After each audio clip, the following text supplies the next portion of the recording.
What's up, my day drivers? That's right. Y'all ain't seen me in a while in the daytime, have you? Shoot, I've been up. I had to go do my private runs. Y'all know I do private runs in the morning. Before we get this started, though, make sure the sound is coming in clean on your end, because y'all know I'm not going to be sitting here chatting if the sound ain't even coming in clear. I have to restart this all over again. Y'all know how I do it. But the NGB up in Seattle, what's good, brother? Out there doing it. Man, like I said, I've been getting up like earlier in the days and everything. What up, Silver Fox? I got coffee today. I don't have my juice like normal. At nighttime, I drink my juices and everything. I don't want to drink coffee at night because I want to be up all night unless I'm actually going to go out and drive. But y'all know I'll be out there running. What up, Rock? Chris Higgins, what's good? Nomadic Gig Mom. Everybody's out today. Tony, what it do? Man, everybody's out today driving. Hopefully you're out there making some money. I drop my private client off every morning, and when I was coming back, I like to start the apps up to see what kind of surge I'm sitting in. It was no surge anywhere downtown Phoenix. 8 o'clock in the morning, zero surge. I'm like, it's Friday. I was doing screen recordings and everything to kind of show. It was crazy. Yeah, this is crazy. What up, Bayou City? Yeah, not today. Still out of service in Saturday morning. What happened, Will? What happened Saturday morning? Like, I didn't even know you was out of service still. Did you end up like breaking down or something like that? The big truck broke down on you? Man, Jeremy, good morning, my brother. Good morning. Yeah, but it's been nuts out here in Phoenix, though. Like I said, I got another screen recording I did the other night. I went down and sat down at I was trying to get south. Like, everybody knows where the 202 and the 10 intersect down south. They usually throw red surge up there every night. So I was like, I'm going to end up beating everybody to the punch. What I'm going to do is I'm going to go down there. I was at the gym anyway, so I'm down there working at the gym. I had my phone on the entire time I was at the gym, about 45 minutes, not a single bit of surge. This is how bad it's getting. They're not even putting surge out right now. Not on Uber, not on Lyft, nobody. And we had Barrett Jackson was in town. So a lot of guys that drove up at Barrett Jackson made a lot of good money. They were out doing day traffic. Me, I won't drive in day traffic up there. It's like, if I was taking a Jeep, that's one thing. I don't have the Jeeps on the apps no more because gas is just too much. But if I was driving up at Barrett Jackson, I'd take the Jeep. It's crazy traffic. My Jeep has been hit before. It's been hit 3 times. And each time a car has hit me, it's totaled out that car. I messed that car up pretty bad. So I trust the Jeep. I don't trust my car out in traffic like that. Like, man. Oh, yeah, Michael, that was up, man. Yeah, shout out to the professor for doing that, man. I saw that video the other day. That was perfect, man. I appreciate him for doing that. And he bought some shirts or whatever. And I got, like I said, I kick out shirt orders every day. I'll kick out about 4 or 5 orders a day, try to get them out the door and everything. Like I said, I'm a really busy driver. I'm one of them guys that'll get out, drive, 3-4 hours, see how much money I can make. I come in, I do my YouTube stuff, all my edits on my videos, running all that. But I also have to make the shirts. Like, I don't order these shirts from nowhere. Every shirt, I got to go out, buy the stock, get the supplies if I don't already have it. And I actually make the shirts. Probably one of the busiest YouTubers you will ever know. People like, hey, why don't you just use this place to make all your shirts? You won't be so busy. I don't mind working. I do not mind. I'm not a lazy person. I don't mind working. I just like to make sure that I'm making a profit with whatever I do. That's all. I'm a very profitable person because we have to live off of our profits, which is why I tell people to drive the way we drive. We live off of the profits. Well, the front end of my truck fell off in the snow. What? How the hell the front end of the whole truck fall off in the snow? Like, did somebody hit you or something like that?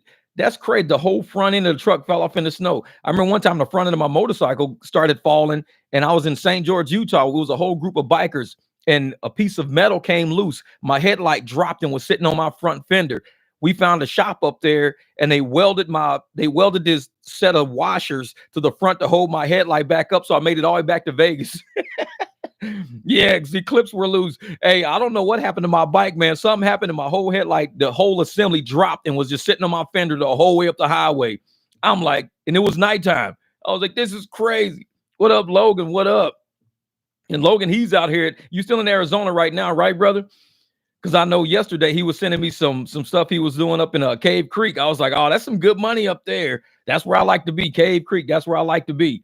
So, yeah, okay, cool. Out there getting it in, man. Like I said, I tried to download Spark because I want to do Spark. In February, I was like, I'm going to do Spark all February because Rideshare, I love doing rides, but I think it's time for me to get back into more deliveries because we just have a super saturated market. And a lot of people don't understand. We have a saturated market in Phoenix, but we also have driverless vehicles. We have Waymos. Every light you go to, you're going to see 2, 3, 4 driverless vehicles, and they're going to have people in it. People that used to ride with us. But now Uber has partnered with Waymo. So a lot of people, they don't get it. They're like, and they're, oh man, it's crazy. In my city, it's great. You're not in Phoenix, though. You don't understand what we're talking about. Yeah, what up, AAA? And like I tell you, if you're not in Phoenix and you don't have driverless vehicles, you don't understand what we're talking about here in Phoenix. We try to explain that through, the live streams, explain that through our videos, that driverless vehicles, they are part of our economy out here now. So when you're sitting at a stoplight, you see 3 people in that car, 2 people in this one, 1 in that one, 4 in the car behind you. All these people used to use us as drivers. They don't use us no more. If Uber is putting it cheaper because even one person told me, well, when I pull up Waymo, it's cheaper on the app. Like it's the very first one. It's cheaper than Uber X. And so a lot of people will see how long will it take to get a Waymo, and they'll just take a Waymo because one is cheaper and it might be quicker. So, man, yeah, I see Waymo get a cone from me. Chris, like, put a cone in front of it, make that motherfucker stop in traffic. Skirt. That's funny shit. He said, put a cone out there and stop their ass. Man.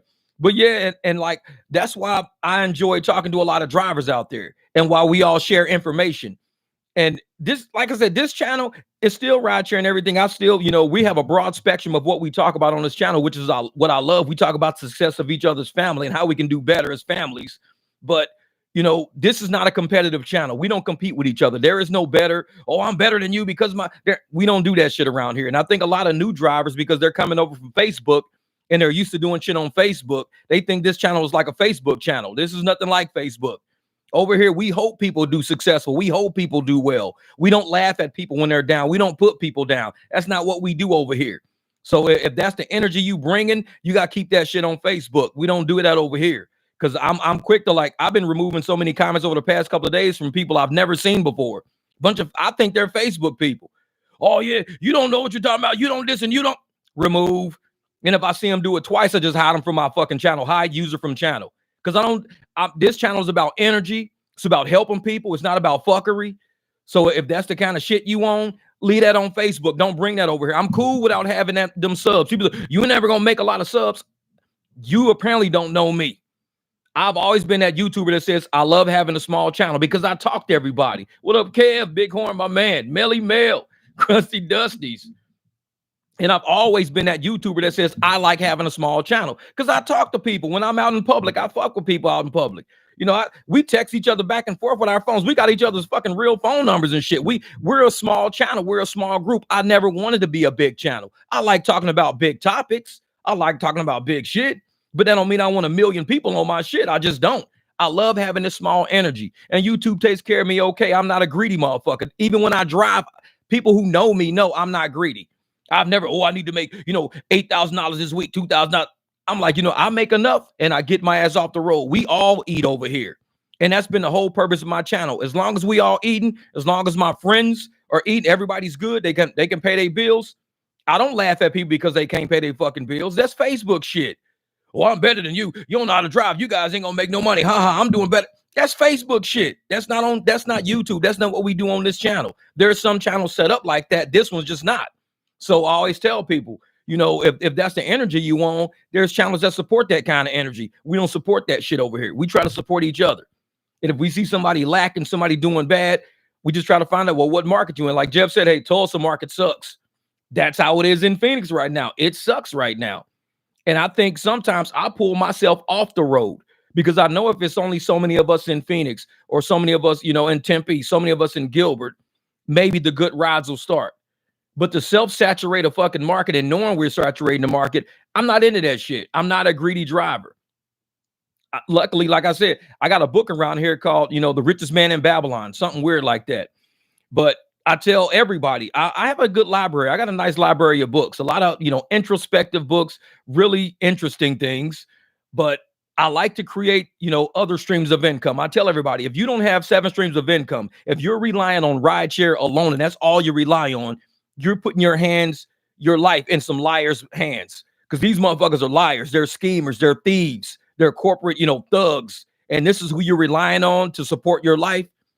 Just like what happened on New Year's Eve. They shut that shit down real quick. Imagine if you needed money that night for something, you had to pay it on New Year's Eve. You needed to pay it. Otherwise, it would get, taken from you. You couldn't, because these corporate thugs shut that shit down. Do not rely 100% on rideshare. If you do, you know what? My heart goes out to you. But you've got to have other streams of income. If you work on cars like my man Drew down in Austin, hey, he does like roadside assistance, shit like that. All these guys, they're finding other ways to make money other than rideshare. If rideshare is your only bucket of income, you might be setting yourself up for failure. Because we already know they don't want drivers anyways. They're trying to get away from drivers. We know that. We're not stupid. We see them going driverless. We see them talking about, we want 100% EV fleet. That means all of us people with gas cars got to either trade ours in, give it up, or just go buy another one, or just don't do rideshare at all. So we know how this shit's going. Do not put all your eggs into the rideshare basket. Shit might not go well for you. Find other ways to make money. And that's what fucks me up. The Finnish Facebook users do a lot of negative energy. They hate when you post positive energy. I'm telling you, Kev, it's weird shit. And if you tell them that you're making money another way, they get mad at you because they have this competitive nature. They want you to be under them in some way, shape, or form. If you go tell them, oh yeah, man, a day I went out with some guys, we made $500-$600. We was doing scratchers, any fucking thing, anything other than rideshare. Oh, well, you're a horrible driver because you got to rely on making money another way. You're a horrible driver. Motherfucker, I'm taking care of my family. Fuck what you talking about. I don't even know you. So for you to sit up here and be mad at somebody's ability to take care of their family shows what kind of haters we got out there in the rideshare community. If a motherfucker came up and told me, man, I just made $1,000, I had to do a quick project for somebody, I did a project, just made a G. I'm not going to be sitting there going, well, you didn't do it doing rideshare, so you're horrible. You should do that doing rideshare. You shouldn't be. No, I'm like, dude, good shit. Good hit. If you made a G doing a project for somebody, that's a G you don't have to make in these streets. That's less chance of you being shot, you being carjacked, less chance of your car getting totaled out. So I'm happy for people like that. But we got a lot of people in rideshare that are not happy to see you win. And you know that shit just by how they talk, how they roll.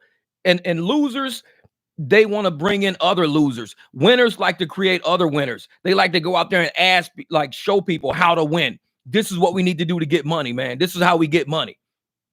Well, on Saturday, February the 10th, there's a marathon going on in Mesa, 4 a.m. to 2 p.m. Road will have several closures and impossible to get around. Oh, yeah, they do that every year, man. They do it every year, Kev. That marathon, and that's when I don't do any Tempe rides. I'll go all the way in Gilbert. I'll be clear the hell out. At AAA, hey, misery loves company. That's real shit, man. And I sit there and I tell people, you could feel energy. Energy is one of those things that all of us roll with. And when that negative energy comes on this channel, like I said, I've been seeing a lot of Facebook energy on this channel. So I've been removing their comments. And they like to have this shit. Well, I should be allowed to say what I want to say, and I should be allowed to delete who I want to delete. I mean, I speak the way I speak. I talk the way I talk. I am the way I am. If you don't like this channel, you can bounce. And I don't use free speech as my excuse to be a jackass. You don't walk into a church on Sunday going, free speech, I can say what I want to say. The whole church going to look at you like, dude, you in the wrong place. We don't talk like that in church. You in the wrong place. So you can't use free speech. You got to use your brain as an adult to know when to speak, where to speak, how to speak based on the temperature of the room. And if you don't know that and you walk into the wrong room talking the wrong way, you might get booted out of that room. It's just what it is. Free speech is cool. But you've got to understand where you are. You can't just walk in and change the temperature of the room because you feel like it. Nobody even knows you. So you might get booted out the room because you got the wrong energy. Say new update, obligated service animals regardless of allergies and religious objections. Come on, man. What? That's a new up. I don't have that. I haven't updated my phone since November the 17th. Shit, you see a pet, cancel that shit. Be gone. Obligate service animals regardless of allergy and religious objections. Not in my car. If you're allergic to a dog, how are you going to drive with your eyes swole shut? I mean, you're going to run off the fucking road, sneeze, and your eyes swole shut. And they're going to say, well, why did you pick this person up if you knew you had dog allergies to the point where your eyes would swell shut? Well, Uber forced me to. So you think you're going to win that case in court? Like Uber forced me? Because they're going to be like, you're a grown-ass person. You don't sit there and let them tell you to drive. If your eyes are going to swell shut, you can't sit up there and drive these people. You got to tell them, I'm allergic to dogs. This is not what I do. Yeah, exactly. See, it won't let me get online without updating. I'm in Denver, big dog. Oh, damn. See, I haven't updated since November the 17th, man. I ain't doing it, man. Yeah, Larry, that's what's up. He says, I see you, Jeff. Got Rideshare Professor on board with the merch. That's major. Hey, I appreciate that, Larry. Yeah, I told him, man. I thanked him for the shout out and everything too, man. That was good shit right there.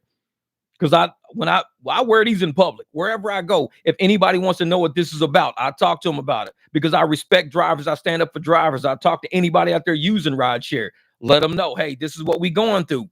This is what the rideshare apps are doing to us. I let them know right off the bat. I ain't got no shame. And I'm not one of those people that's going to sit there and pretend that I'm not a driver, because people notoriously, historically used to be, oh, drivers they ain't got no skills. These people don't know who the fuck we are. They have no idea who we are. We'll run circles around their ass and what we do for a living in a traditional sense. We'll run circles around them. We just choose to be drivers because that's what we enjoy. We enjoy the freedom, the liberty of not having to, answer to a boss that probably don't even know what the hell they doing anyways. It's like, nope, I'd rather go driving. I'm cool on that shit. I'm cool on that. But yeah, says Jeff, are your t-shirts 100% cotton or blend? I don't know. It depends on which brand I'm using, because I use probably about 4 different brands. So it depends on what people say. And I really don't get too deep into the blends and the brand. I mean, if a shirt is more expensive, then I have to probably somebody can cash at me. I'm saying, hey, I got to pay more for these shirts because you want a different type of shirt. So the price you see online might not be the price you pay because you want a certain shirt. So it depends on what you want. I could do a blend. It might cost you more, but I mean, it's just what it is. I just grab, I think like these shirts are kind of stretchy a little bit. So I believe they're more blend. And some of the shirts I get, like Gildan, might be a little more, cottony, 100% cotton. It just depends. And sometimes I order lots, like huge lots of shirts at once. So I'll spend like $300-400 on a lot of shirts, and they just drop off, and I can go through them all, and I can see what's what. Totally many different sizes, different brands, different, because some of my shirts you'll see they're kind of shimmery, kind of shiny. Those are the shirts I like because I like to work out in those because they're kind of like dry fit almost. So I like to work out in the dry fit kind of shirts, but I'll put my designs on them and shit, but you can't hold sweat in them. And some of the shirts I wear holds a lot of sweat. It's like they're for motorcycle riding, I guess. I don't fucking know. It's like, man, this morning I was trying to go online. The app wouldn't let me because there's a new update for the terms of service about service dogs. Wow. See, I went online with Uber, but I was on Uber Pet. Let me see if I can go online right now. Let's see. Here's Uber. I probably left this motherfucker on. Hey, Jeff, it's Friday. What's new on politics today? No telling. Let me see. Yeah, let me go online. So it says I'm online on Uber right now. And like I said, the last time I updated was November the 17th. I'm on UberX. Yep, UberX share. It lets me online. But that's the thing. My update is from last year. I don't play with these apps, man. I don't like them putting shit on my phone. See, every time I go offline, this is what it says. I want to update. It's like, nope. Y'all play that shit, man. Look in the description of all my videos, Lee. And in the description of my videos, you'll see if there's a link in there for a shirt site. And that way, because a lot of people, when they open up videos, they don't even look at the description. My description has everything in it. Anything that I think is important, I throw in the description before I even release the video or even the live stream. Same way. I'll put important shit in it. Say, we the 300 up early, another barbecue at the Derrick Q. That's right, Devon. We in here, man. So y'all talk to riders. I turn my airport to private once a month. Drive the kids to and from school every day. Oh, yeah. You got to, man. And I think a lot of drivers are now realizing that private rides are very lucrative. A lot of them been scared to do it. I've been doing private rides since I bought my Caprice Classic in like 1993. I've been doing private rides since then. That's how long I've been, taking people to and from for cash. I've been doing it for that long. And from 1993 to 2024, I've never wrecked with nobody in my car. And that's 1993. Not 2013 or 1993 to 2024. I've never wrecked doing a private ride. It's been that long of me doing that shit. So when I hear people go, well, you're going to wreck, I'm like, well, historically, based on my driving fucking record, I don't wreck. I've never hit nobody. I've sat at lights and been hit 3 fucking times at lights. Other people hitting me. Luckily, Nobody's ever been. Well, one time my girl Jody was in the car with me, but she got paid pretty well too. The car rear-ended us. She got paid pretty well out of the deal. I got paid pretty well out of the deal. But even though, like I said, I've been doing private rides my whole life. And just because these apps got created, everybody's kind of scared to do shit. Oh, I don't want to let nobody in my car unless it's my kids. That's cool. If that's how you think. I mean, that's you. That's your own prerogative. That's what you do. It's cool. But you can't scare me into doing shit that I've been doing my whole life. Like, you can't scare me to not do it. I've been doing it my whole life. Now all of a sudden, oh no, man, I can't let you in my car unless it's for free.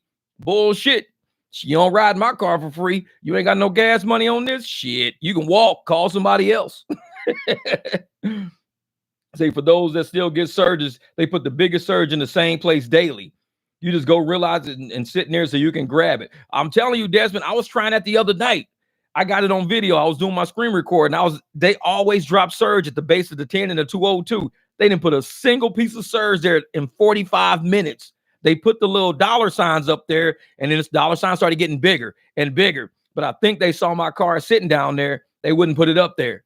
And I was on Paw Patrol. I went offline, went back online, Paw Patrol, no surge. They know what we doing. They know we're smart. They know what we doing. Like, these motherfuckers, they out here making profits on our back. Yup. Getting them surges, using them on short rides. They know exactly what we doing. So it was on the news in St. Louis. A driver got robbed, beat up, carjacked 10 times. He only does airport rides now. Wait a minute, Larry. You telling me this dude got carjacked 10 times in rideshare? 10 times. And he's still doing rideshare. I don't think it's that damn critical. I think maybe my second time, I'll just go back to a W-2. Your life ain't worth this shit. I'm sorry, your life, because it's only gonna be one of those carjackings that somebody gonna jack you and kill you. It ain't just gonna, they ain't gonna just take your car. They gonna take everything, your life and everything. So hey, you carjacked me once, all right, that's on me because I was sleeping. Twice, yeah, I'm done. Third driver shot and killed in Seattle this month. Man, no problem, Lee, no problem. The third driver shot and killed in Seattle. Hey, and I'm gonna tell you right now, you know, over on Handsome Liberal, my man Tim over there, he puts out some real good, like, I don't talk about it a lot, but he's got a channel that really discusses drivers protecting themselves. So I think people really need to check out a couple of his videos about how drivers protect. Just look at, like, I don't talk about it on my channel. That's why all of us have different channels and we talk about different topics. And I say, go look at other channels because they're talking about things that we won't cover over here. But he's got some good information about, you know, drivers protecting themselves over there.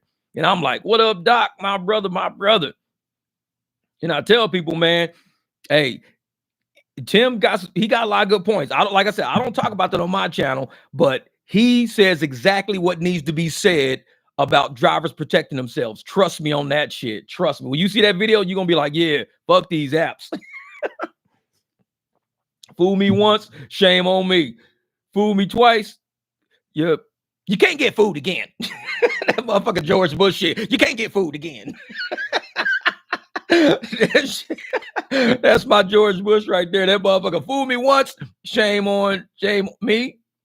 Fool me twice, you can't get fooled again. That motherfucker just gave up. He said, fuck it, man. Can't be fooled again. Y'all know what I'm trying to say. Fuck y'all. George Bush, my dog right there. Man. Oh yeah, E-Love. It is, man. It's getting ugly out there. And like I was telling somebody, I'm one of those drivers that, you know, I pay attention to my surroundings. I'm seeing a lot of people, especially like in crowded areas. They're trying to pack cars, you know what I'm saying, 3-4 people or whatever, and they're trying to swindle the driver, like bamboozle a driver, trying to get him to do places and go do things without putting it into the app. Because what they want to do is overpower a driver, like mentally overpower a driver. They'll try to get in. Hey, we didn't add a stop, but can you? No, I can't do that. No, I can't do that. They try to overpower a driver. So what you do is when you either don't take the ride or drop them all off where they said, because the rides are too much. The rides are costing so much. People are getting desperate and they're starting to push drivers now. They don't want to do nothing on the app. They don't want to, you know, tell Uber, you guys suck. No, they want to take it out on the driver. And that's why I think all of these carjackers and all this shit is out going on. So, yo, you drive tonight, Jeff? Oh, yeah, it's Friday night. You know it, Friday night. Let's go get that money. That Dodge with the shoes in Iraq, that motherfucker was like, whoop. Miss me, bitch. He put an Eddie Murphy. Oh yeah, I'll be driving tonight. Look at Young said, Haiti in the house. That's what's up. Haiti in the crib. Yeah, I'm driving tonight, man. I'll be out there because if it's money to be made and it's profitable, I'm gonna go for it. They were trying to send me rides this morning. It was like probably 20 something miles or something like that for $11. Having me go all the way down the highway west, grab somebody and go all the way back to Tempe because I was downtown after my private ride. And I was looking for some rides, to the airport. I did an airport ride yesterday morning. I was downtown, picked up this couple who was here on a business thing, took them to the airport. $9. It was 9 something. Then they gave me like almost a $5 tip to bring like 14 something bucks. But it was for like maybe 6 miles. That was it. 6-7 miles. It was real quick. And yeah, and I tell them people, man, you got to start doing these quick short hops. Don't be doing these unless you want to do nature hikes and that's what you into. There's a ton of them out there. And they're not paying shit. And I'm like, what up, Lo? He said, I'm declining and reclining as we speak. And y'all know me, like I stopped doing a lot of screen recordings because of how I started driving different now. Because like I said, I do drive much different than I used to because the fares are so low. I'm declining so much. There's no way I can do these rides. And so for me to be accepting them, and then you guys never see my totals go anywhere, but you see my bank account still going up, I think I'm kind of telling on myself. So what I do is I just don't screen record at all. Motherfuckers think I'm not out driving. They're like, how are you not out driving, but you're making money? It's like, oh, motherfucker, I'm driving, just not on these apps. It's like these apps ain't paying us what we deserve. And a lot of these riders are talking to people. They know it. Because like I thank all the news stations out there that are putting this shit down because they're talking. They're talking. Yep, that's it, man. Only way out is private clients. And you may not have a private client that uses you twice. They may only use you once. But guess what? You trap that profit. That's profit for you. That one time is profits for you. So you don't need a recurring client. All you need is that one shot that's worth your time, worth the effort. If somebody says, hey, man, I give you 25 for this. Cool, I appreciate that. Because the Apple's trying to give me $11. Like, I'll do it for 25, 11. I don't think I can do that. I'm sorry, I can't do that. And the apps are going to sit there and not allow you to negotiate your value. They're going to tell you, just like they tell employees, we're going to pay you this much per hour. The apps try to treat us like employees, telling us we're going to pay you this much per hour. We're going to pay you this much per hour. But they're charging people these exorbitant rates because they negotiate their value as an app. As a corporation, they negotiate. They say, we want to make this much profit. Well, charge this person this much, but only pay the router that much. They do their own financials. They do that. They don't give us as contractors the ability to do that for ourselves, to say, you know what? These prices are very low for me. So what I want to do is negotiate my price. If you're using my car, using my time, using my effort, using my risk, and you're not giving me the ability to negotiate what I think is worth, that's employee level shit, in my opinion. That's when drivers begin getting treated like employees. You want to treat me like a contractor? Let me put a price on my shit. Let me state on my car what I think my car is worth, what I think my time is worth, and let a rider say, I'm willing to pay that. I'm willing to pay that to get to work, because they are willing to pay that. They are. Because most times these apps are charging these people $80, $85. We'll do it for $50, $55. Why are we getting $32 for it? I mean, the person is willing to pay $80, $85. They're willing to pay that. We're willing to take $50. The app said we'll give you $32. You can't meet me in the middle? You can't give me like $45. Why you got to pay me so fucking cheap? They can't even meet us in the middle. So we got to be contractors. We got to know how to negotiate our shit. If you're not negotiating your shit, you running plantation economics. King James, what's good, brother? You been out there rolling or what, man? I know you've been coming up with some garbage. I be seeing your texts at night rolling, laughing, man. You be killing me, man. You be killing me. Yeah, I can't do that for Lyft, but Uber, I talk to them, and I usually get 10 more, and they pay $10 less. I'm telling you, Chris, that's what it is, man. Closed mouth, like Logan said, closed mouths don't get fed. Desperate drivers don't get bread. I like that shit. Hell, closed mouths don't get fed. Desperate driver don't get bread. Shit, that's my next shirt right there, motherfucker. You just said my next shirt. Closed mouths don't get fed. Desperate drivers don't get bread. Dude, that shit right there is tight. I like that. I like that. It's real shit, though. This is real life. We've got real bills. We've got real expenses. And we can't sit there and let a corporation tell us what we're worth as contractors. We're contractors. We should be able to negotiate. But the fact that we don't have a union, we don't have somebody speaking for us, we just taking whatever they do. That to me is employment. That's employment. Because people that work W-2s, they got to wait to be given a raise. They got to wait to be told, oh, we're going to give you this much more after 90 days. That's employment level pay. Contractors, I can tell you, I'll build you a swimming pool for this much, or I'll paint your house for this much. That's what a contractor says. These apps have never asked us how much we'll do something for, ever. We speak by declining shit. That's how you speak, saying, I'm worth more than that. I'm going to decline that. I'm worth more than that. I'm going to decline that. I'm worth more than that. I'm going to decline that. That's how we speak. You don't speak when you just keep taking shit. I'm going to take this. I'm going to take that. I heard drivers in Vegas are doing February the 14th thing. Hope so, Luis, man. I hope so. February the 14th, we got to speak up for drivers, brother. We got to. And I'm glad you said that, man. I'm glad you said that.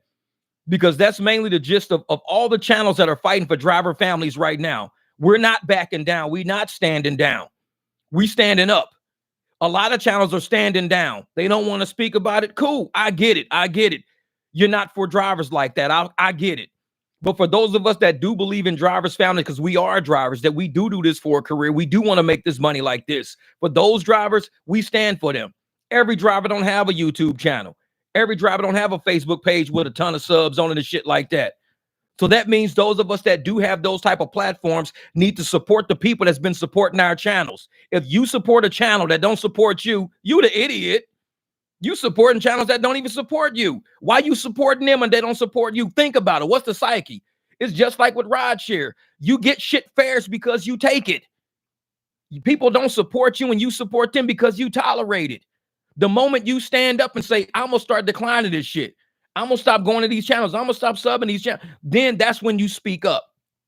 But when you sit down and you idly allow people to walk on you and use you as a driver, use you, that's on you. Like motherfuckers say, fool me once, shame on me. Fool me twice, you can't be fooled again. Jeff, you should be our union rep.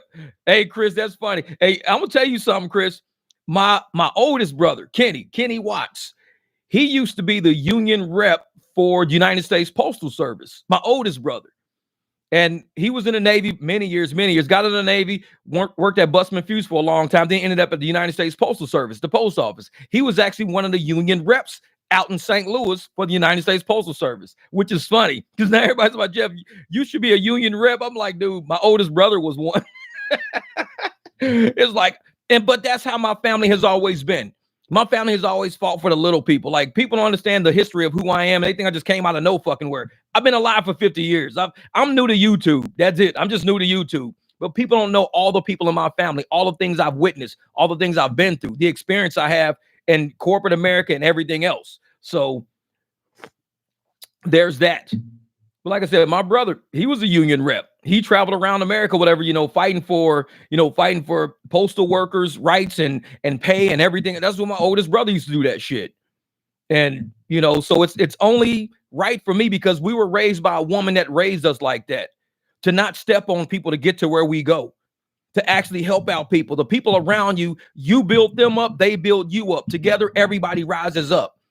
But some people come from families, and you see that shit all on Facebook. They come from families where they got to put people down in order to make themselves feel higher up. Oh, I'm better than you. I make more money than you. I got better dollar than mile than you. Oh, my time is better than you. That's all they think about all day. Because when somebody feels inadequate with who they are, they have to go out and put somebody else down because they want to feel adequate. So when they feel inadequate, I don't feel like I'm enough. I don't feel like I'm this. I don't feel like what do? They go out and they put somebody down so they can say, oh, now I feel better. I put these people down. I feel better now. Yeah. I put that driver down. I feel better. Inadequate people will always go out and find people to pick on. It's almost like bullies. But I tell people, you can come up to me all you want. I'm not one of those people that don't tolerate that shit. We get people all the time in the comments trying to say shit. And I'm going to tell y'all some dumb shit these motherfuckers will say. This shit is so funny. I was union VP for a state employee union in Colorado. See, Kev, you already know how it works, man. If you as a union VP, you know how this works. And just sitting there and speaking for a whole group of people, speaking on behalf of a group. Sometimes you got to put your own ambitions to the side. because you know what, sometimes what may be better for the group may not be better for you, or it may not be something you do. And so, and it's kind of like, what the professor and I did. We saw what was better for the whole group in front of us. And we put our differences to the side because our differences were petty shit, kid shit. And it's like, we put that because there's something bigger sitting in front of us, way more massive sitting in front of us. And when people have the ability to do that, they end up like you, Kev. They end up being a union VP because they know how to put differences to the side, how to step up for the bigger cause, how to do something at a major scale. And I like just how they do, man. I like that. That's what's up. I'm hotter than you, Scott Berry. He says, I'm hotter than you. That's funny shit. Derek versus Jeff boxing. I don't know, man. Derek might kidney shot my ass and I go down for the count. We don't know. We don't know what Derek's moves are. That motherfucker might leg kick me or some shit. So we need to start a group in the Phoenix area. I'm telling you, SM, real shit. And it would be nice for us to like meet up at least once a month, man. Somewhere like, cold beer and cheeseburgers. Maybe meet up somewhere at some outdoor bar. We just park outside. And while we there, we can give out our cars to other people at the bar, letting them know who we are. We be there meeting each other, but also a few people can go out and, negotiate their services. It might be motherfuckers at the bar trying to get home. And you'll be like, man, it's a whole group of Uber drivers, like 15 Uber drivers sitting over there just chatting and shit. Go ask one of them to take you home. Like, hey, man, you got group for 4. We got somebody with an SUV might be sitting in our group. Hey, man, I'll take them. Shit, and there you go right there. Yeah, have our own gig con. Hey, Scott, now you're talking, brother. Now you're talking. But I think with a gig con, that if we had one as rideshare drivers, I would like to invite riders. I wouldn't just want drivers there. I think we need to invite riders. And maybe we invite a couple of the, not valet drivers, but like bouncers at nightclubs. We invite some bouncers at nightclubs because a lot of times bouncers pay attention to what's going on. They're very alert. And sometimes they might be able to say, hey, Jeff, we got a couple of people here, man. They've been waiting for a couple of minutes. Are you in the area? Just shoot you a text. Every month, you might be like, hey, man, you done send me like 4 or 5 rides. Slide the bouncer $20. And the bouncer be like, hey, man, no problem. What do you do? I'll help find people rides, man. It's like when the rideshare drivers, when it's surging like crazy and people be like, man, I can't pay this shit. I can't pay this shit. Bouncer over here that. I got a driver for you. I got tons of drivers in my phone. Where you going? Let me see who's in the area for you. Get them people picked up every month. Take care of the driver. Take care of the bouncer. Slide them some cash. Be like, man, I appreciate that shit, man. You be shooting me rides all the time. Appreciate that. And now bouncers are getting paid just to help, the community too. Saving people money. Taking care of drivers. So you get everybody involved in a gig convention because this is the industry of rideshare. This is how we do it. We're a community of people, getting people to and from safely, getting people, around. Yeah, Michael, you was a bouncer. Bouncers got their heads. Bouncers know what's going on at all times in these clubs. They see shit that normal people don't even see. You wonder why bouncers pop up real fast out of nowhere because you don't even see it. The bouncer already saw it. He didn't already peep the shit out because bouncers peep out energy. They know shit. They know how things are moving. And they'll be like, hey, man, do me a favor. I got a guy right here in a red shirt, red jacket. Keep your eye on him. 2 minutes later, the dude is getting carried out because they peeped he was on some shit. It was like, yeah, we knew he was about to try some shit, man. Bouncers are quick. Bouncers can help out rideshare because they can peep out when something on scene right or something's going left or right. Hey, y'all need a ride. Y'all need this. You need that. Yeah, man. We can't afford this shit, man. These motherfuckers trying to charge us, $80. We only got to go like 15 miles. We don't have $80. I got somebody for you. Hold up for a second. Doo-doo-doo. Jeff, you in the area? No, man. King James, you in the area? No. Juan, you in the area? Yeah, cool. I got these. It's like, motherfucker, go through a Rolodex of drivers. Hey, you in the area? I got some people right here that need a ride, man. All right, bet. So I'm going to send you a business plan for one. Rough draft. All right, Scott, send it on over, brother. Yeah, riders and the public, Kev. What up, Never Lack? Oh, I just saw you up in there. Never Lack, what's up? This is Door Guy, most socially unplugged, groundskeeper, most self-preserving unplugged, cool peeps. Yeah, exactly. And that's what it is, man. You gotta use the community around you if we're gonna really raise up and rideshare and do this shit without using these old ragged ass technologies, Uber technologies. We could be rideshare communities. Forget technologies. We're communities. We talk to each other. Like I was just talking to my neighbor across the street. When I finished dropping off my client, I was pulling in. He was outside with his truck hood up. Beautiful truck. It's an old school Ram 2500. Motherfucker's probably like a 2000. Motherfucker, It's a work truck. So it's kind of on the outside, looks a little banged up. You know, it's white. It's kind of banged up, a few little rust spots here and there. But the engine is completely almost rebuilt. This motherfucker sounds better than my BMW. Nice ass truck. So I'm out there just listening to the engine. I'm seeing all the seals, the rings, all the new shit, whole new systems in it. He's like, yeah, man, I might sell this truck so I can go get this van down the street. I want to put an engine in. He says, you replace engines. I was like, yeah, you know I replace engines. So if I buy this thing and just park it in your yard, can you flip the engine? I'm like, I can replace the engine for you. That's cool. So we're going back and forth talking about motor mounts and his other. He's got all, because he owns his own company. It's like a construction company. He does remodels. So he's got all these trucks. So he's gonna start parking all of his trucks in my yard with all the parts that he needs done. I'm like, bro, he's just when you have time. It's no rush. I was like, man. But that's what we do. We help out the community. When you recognize something needs to be done, you don't have to go through an app to do it. You talk to somebody. Go back to old school times. Walk up and talk to people. We're so used to people not talking. The first thing they do is, I need something. And they grab a phone. I need. You need to talk to somebody. Somebody could be standing right in front of you with a big ass motherfucking Rideshare shirt on. Walk up. Hey, man, you're Rideshare, right? Yeah, bro. We're only trying to go for it. We're trying to get to the casino. 20, 25 bucks, fine. I could do that. Because the apps are going to give us like $7 for it and probably charge them 35. So we got to get back to old school times. Technology is ruining humanity. And I think once we have a gig convention and once, I think more cities should have one, even in delivery. And everybody talks about humanity versus technology and how we're getting lost in this shit. How we're becoming slaves to devices. Uber is creating slaves with their device and people are accepting slavery. They're accepting that shit. They're out here driving around, I don't want to go talk to nobody. I just want to sit here and wait to see what they offer me. They're going to offer you $11 and you got to drive. You're going to be driving for the next 27, 28 minutes for $11. It's like, you could probably make $30 in that same time frame, but you got to open your mouth. Like my man said, closed mouths don't get fed. Desperate drivers don't get bread. I love that shit. That's a shirt, motherfucker. That's going to I love that shit, Logan. And because you came up with the quote, shit, I'm going to get you one for free. Fuck that. You're going to get the first one. You getting the #1 shirt. I'm going to give you that one for free. That's a gift to you for giving me that gift. I like that shit. Because I always say closed mouths don't get fed. But I don't know that end part, that hit me right there. Desperate drivers don't get bread. That shit hit me right there. So I got you, brother. I got you. I don't mind coming out of pocket to help motherfuckers. That's what I do, man. And that's your call. I'm going to even put your name up under that shit, /Logan. Like shit. How to get customers on Instacart. Well, that's a grocery shopping thing. Now, what you got to do with Instacart is you got to it's more of a neighborhood thing, I would think. In my opinion, it would be a neighborhood thing. Because when I was a kid in Memphis, I remember grocery shopping for Miss Mary, Miss Hanny up the hill. I remember grocery shopping for these people, but I lived in their neighborhood.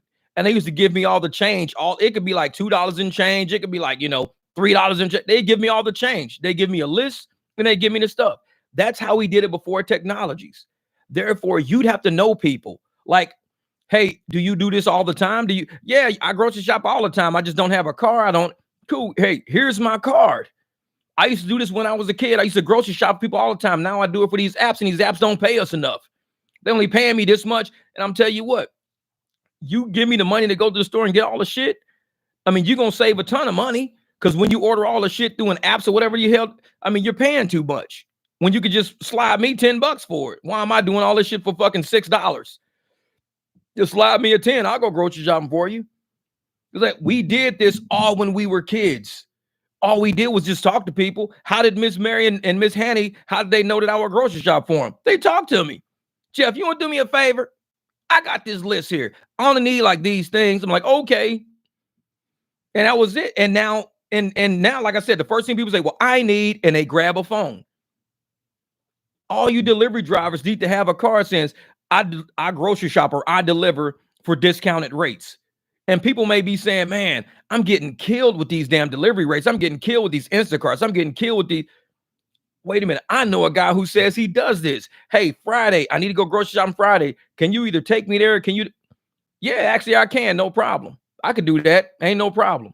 This is what I would charge. Oh, that's fine. Totally fine. Way less than I want to pay the app. If I'm saving, $5, $10 a pop every time just going through you, I'd rather just pay you. And it's just about helping people understand the economies. Like, most of us don't have a ton of money. We don't. People who are doing this for, corporate, like a lot of times corporations, they'll do it through an app because they don't want nobody from the office driving down there to pick that shit up, or they won't use nobody to go pick it up. That's why we got to mainly focus on apartment complexes, senior citizens, people who are always in your area. That way you don't have to drive clear across town to do something for somebody. Like, scan your area. There's old people in your area. Be like, hey, who does your grocery shopping for you? Oh, well, my daughter, if she has time, but sometimes I gotta wait a couple of days. Here's my card. This is what I do. I do Instacart, I do Spark, I do all these deliveries, but I can also grocery shop for you, like, personally. I could do personal shoppers. And a lot of people have personal assistants, things like that. They have, when you go on Craigslist, people got gigs on there looking for a personal assistant to help me and help my wife. She's got muscular dystrophy. And come to think of it, anybody, and because this is what I do. Like, people be laughing at me because I be going through Craigslist because I be looking at horses and shit. Like, I want to buy a horse one day. I don't have property for a horse, but I have a friend, and she told me that she's in a part of South Phoenix that allows horses. Like, her backyard is big, and she's also zoned to own a horse. I'm like, dude, I might be able to buy my fucking donkey now. I could buy my donkey. So I'm going through Craigslist. That's a whole nother story. Everybody who knows my donkey stories know this shit's funny as because I think donkeys are the coolest pets. They like dogs, but they're just real big. What Scott say? I changed my spark plugs 2 days ago in my Christ 300 with a pain in the ass. Oh, man. And you got those back ones. I think yours are up under the fuel rails and up under everything for those 300s. I did an EGR on a Chrysler 300 one time. Holy shit. It's on the firewall. I was like, ain't no way I can get to that shit. Man, that EGR is nuts. Yeah, they put them Chrysler 300 engines in there tight. They big ass engines though in a little ass engine bay. Those are massive engines. It's like you can't get your hands through that shit, man. But about this Craigslist thing. So anybody in Phoenix, if you're in Phoenix right now, there's this place called Garage Cave Floorings. So Garage Cave's Floorings is paying right now full time with overtime, $20 to $25 an hour. This is what they're willing to pay. You're going to learn. They're going to give you all the tools, all the training. They're going to teach you how to do floorings, cabinets, and racks inside of garages. You build the big cabinets on the side of the garage. You put the ceiling racks in. You do floors and everything. It's called Garage Cave Floorings.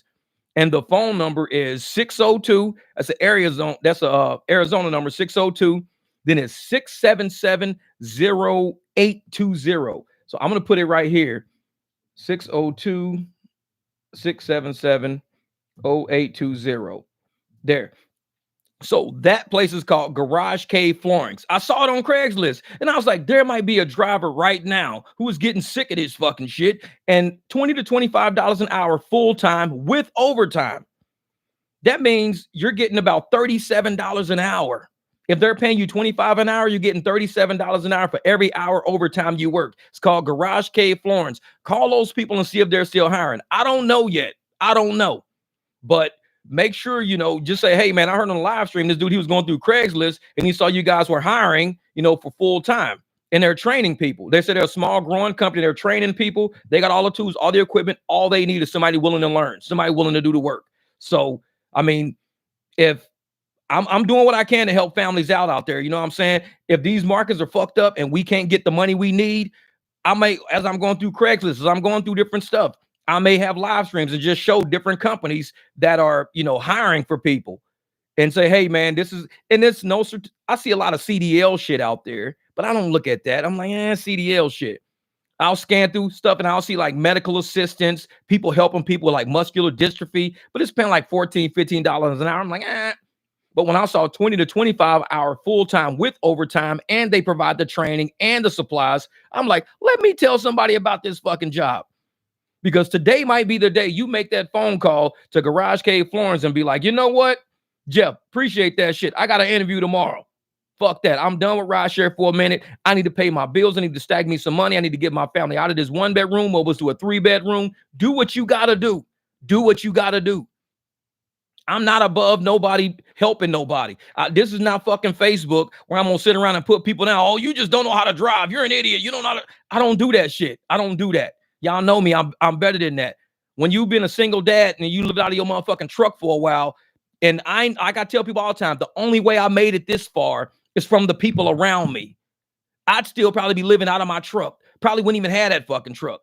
I was still paying a note on the truck when I was living out of the truck. Never missed a payment on that truck because that truck was my house. Never missed a payment on that truck. And I tell people, if you want to make it somewhere in life, it's about the people and the energy you have around you. When you got people willing to pull for you, it's sometimes small information can help you out. That's it. That phone number might help you out. For all I know, they might hire 3 people, 4 people right off this damn live stream. How do we know? We don't know. But they may be like, damn, man, hey, I got a job offer too, Jeff. You got any drivers out there looking for work, man? I got a job offer. Cool. This is what Mark say. This is dead. Look at that donkey tail. It's weird, son. That's not a donkey tail. True. That's funny shit. Hey, Scott, man. He said that's not his tail. Drew said tails don't come out the front, they go out the back, son. Turn around. Hey, Scott, hit him up, man. That's Garage Cave Florence. That's the name of the company, Garage Cave Florence. And just ask him, like, hey, man, you guys still hiring? And I'm like, man. And if they are hiring and they're doing well and you get the job and you doing, hit me back up in the live stream one of these days after you get trained and after you fucking making money and say, Jeff, hey, that shit worked out. We looking for 2 more people. Can you say something in one of your live streams? We just need 2 more people. Because they might give you a manager position to build you a team. Because you don't know. Like I said, you have no idea where some of these companies will go once they start growing. You may become a regional manager. You know how a lot of rideshare drivers are willing to put in time. Because like I said, you look at our online hours, we're willing to put in some time. So you might hire a rideshare driver, train them, show them how to do something. You know they got a vehicle because they use it all the time. Show up to work every day. You know, go out, scout areas and shit like that. Do garage floors. Do, racks in garage. I'm always working in my garage all the fucking time. So this is, y'all got an interview Tuesday for Olive Garden. They agreed to work me 40 hours a week. I'm going to take it. Hey, I'm telling you right now, brother. I'm telling you, Chris, 40 hours plus you getting tips. I mean, we're customer service oriented. We've been doing rideshare for so long. We're customer service oriented. So you know how to handle people. You know how to deal with, people who aren't this way or that way. We've been doing this for a while. Rideshare drivers and delivery drivers, we have a personality that's very different. It's very diversified. I mean, 1 minute we could sit in the car with 2 teenagers crying and arguing, asking for advice about, school or kids or whatever. Next minute we talking to a corporate guy who's, on his way to an interview or on his way to interview somebody. We got a lot of good, drivers who have diversified personalities. Rideshare develops people. And if it's going to develop us, shit, let's use those developments. Let's use those abilities. And what Scott said, I ran my dad's HVAC company for 10 years. Hey, and I'm going to tell you right now, HVAC in Arizona is massive. I need somebody to come look at my HVAC. I got an HVAC guy around the corner from me. I do work on all his trucks. His name's Leo. I do work on Leo. That was his big red Dodge Ram I was working on one time. I need to go knock on his fucking door and pay him to come look and see what's wrong with my heat. I'm like, dude, because sometimes it takes a while to heat up, man. Probably just needs to be cleaned. If he's got to replace it, I'm pretty sure home warranty will cover it. But that's how neighbors take care of it. I'm not going to call nobody on my phone.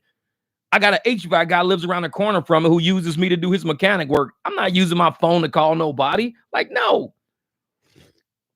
Said cooks gonna get tips. Man, yeah, they do. Cooks get tips. I thought cooks got tips. Like the waitresses be like, hey, man. And what you need to do, Chris, is you need a t-shirt that says, make sure you tip your cook. Because if the food tastes good, the waitress didn't do that shit. Motherfucker, the cook did that. Like, look at Cocina Madrigal. Cocina Madrigal is right here on Broadway and like 16th Street. It's Cocina Madrigal. That restaurant, a little small hole in the wall Mexican restaurant, it was voted #1 in Phoenix many years in a row. Many years. Yelp just did a review of 4,100 restaurants around the entire country. 4,100 restaurants. That little hole in the wall fucking restaurant took number 52 spot. Cooks make a fucking difference. Trust me.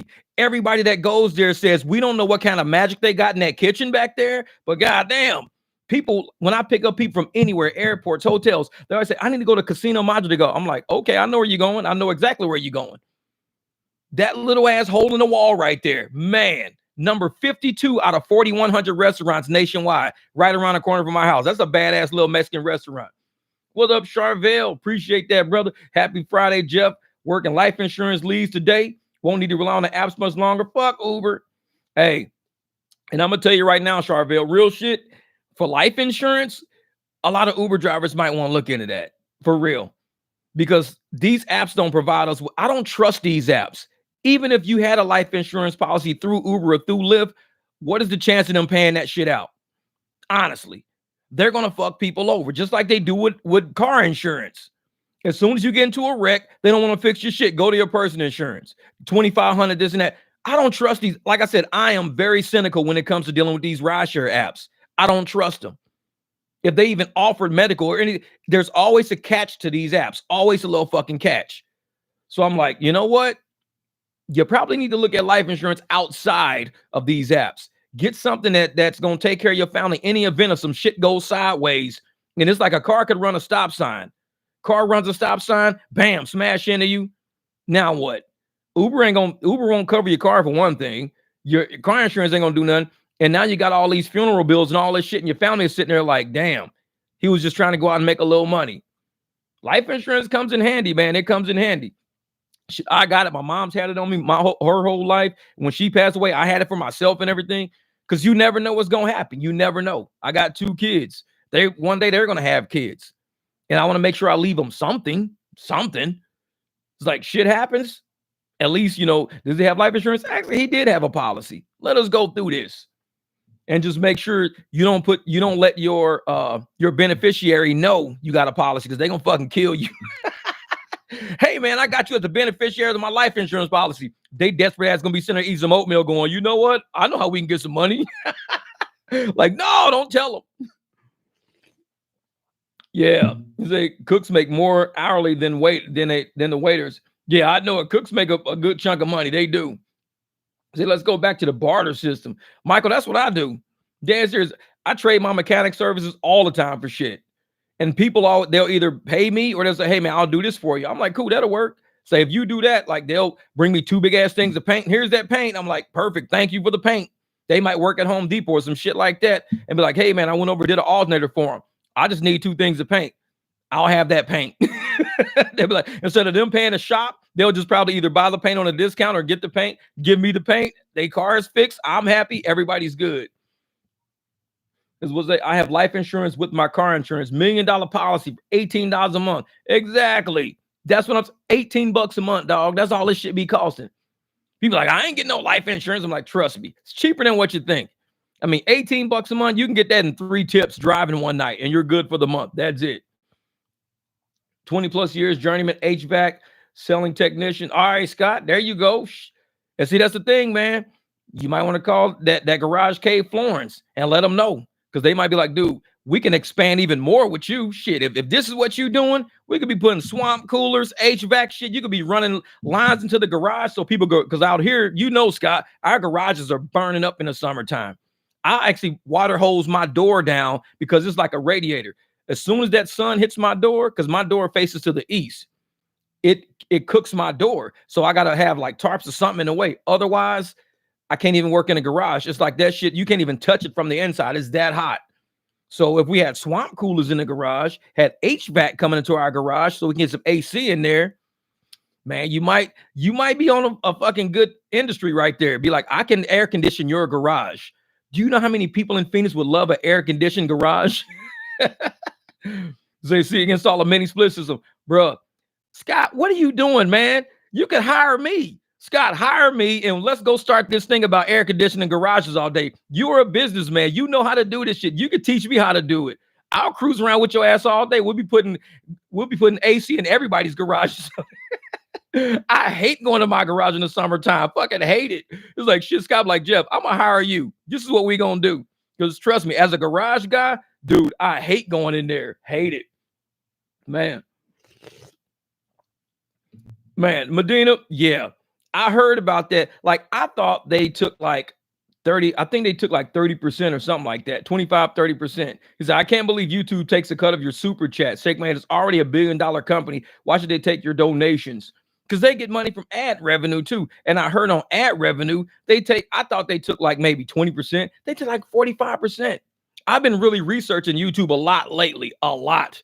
And so, because of a lot of things going on that people are saying, what YouTube is doing because of the new guy that's running YouTube, and all these YouTubers are getting ripped off. And they're like, make sure you look at your numbers, make sure you pay attention to your stuff. And I'm like, man, yes, Medina, YouTube. And now I see why people put their Cash App and Venmo information in their descriptions, because I never understood why. I'm like, why don't you just do it through YouTube? Now I see why. What you just said.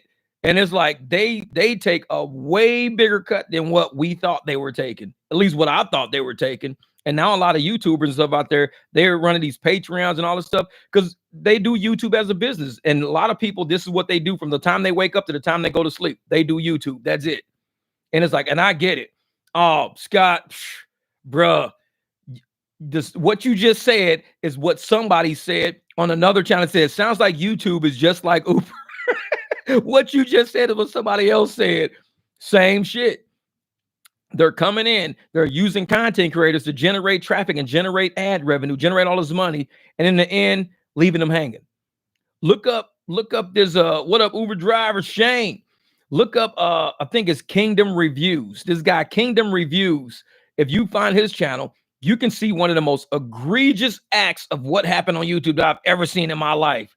It hurts my stomach thinking what they did to this dude, man. And that's why I say I love having a small channel. I hope it always stays small. I hope it never gets to the point where it's on YouTube's fucking radar.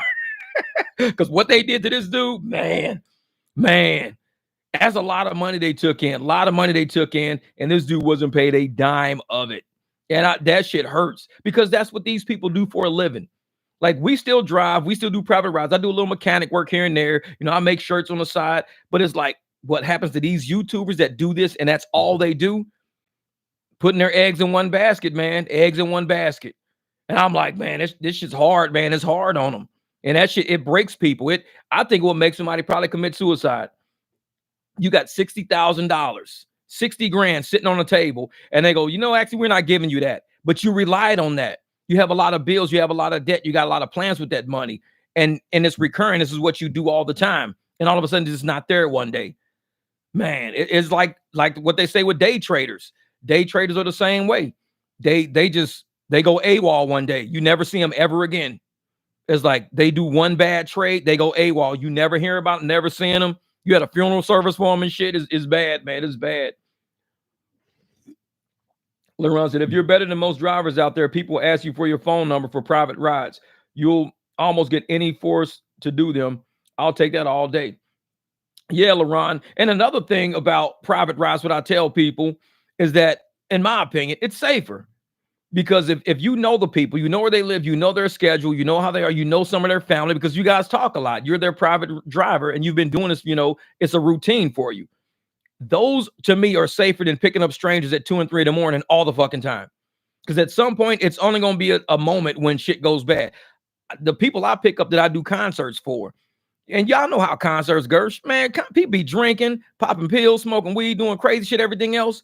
My people know they could do that. I don't care if you high as a fucking kite. I don't care, because we've been doing this for a few times. I know your personality. I know you. I know where you live. I even know 2 and 3 people in your group because I've done all these people differently. So if anything goes wrong, I can at least text one of them to say, hey, something went wrong today. I just dropped him off at the hospital. This is where he is. Meet me down here. I can at least text somebody. With regular, these damn Uber riders, you don't know these fucking people. You don't know what they're taking, what they own. They could have did something at the club, leaving the club because they feeling kind of sick. They fuck around, die in your back seat. You don't know these people.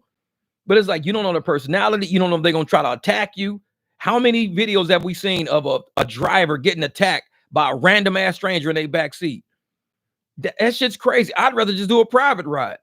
Well, what about if you get into an accident? At least I won't be attacked and stabbed. It's like, I'd rather get hit and let insurance cover that shit than me getting stabbed. Insurance ain't going to cover it. Bro, I've been doing this shit since 1993. Trust me. I ain't had a problem with it yet. 1993, I've been doing this. I ain't had a problem yet with nobody being in my car that's giving me money to be in my car. I ain't had a problem yet. But yet they want to make it a problem. Yeah, side hustles go around and install insulated panels for garage doors. Yeah, Michael, that too. I need that. That's what I need. But see, I want to get a new garage door. They got these garage doors in Phoenix that actually, they're part door, part frosted glass. And so you can kind of see, like, when you light your garage up, the frosted glass lights up, so it looks pretty cool.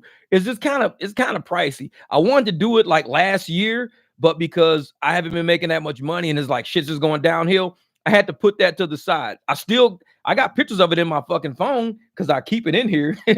I remind myself, do not forget about your fucking plans. Let me see. I know I got it in here somewhere. Oh, where is it at? Where is it at? Maybe it's in downloads. No, I don't know where it is. But I know I had them on my phone because there are garage doors that I really want, like real bad.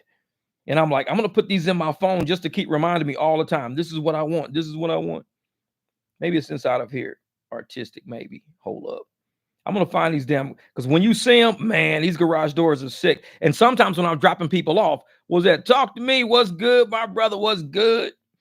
Yeah, when y'all see these doors, y'all gonna be like, oh, those are nice doors. Those are real nice doors. Yeah, I probably don't have it in here. Who knows? Maybe it's in here. Screenshots. Nope. I don't have it in here. God damn it. I must have put it in my other phone. But anyways, there's some badass garage doors. They just cost a little bit, but they're insulated. They got the frosted glass. Man, yeah. They have some sick ass garage doors. The mansions I delivered to are bad. Scott, they got the doors that look like they open like this, like back in medieval times, but really they open like that. They just look like they open like this. While the waiters, people got some badass garage. And see, you'd have to understand, as far as like an engineering person, like many of us are like engineering brain. We like how things are made, how things look. So to see something like that is like, oh man, that's a fucking badass garage door. People like, you talking about a damn garage door? Like, dude, you have no idea. I love looking at people's houses. So I do Uber. I'll be driving at night. I'll take a picture on how they shit is set up. I'm like, dude, that looks nice right there. I swear I got this shit in my phone. I know I do. Because when y'all see it, y'all gonna be like, oh, we see what you mean now. Yeah, exactly. I don't know where this shit would be, man. It has to be in here somewhere. Has to be. I know it's in there somewhere. Nah, probably not. Who knows? Yeah, but what if? I'll find it one day and I'll show y'all. And y'all be like, yeah, you need to get that door. Do your cash rides. Don't get lubered. So I already have a private ride client. He advertised for me just because level of service I provide. Telling you, Mel. And when people want to see you succeed, when people want to see you win, they'll help you win. What is it? When people like you, they want to see you win or something like that. I remember that a long time ago. My man said, when people like you, they want to see you win. And I'm like, that is one of the most, simplest, profound statements ever. When people like you, they want to see you win. There's a lot of people out there that don't want to see us win. They want to see us fail. They want to see us struggle. They want to laugh at us. They want to call us down. Oh, you guys, when people like you, they want to see you win. With the February the 14th, if people liked us as drivers, liked our families, like the fact that we want to feed our families, like that we want to succeed at some, they want to see us win. They want to see the protest garner a lot of attention. I mean, it's not going to shut the app down. No. But it's going to garner a lot of attention. It's going to create a lot of emotions. People are going to be upset they can't find a fucking ride. It's going to generate a movement. And that's what protests are for, to generate movements. It's not going to happen in one day. Just like the professor said, we're going to have more of these and more of these. I'm not going to host any of them. I'm just supporting all of them. So when I find out about them, of course, I'm going to talk about them. Because if I care about drivers more than I care about these apps, then I'm going to stand up for the drivers more than I stand up for these apps. I don't care about these apps. I just got some shit in my phone the other day, probably today. And check, man, this shit's crazy. I was like, you got to be kidding me. Oh, and thank you, Joseph and Mary, for buying the shirts. I appreciate that. Where's this shit at? Here it is. Check this shit. I'm going to show y'all. It says, where is it at? There it is right here. It says, next time you ride with Uber, it says, pay with Venmo. See that shit? Riding with Uber, pay with Venmo. This is a email I got from Venmo. Venmo says, the next time you ride with Uber, just pay with your Venmo. So you can go into your Venmo account and set it up to your Uber account. You can link your Uber and your Venmo accounts now. And it says, life's better when we're cruising together. That's what that says. Life's better when we're cruising together. And it's got Venmo and the Uber logo next to each other. This shit's crazy. I'm like, but we're using Venmo. We're using Cashapp. We're using Zelle. And now Uber sees what's going on. And guess what? Now they're linked to Venmo. Uber's linked to Venmo now. I got this email yesterday at 11 o'clock a.m. So I'm like, we've been talking about linking Zelle, Venmo, and Cashapp so people can pay us directly. Now all of a sudden, Uber saying, hey, we'll link with Venmo. Don't let people pay for private rides or this and that. If you want to pay with Venmo, you can pay with Venmo. You don't got to pay the driver directly. Just pay Uber with Venmo and we'll pay the driver. See, and this is the shit they're pulling right now. So no matter what, the person's going to pay too much driving with Uber and everything. So I haven't really looked through this whole email yet, but when I saw it pop up, I was like, you're kidding me. You're kidding me. See, it says in the Uber, it says how to add, that's what it says, how to add Venmo to Uber. That's what it says in my phone, how to add Venmo to Uber. And it says in the Uber app, tap the profile icon and select wallet. Tap add payment method and select Venmo. Next time you're requesting Uber, select Venmo as your payment method. Your purchases are safe and encrypted. We don't share financial information with merchants.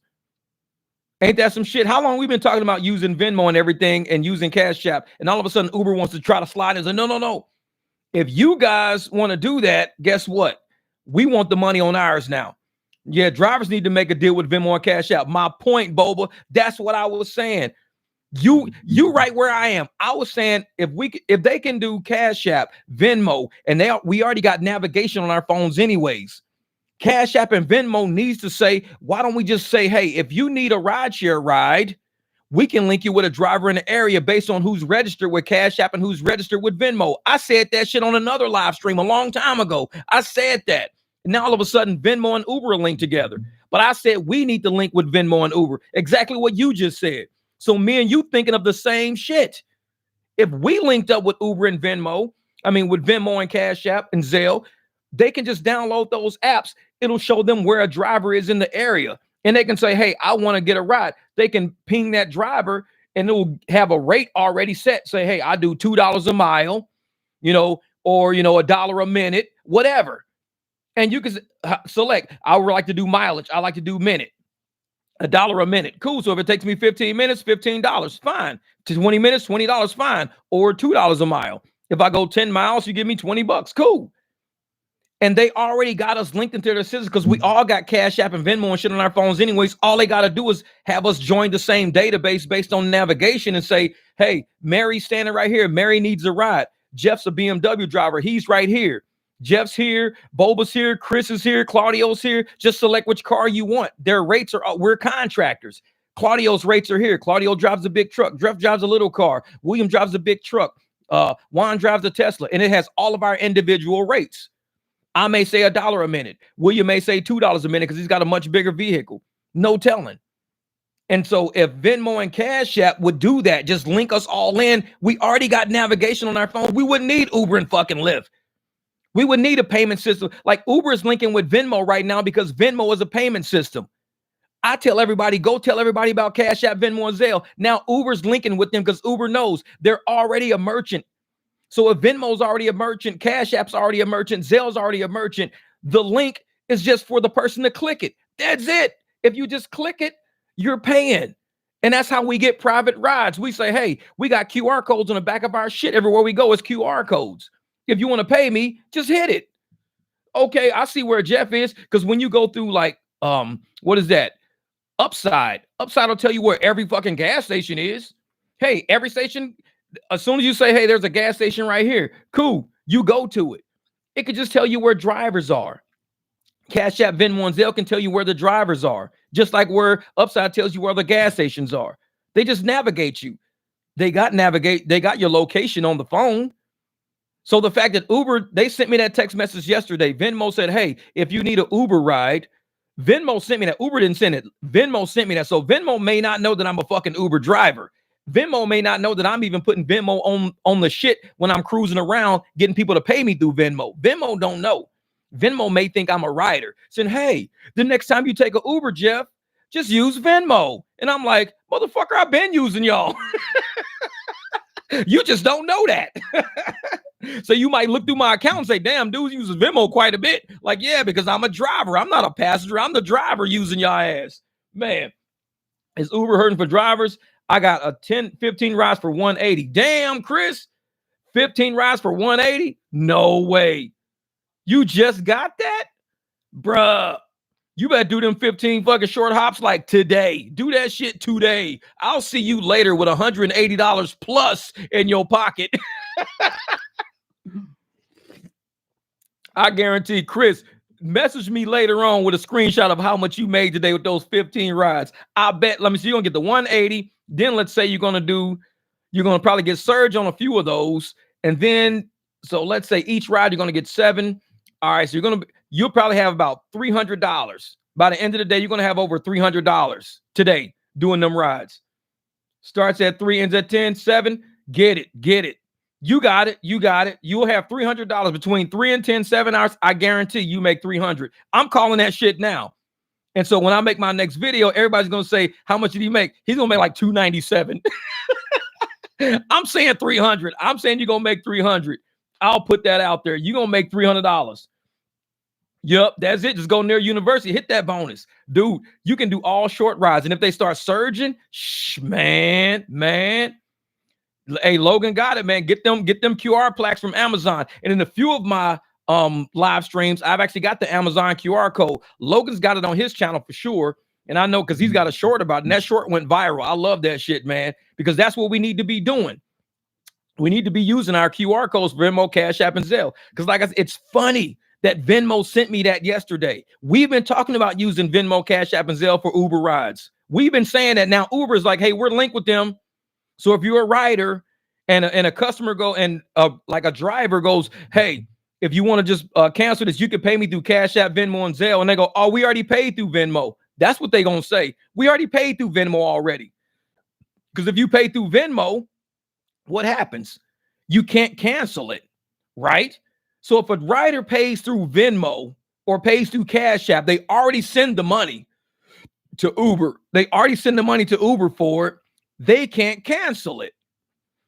Because if you get a ride through Uber, you say, okay, I need a ride from Jeff. I'm willing to pay $40. So you select it. I cancel the ride or Uber cancels the ride. So it's a canceled ride. Either the rider cancels and they pay like $3 to $5, or I cancel, they don't pay shit. But if you go through a Cash App Venmo deal and you pay for an Uber ride through Uber, when do you get your money back? Or do you even get your money back? Or does Uber say, we're going to call it a credit? Since you already Venmoed it to us, we can't Venmo it back to you. You pay through Venmo for Uber, cancel it, and drive off. Yeah. And see, that's the thing. If the rider pays through Venmo, like what they're talking about right now, because Uber is saying, hey, or Venmo is saying you could pay for your ride through Venmo. So that means Venmo they're going to put the money on Venmo, send it to Uber. So Uber says, okay, we've got the money. Let us find you a ride. If that rider cancels or that driver cancels, does that person get their money back through Venmo immediately? Or does Uber hang that money up and says, hey, since you already paid through Venmo, we're not going to give the money back to Venmo. Venmo gave us the money already. See, it's too many fucking players in the game now. Now, Uber is not doing their own processing through whoever they use. I don't know who they use for processing their rides through, but that they're not going to use that anymore. You're not paying Uber directly. Now you're going through Venmo, then Venmo is paying Uber. So if all that shit is canceled, it's got to all be backtracked. It's a lot of fuckery, in my opinion. It's a lot of transactions and a lot of fuckery. So I would tell people, don't touch it. Don't even touch that Venmo shit like that. Already paid through Venmo already. Well, I'm going to cancel this. Well, if you cancel, I'm not going to get my money back. They said, once I pay Venmo, I can't cancel, or they hold it as a credit. It's a ride credit now. I don't get that money back. And see, that's probably what they're trying to stop. Stopping cash rides through saying, we've got your money locked up anyways. Yeah, we still have Cash App, Zelle, Apple Pay, and Samsung Pay. Yeah, Melvin, but what if the rider already paid through Venmo? That's what I'm saying. If the rider already paid through Venmo and we cancel that ride for him and say, hey, we're going to do a cash ride for you. And does Uber send them the money, say, hey, since that ride was canceled, we're going to Venmo you the money back that you paid since you didn't want to ride? Or is Uber going to say, we got that money hung up in our system now because you paid for a ride through Venmo. We're trying to pay Venmo back. But it's going to either we're not going to pay you back, or we're going to just give you a ride credit. That means the person just paid $85 to Uber through Venmo, And then they turn around and paid us $60. So they just paid $145 for a ride home because they canceled a ride that they set up going through Venmo first before us. See, I think Uber's doing that shit on purpose to dissuade people from doing it. So be careful with PayPal Pay. I had to wait 3 weeks to unlock that fund. Yeah, I don't use PayPal Pay. I only use PayPal on my website. My website's been linked to PayPal since like 2015, but I've been using PayPal since like 2003 with the exact same account. And I've never had an issue with PayPal, but with PayPal Pay, that's something I've never done before. So if Etherman says, PayPal Pay is something screwy, then I wouldn't know. But you've experienced that already. And so I would suggest people to say, hey, if you got to wait 3 weeks to unlock that fund through PayPal Pay, yeah, that's kind of different. Because me, I just do regular PayPal. But PayPal Pay is some new shit that I haven't even used yet. It says Uber is watching this channel using Jeff's tricks. Those short bus motherfuckers. I tell you, we ahead of the game over here. We're ahead of the game. Okay, your account is new too. Yeah, that could be part of it too. They could be like testing your account to make sure everything's cool with it, seeing if it's like some kind of spam or phishing account. But then once you've done so many transactions, you get like instant back and forth and shit or something. Yeah, Claudio, those motherfuckers, they short busting it. They're like, wait a minute, this dude's got an idea. If he's going to take all the money off of our platform, putting it on Venmo, putting it on, Cashapp and Zelle and everything, how about we go to Venmo and we kind of cut those motherfuckers off at the pass? We say, hey, if you pay through Venmo, we got your money locked up. That way, if somebody tries to cash ride you, you just paid twice for the same ride. Because now you're never getting that Venmo through Uber shit back. That Venmo through Uber shit's going to turn into a credit. And then you just paid this driver right here a cash ride. So you just paid double when you could have just, and I think, that shit I would tell riders, be sure about using Venmo through Uber. Using Venmo directly to a driver is one thing, but using Venmo through Uber might have your shit locked up. You might, because you know how these apps are. They don't tell you everything. So make sure you're not just getting the credit back when you cancel a ride. Because you cancel a ride and Uber say, well, we're not Venmoing you that money back. What we're going to do is just credit you for a future ride because you went through Venmo to do this. Man. So that's why Darren's getting that raise, because he's listening to Jeff. Oh, then my next live stream is going to be how to properly drive Uber using the Uber app and the search and also the filter. I'm going to do some corny shit with that. I'm not going to tell them our fucking secret hacks to how we fucking being profitable using these rideshare apps. Man, and that's the thing, man. It's like we're always on the front edge of shit. Everybody should have already had QR codes. Everybody should have already had their business cards. I know I got some around here. Like for the people that don't know what we're talking about, I know I got a business card somewhere around here. Oh, here one. Yep. So this is what the back of your business card should look like this. So the back of your business card like that. It's got your Cashapp, your Venmo on it. The front should look like this. Get your car on there. So when you put your car on there, they know what car is showing up to pick them up. They'll remember your car before they remember your face. They go through a lot of faces, like we go through a lot of faces. But if you put your car on the front of the card, they're going to be like, oh, I remember that orange BMW. I remember talking about that.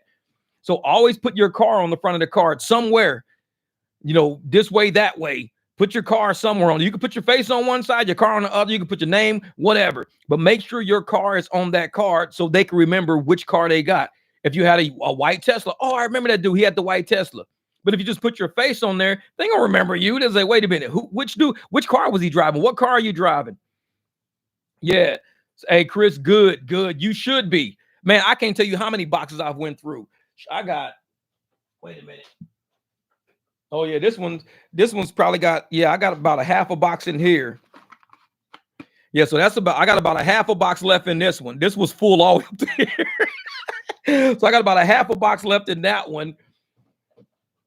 This is a full box I haven't even opened yet. It still got the fucking shit on it. So this is a full box right here. Then this one, oh yeah. This one's a completely empty box. So I already went through this box already. So that box is done. And then I got a half box. But even before those, I probably went through maybe in the 4 years I've been doing rideshare, shit. Because I used to have the Jeep on the front of them when I used to only do the Jeep only. So I've went through probably about 2-3 boxes of the Jeep ones. I went through about 2-3 boxes of these. So I went through a lot of boxes. So when I get text messages all the time, people saying, hey man, my cousin, so I think we have the same box. Hey, I like these little Vistaprint boxes, man. They look pretty cool.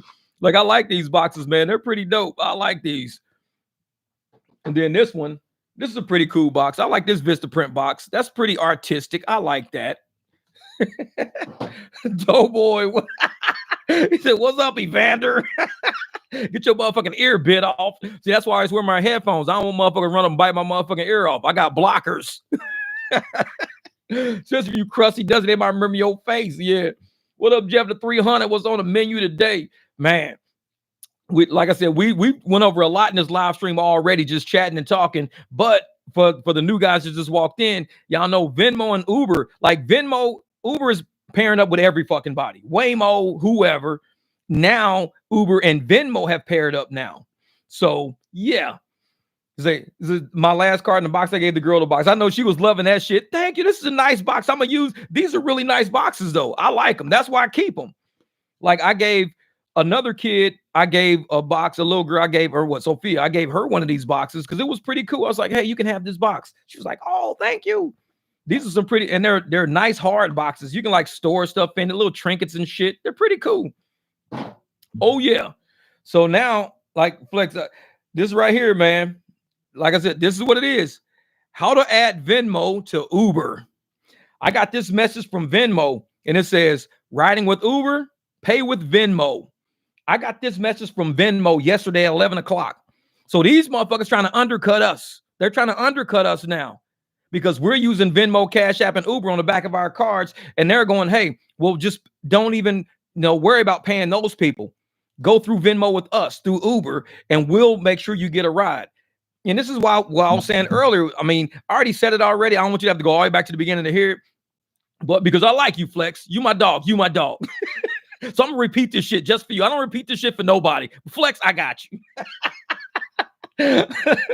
But it was like, we're saying, what if a rider pays for Uber using Venmo? So he pays for it through Venmo. We get there, we say, hey, I'm only getting like $15 out of this. Normally we get about 30. They be like, well, I paid 62. Okay, well, let me cancel this ride. So we canceled the ride, and all of a sudden they can't get their money back from Uber because they paid through Venmo. So they go, I canceled the ride, but it already came out of my Venmo account. The $60 came out of my Venmo, went to Uber. Uber has it on their account. Even though I canceled the ride, Uber don't want to give me the money back. Uber says, well, since you already paid for the ride, we'll hold it as a credit towards a future ride. So you paid through Venmo. We're not going to Venmo you that money back. Otherwise, people will be having credits going in, credits going out, credits going in, credits going out, credits. Their whole fucking Venmo account will look like that. You paid, you canceled. You paid, you canceled. You paid.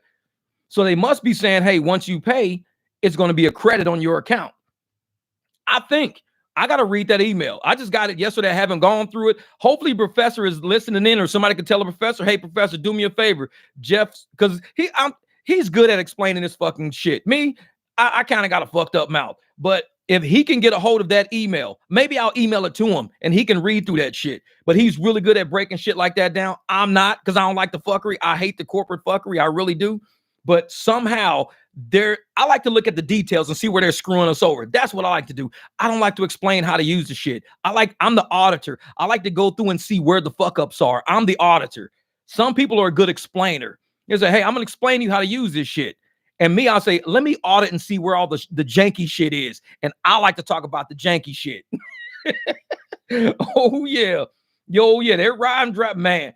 Looks like Uber is actually making the pitch easier for drivers to eliminate the middleman. Since you use a Venmo anyways, take my card, use the next time on me. I like that, Doughboy. I like that. Especially if they won't cancel. Let's say they won't cancel. And we say, okay, since you, just like Doughboy said, since you already using Venmo anyway, you know it's safe. You're using it anyway because you're telling me you just paid for it. You can't cancel the ride. Next ride, I got you on Venmo. You can save money through going through me through Venmo. You don't got to go through Uber, Lyft through Venmo. Just do me. So you probably right. They probably making the pitch easier. They're selling security. They're selling a security saying if you go through Venmo, you can get a ride. Man, say, why would you use Venmo? Who would use Venmo? Is there an advantage? Well, the advantage of using Venmo, I guess, with Uber, if people don't have like Uber bucks on their account or something, you know how people got these Uber bucks and Lyft bucks and shit. They say, oh man, I got an Uber account, or I got a Venmo account. I can just go straight through Venmo. But if you say, hey, you don't even have to go to do that, just come straight to me, like Doughboy said, come straight to me. You ain't got to do that shit. Claudio is stupid. Claudio said, fuck it. Not accepting food stamps for rides. That's my next one. That's fucked up. Claudio, roll the fuck up. I'm accepting food stamps for rides right now, motherfucker. Motherfucker, open up EBT card and shit. Can you give me a ride? This motherfucker Claudio accepting EBT cards for rides, man. You were fucking nuts. I love that shit. This type, hey, I'm gonna put that shit on my car. BMW accepting EBT for rides. Motherfucker be paying you. That shit's fucked up. That is fucked up. Bro, something's wrong with you, dog. That shit's funny as hell. That's funny shit. He said accepting food stamps for rides. I can't deal with some of these people, man. I cannot deal with some of these people. I never thought of that shit, but that's pretty smart. Go 10 miles for a large piece. Oh man, y'all next try to pay with food. Man, y'all are fucking wild. See, don't be giving Uber no ideas, because they gonna find one of these motherfucking drivers. Hey, are you a driver that needs to go grocery shop? Well, guess what? We'll put money on your EBT. Take the next ride and get $5 added to your EBT. Don't be giving these motherfuckers no ideas, Claudio. 3 gallons of milk and 5 dozen eggs for 3 miles. I'm done with y'all. I need to shut the live stream down now. This has gone too far. So we'll take that government. This shit's crazy. Bro, I love that shit. That is clever. That is fucking hilarious. Fucking, hey, we just ride. We got a whole bunch of groceries in the car. Like we went, motherfucker, you leave the house with an empty trunk, come back, all groceries in your shit. Like, what did you do today? Oh, I just did rides all day. Did you go grocery shopping? Nah, motherfucker, I was giving rides for EBT. Motherfuckers coming out the house with milk. Hey, I got the fare. Dropping off milk in your trunk and shit. It's like, fuck that. We starving like a motherfucker out here. Well, you know a motherfucker got a whole trunk full of milk and eggs and shit. Yeah, Rideshare is fucking us up. we getting broke out this motherfucker. They're going to be paying corporate employees like that. You going to the boardroom, everybody got a bag of groceries. We don't have paychecks for you guys, but we got bags of groceries for all you. We know you motherfuckers starving. Joker, man. Hey, you came in at the right time, man. Claudio, these fools right here, man. We'll take that government cheese. Just the thing, we had a great conversation going, man. It took Claudio to fuck it all up. This shit's fucking hilarious. 50 cents on the dollar, man. Talking about doing rideshare for food stamps now. We're not gonna make it. We're not gonna make it. I'm saying this fucking rideshare shit is going downhill. What time away is it? Your ride is about to end. Please insert 5 peanuts.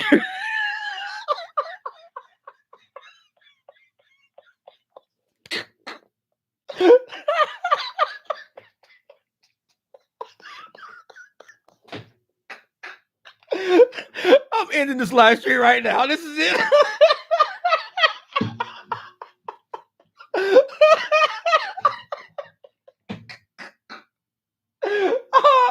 Oh shit. Who the fuck let time to wake up in? Man, that's fucked up. That is fucked up, man. I can't even read this shit. That is so stupid. Man. Man, y'all are fucking nuts. Mace, I just woke up. Go back to sleep, dog. Go back.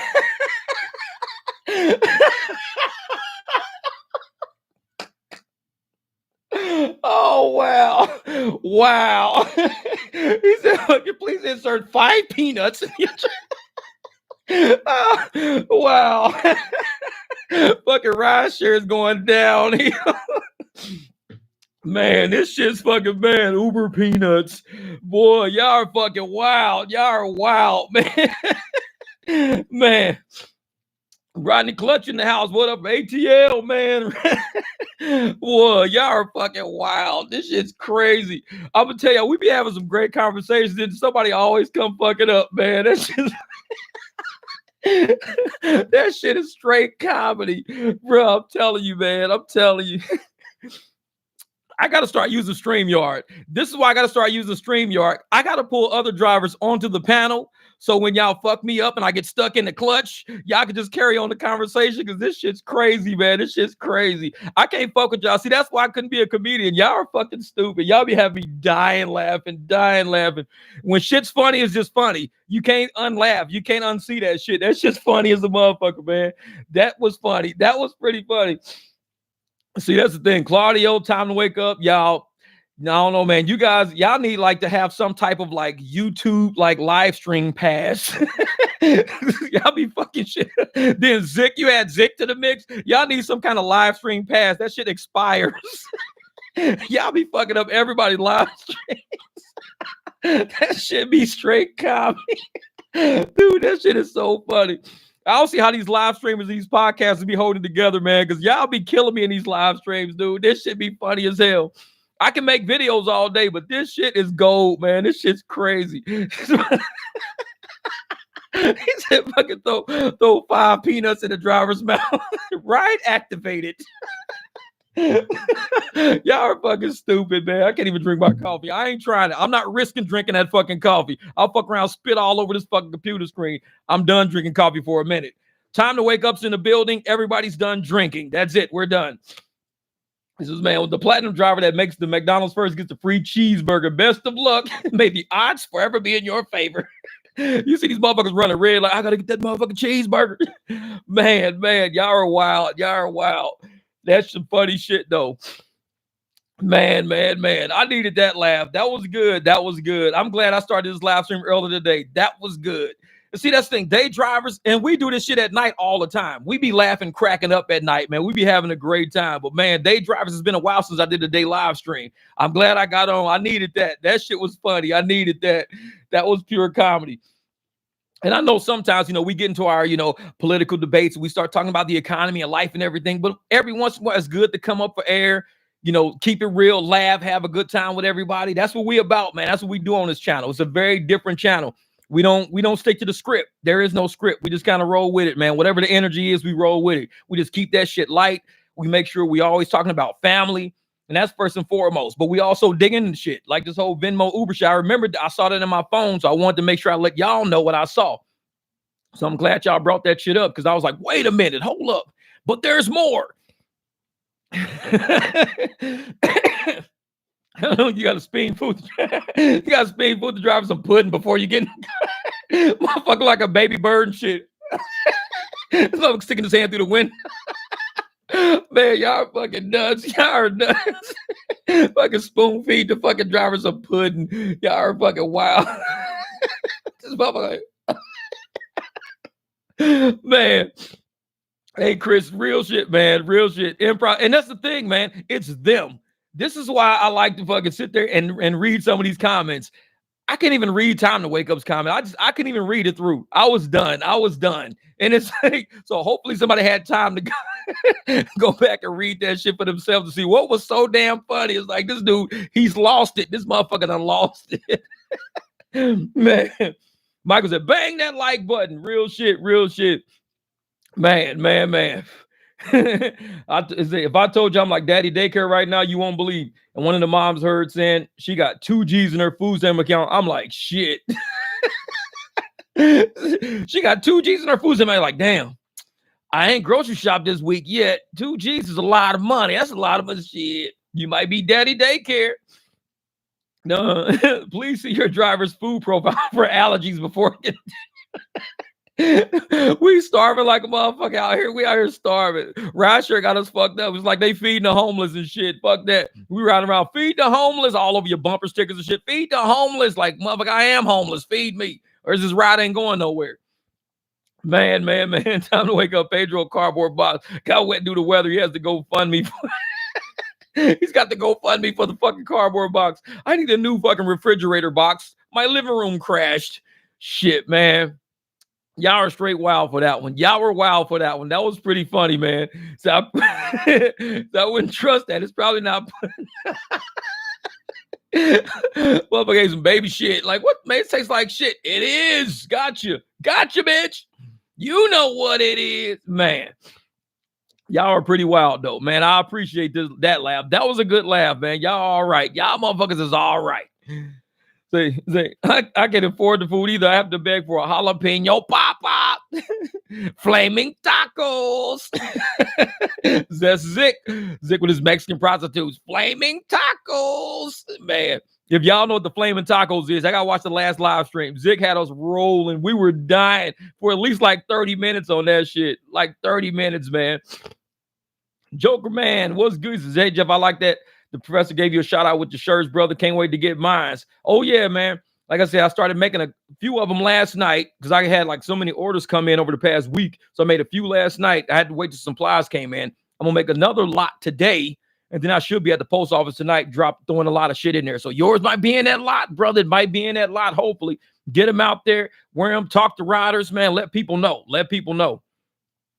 Oh, no, I didn't. I heard about that Uber service animal disagreement today. I saw that, the disability agreement. I saw that. Like, I haven't updated my phone, but somebody said they couldn't even log on. They couldn't even log on until they agreed to that. I was like, see, I haven't updated my phone since like last November. So I can still get off and on the online, and I'm not touching that shit. I will not update my shit because I think they're screwing people. Like I said, all these updates they're doing are screwing up our phones. They're screwing up our abilities to get online, screwing up this. So I'm like, I just stopped updating one day. I said, I'm not ever updating my app. Whatever the old version is from November, that's the version I got on my phone. And I still get rides. I'm just not updating my shit. I'm like, no, because I don't know what they're doing with these. Their updates never give us more money. It's always something that makes the drivers like jump through new hoops, and it takes money away from us. So I just stopped updating one day. I'm like, nah, I'm cool. Like, oh, if you don't update, you don't get good rides. Motherfucker, I don't get good rides anyways. Even if you do update, these updates are permissions in our phones is all it is. It's doing shit. That's all these updates do. So yeah, I never see an update for Lyft, and I get a new Uber update every week. Yeah, because they're messing with people, man. They're messing with people. Says Melvin, Pedro is too busy gathering homeless people for this new racket, stealing bicycles around St. Louis to have them deliver DoorDash orders. He pays them in razor blades and deodorant sticks. It's fucking razor blades and deodorant sticks. No, well, we're now responsible to load wheelchairs, etc. And that's the thing, James. They need to make sure that Uber needs to make sure that we all measure our trunk space, because I don't even have clearance to get shit in my trunk. Half the time, these even e-bikes, they don't fit in my trunk. When you fold them down, I have a shallow trunk. It's a 3 Series. I don't have, like, and my batteries in my trunk and my spare tires in my trunk under that whole under the covering. Therefore, I only got like this much space that some can slide into. Is like probably from here to here can slide into. So if a wheelchair can't fit, it can't fit. It ain't no, well, you got, no, it ain't, I'm not tearing my car up to pick no fucking wheelchair in there for no $6-7. You try to shut it, it messes up the hinges or anything like that. Now your trunk is kind of sitting up. Water soaks into your trunk now. You think Uber's going to cover that shit? No, they're not covering that. They'll be like, well, why did you try to stick a wheelchair back there? Well, I had, agreed on I have to take every wheelchair. Well, your car can't fit wheelchairs. I'm like, exactly. They don't know every car. We all ain't driving big ass trucks. And I'm not about to sit around driving around trying to, oh man, I can make it fit. Don't. No, it's not going on my seats, tearing my seats up. You're not gouging a hole in my seats, turn a corner, wheelchair slide across the seat or anything. Next time I got a big ass rip across the top. You think Uber's paying for that? No. Uber gonna be like, well, why didn't you put it in the trunk? It don't fit in the trunk. Well, what? They gonna have you 50 million excuses for why you fixing that shit's got to come out of your pocket because you put that in your car. They don't control my car. Fuck what they talking about. Say, when I see a long claw dog walking to get in my vehicle, gonna update the Uber that, I'm canceling that ride. They can send all the updates they want. Hell yeah, man. Either Mrs. I made a video about how Uber is abusing us. I might have a case, but I'll have to send it privately. Okay, bet. Let me know, man, because right now these people, man, they on some other shit. They're trying to bang up contractors' vehicles, claiming to these people who are getting rides, oh, don't worry about it. We're forcing them to do this. You can't force nobody to fit some shit in their car that don't fit in their car. If you're not willing to pay the damage, like we should, as contractors, we should say, Uber agrees to pay for any damage that any dog or wheelchair does to my car if I'm forced to take a dog or a wheelchair. You have to agree to pay 100% of the damages. If they say, no, we're not doing that, then you just answer my question. I'm not picking up every fucking body because you don't pay enough profits for us to fix our shit every time it fucks up. Dog jumps in, rips the seat, claws up the leather by mistake, something like this and that. Why should that come out of my pocket? They should, you should be protecting your seats. I am protecting my seats by saying you can't get in my fucking car. That's how I'm protecting my seats. I mean, what other way is there to protect it? If I put a seat cover on it and they jump and the seat cover fucks up or something happens, this and that, well, you should have secured the seat cover. Okay, I secured the seat cover. Dog does something else. Well, you should have. It's going to always be a you should have for them to deny your shit. Well, I should have never let that motherfucker in my car to begin with. That's where it all starts. Just don't even let it happen. Stop it from the get-go. Don't even let it in your car. And it's the same with wheelchairs. If my car can't fit if my car can fit a wheelchair, I'll do the wheelchair because it can fit. For me to not do the wheelchair is just me being an asshole. But if it can't fit and it's going to damage my car, the hinges, I can't shut the trunk. I got to do all this finagling, scratch up my seat. No, that means it doesn't fit. That's all it means. It means it doesn't fit. So we're past that shit, man. Yeah, that's why I don't do them XL rides. People go on vacation to bring them big ass luggage. Yeah. And they do that, man. They'll have 4 or 5 people trying to get in and everybody's got a suitcase. This is not going to work out. Everybody's got a suitcase, man. It was an 8-mile pickup and 17-mile drop off for $9. Shit. Yeah. If it was a 1-mile pickup or a half-mile pickup, 17-mile, I would go the half-mile, convert that shit to a cash ride. But 8 miles, I'm not driving 8 miles to be told, nah, I'm cool. I drive a mile. I'll drive a half mile for somebody to say, no, I'm cool. Because I only went like a mile or a half mile. But 8 miles to be told, no, I'm cool. No, fuck that. That's too much time. Too much time. I'll take that risk for a short one. If something's right around the corner and it's like, okay, this is $13, but you're going, 29 miles. I'll go around the corner and be like, listen, they're only trying to give me $13 for this ride. Normally I would take about 30. Oh, well, I paid 46 for it. Well, give me 30, 35. Let's call it good. Okay. Then I do it, but I'm not doing it for no 13. No. I mean, shit, I got rides in my phone all day showing I don't skimp. When it comes to me getting the money I need to get that ride, I'm going to go get that money I need for that ride. I'm not just doing what they told me to do. Say Disneyland or John Wayne Airport, they want to pay you $8. Man, that's easily $15, $20 right there. And it's airport. I try not to do airport for less than 10. Less than $10, I won't do it. If you got like a backpack, because I mean, there's some people that work at the airport. They don't have any luggage. They just work there. I grab them from apartments all the time. So I'll grab them from an apartment, drop them off upstairs at Terminal 4. That's as far as they want to go. I could do that all day for $10. But when you got luggage and you got all these people and everything, nah, I can't do it. Can't do it. Because then you're going to start getting all these black chips across the back of your car from when people are dragging suitcases out. That's why I do all suitcases. I'll get out and do it. But some people try to be quick with it. They try to hurry up and get there. Like, no, because you scratch my bumper up. Uber's not fixing that. Uber's putting that on me.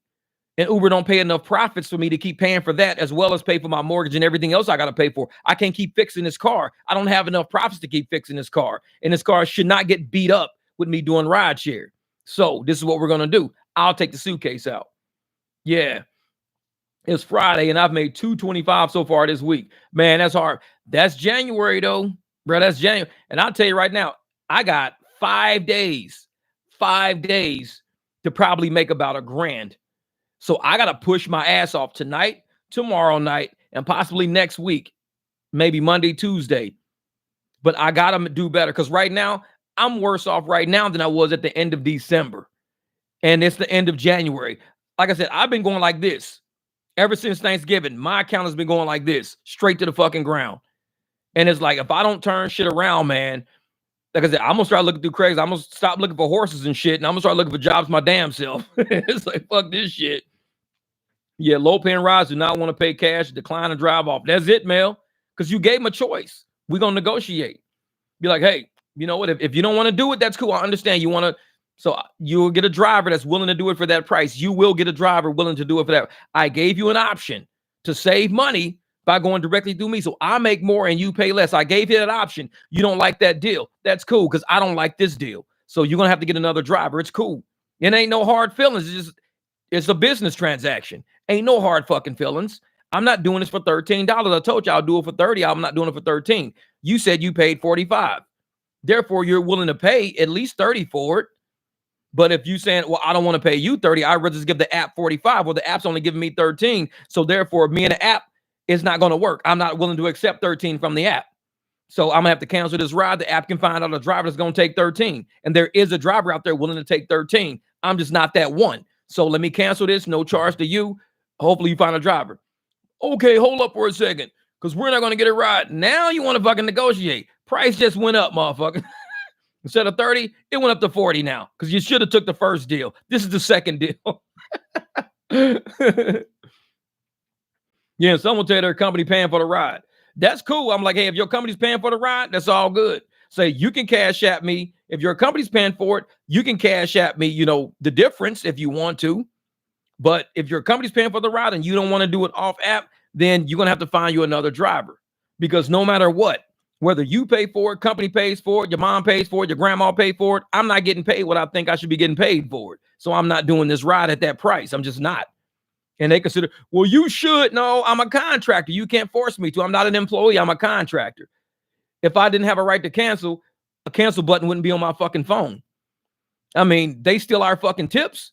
Is there a steal tips button on they fucking shit? I want to see where steal tips button is on their computer, because they keep stealing our fucking tips and they steal our fares. I want to see where that button is on their computer. Because if they really can pull up a Uber laptop or a goddamn Lyft laptop and it says steal tips on a button, then I believe, okay, so they're allowed to sell our tips because there's a steal tips button right on their laptop. They're allowed to do that. But if they're going through finagling that shit, stealing our tips, that means you're illegally stealing my tips. But there's a cancel button on my phone, which means I could cancel. So I'm canceling. If I couldn't cancel, there wouldn't be a cancel button. If you could steal tips legally, there would be a steal tip button. Legally. It would say steal tips right on the fucking button. You'd be like, boop, steal tips. And nobody could say nothing because it's a legal transaction. But when y'all doing illegal shit to us, trying to make us play by the fucking rules, you dealing with a whole nother animal now. No, because we know y'all don't play by the rules. So you can't say, we're not going to play by the rules, but we want to force y'all to play by the rules. I'll tell y'all, that's not a deal I'm dealing with. You can come at somebody else with that shit. That's not a deal I'm dealing with. Like, nah.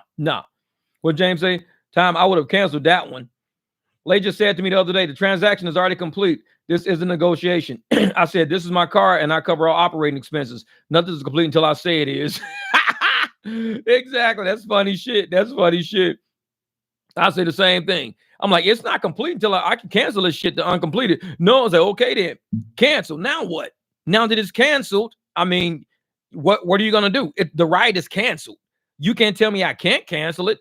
I just canceled it. Now you got to either wait on another driver or you could pay me what I was saying. That's your chances. And most likely at that point, they've been such a shithead, they're going to wait on another driver, which is totally cool with me because I could just go around the corner and get another fucking ride. I mean, it's that easy. He's like, okay, I'm going to go around the corner and grab a ride then. And they going as soon as they going to be standing on the fucking curb, see me come right back around the corner, laughing and joking, playing some motherfucking Ja Rule and shit, riding right past their ass. I'm like, hey, I got to ride $7 for 2 miles. What's up? I hope you find a ride, bitch. Whatever. It's like, shit, you're going to be standing on the curb like, people keep declining my ride because ain't nobody going that far for $13, lady. Sorry. When I can do $7 and go 2 miles, why don't I do 13 for like 25 miles? I can just do 2 rides for 2 miles, get $14, and I've gone 4 miles. Why do I need to go 25 to get the same amount? It's like, that's 21 miles too much time and effort and energy and fuel. That's way too much. So I just keep doing $7 for 2 miles all day. $7, 2 miles. $7, 2 miles. Do that shit all fucking day. So, hey, Jeff, do you know when the PGA Waste Management starts? This is the same day or the same week before Super Bowl. That whole week before Super Bowl is Waste Management. So whatever weekend Super Bowl is hitting is that week right before that, the whole week. And it's like I said, it's going to be crazy, man. It's going to be crazy.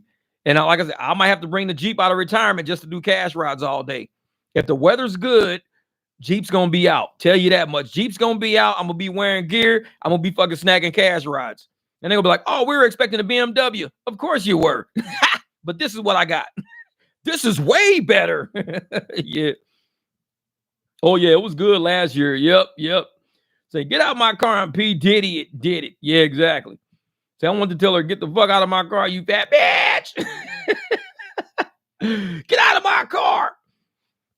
Yeah, February 11th, the Super Bowl, all good. So that means the whole week up leading before that, Duato, what's good, brother? The whole week up before that is actually going to be waste management. So yeah, say $55 for 5 miles all day. That's it. That's it. Because you know they're going to be charging people arm and a leg to get cars in and out of there. You already know it. So you might as well set your prices, set your waste management prices in your head already. How much do you want a mile? You want $4 a mile? I mean, 20 miles, $80. And you know people will pay it because the app is going to be charging them to go 20 miles. It's going to be charging like $6, $7 a mile. They'll be paying $140 to get out of there. So you might as well set your shit up. Say, I want $3 a mile, $4 a mile all day. If you got to go 5 miles, $4 a mile, $20. All right. Because you know the app is going to be charging them $6, $7 a mile for that. So the app's going to be charging them 35, but paying you maybe 10. So it's like, yeah. Shit, I was getting like $10 a mile for 6 hours straight. Chris, man, I don't even know what I was getting. All my screenshots from last year in my phone and everything. I just know I was doing 7-8 hour days, 7-8 hours a day, making $700 a day. 7-8 hours. I think I did one day, I did 11 hours and I made $899 in 11 hours. I was like, and that was as far as I wanted to go. I was like, 11 is cool. 12, yeah, right. And I did that shit in shifts. I did a little bit in the daytime, took like a 2-hour break, then I finished it off. Man, it was crazy, crazy. So Jeep will go back in the game. Back in the game, baby. And if I can get this Jeep, like I said, if I can get people to say okay in this big ass Jeep, I might have to put a big ass flag on the fucking back. You know how Jeeps ride around with flags on it? I'm gonna have a flag on my shit saying cash rides. Driving around with a cash rides flag on my shit. Police gonna stop me. Be mad as hell. Taxes are winning in my market, my area. If rideshare continues down this path, rest in peace. Telling you, man. And taxes are linked in with Uber too. Oh, what up, Dims? Dallas. This morning had a drop off in an area where the road was bad. Not fucking up my tires and wheel bearings. Put in the comments, the pay doesn't pay 1% of the cost it takes to replace one tire on my vehicle. Yeah, exactly.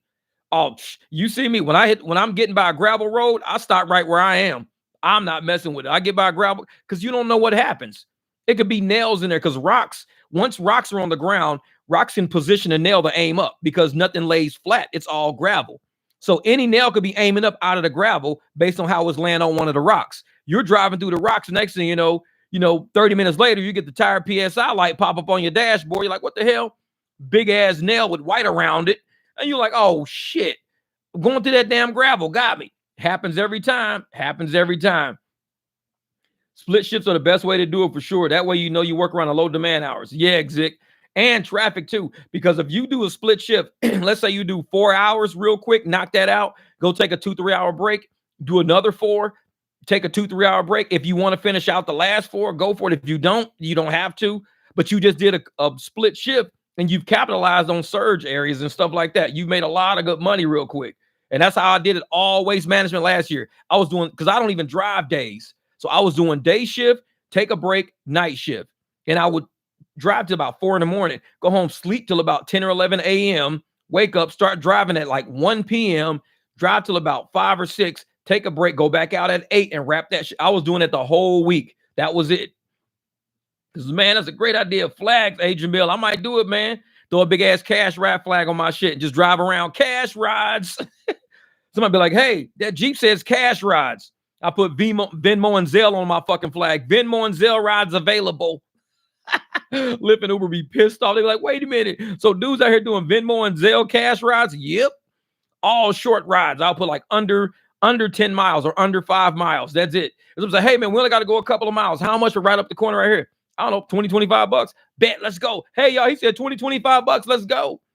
And right around to the hotel, like that Princess Pima hotel that everybody goes to. Because if you pick up people on Frank Lloyd Wright, you got to go all the way down Frank Lloyd Wright, hit Scottsdale Road, make that right turn.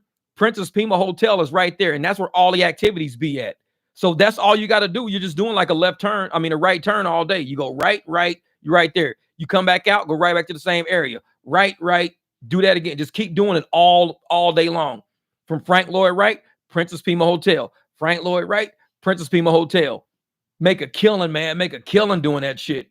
And at the Princess Pima Hotel, they've got it easy to where they know which cars are coming in, coming out. They know how to link everything around. So once you're in and out, dude, it's so fast, man. It's so fast. Oh yeah, the people at the PGA always had massive cash stacks. And I'm gonna tell you, man, Chris, everybody who goes to the waste management, even the women, everybody's asking, hey, where are the strip clubs at? They all ask that shit. Even the women say, hey, where are the strip clubs at? Because they came to have a good time. They didn't all want to stand in line at these dance clubs 3 hours just to get into a dance club when they know they can go to a strip club and there's no line. It's the same music. Plus, you get food there sometimes, and you can like just kick back, relax. You got chairs, you can sit down. You don't got to stand up all night like at a dance club. So everybody's always like, hey, you know where the strip clubs are?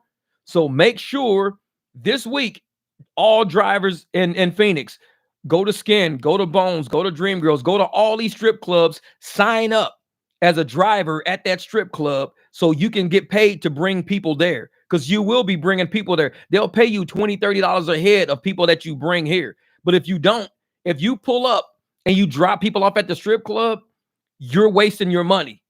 When you drop some off at the strip club, park your car, go in with them and say, hey, these 3 are with me.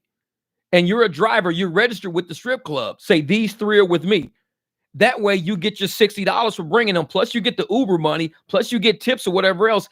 And like I said, and you get that strip club money. And they pay you in cash right there on the spot. So you go home with all this motherfucking wads of money. Sign up with every strip club out there. Do not be taking people to strip clubs and not get paid for it. Go register. Go register. I need a ask me for cash trip hat. Go to Habaneros. It's the hottest spot on the street. Don't be at Habaneros, motherfucker. Be like, woo, man, I'm fucking burning smoke coming out your pants and shit.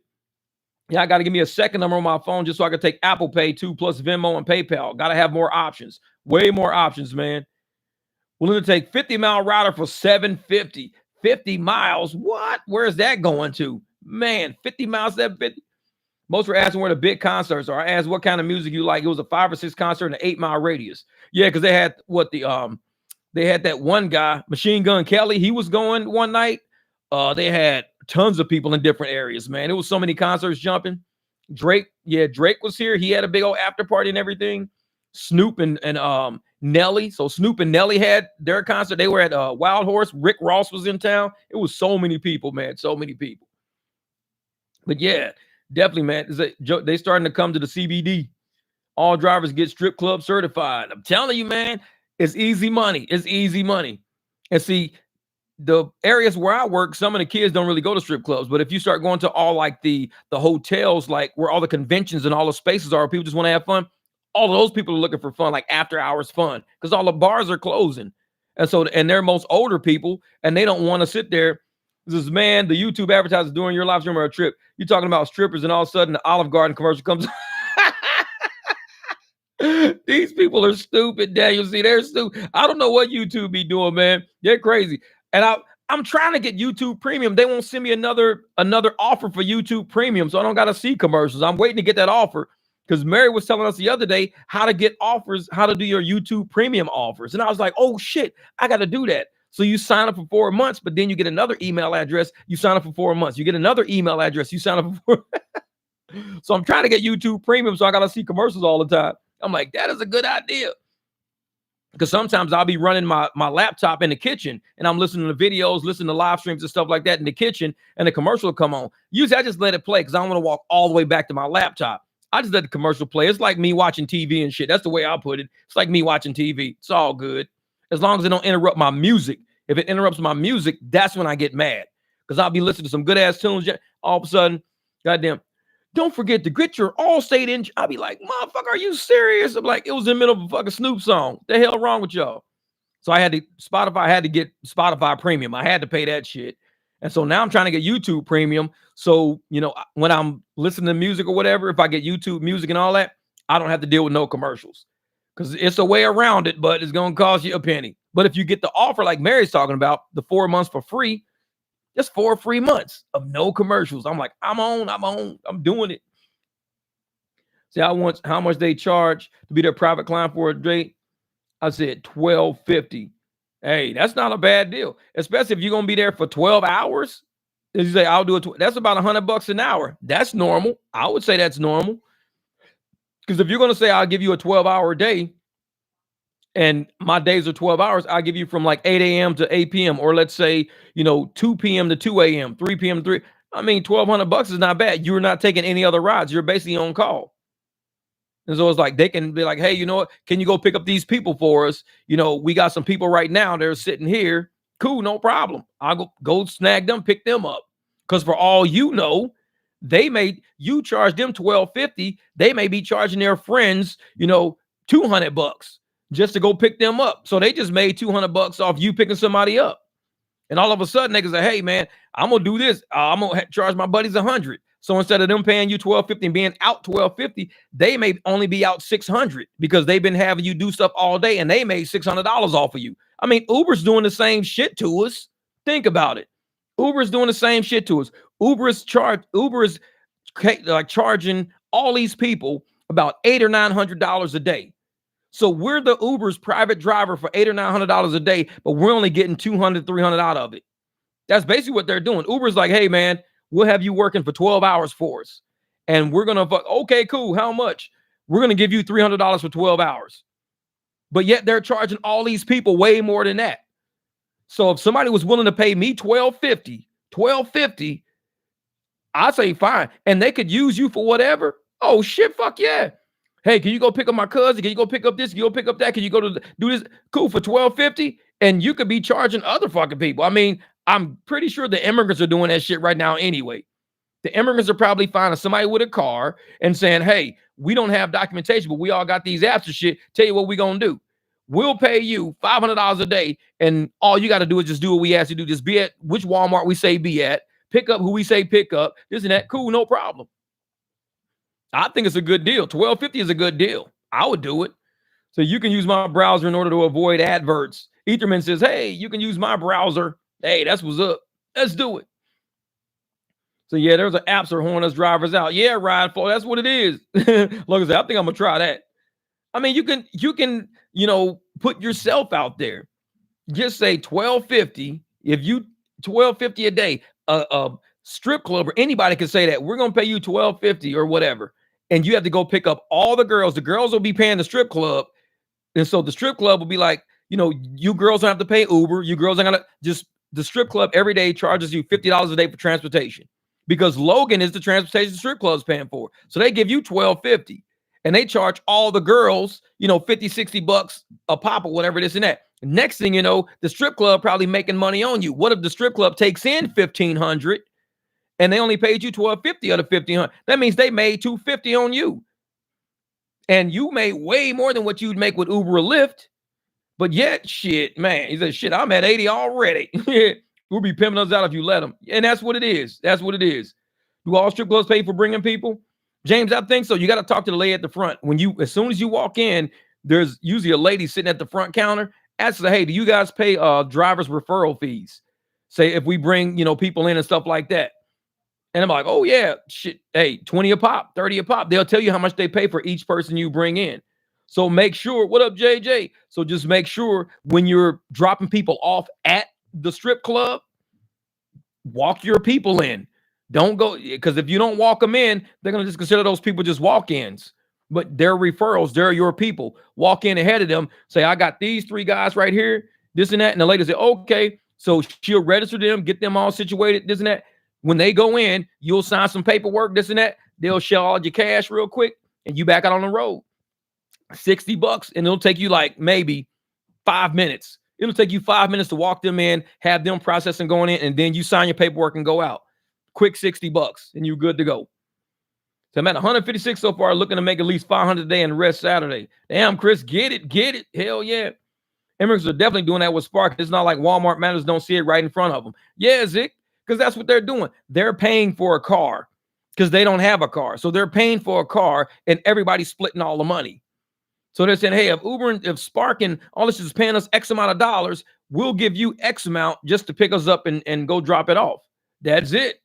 Christine, what's good? I say, high motivation.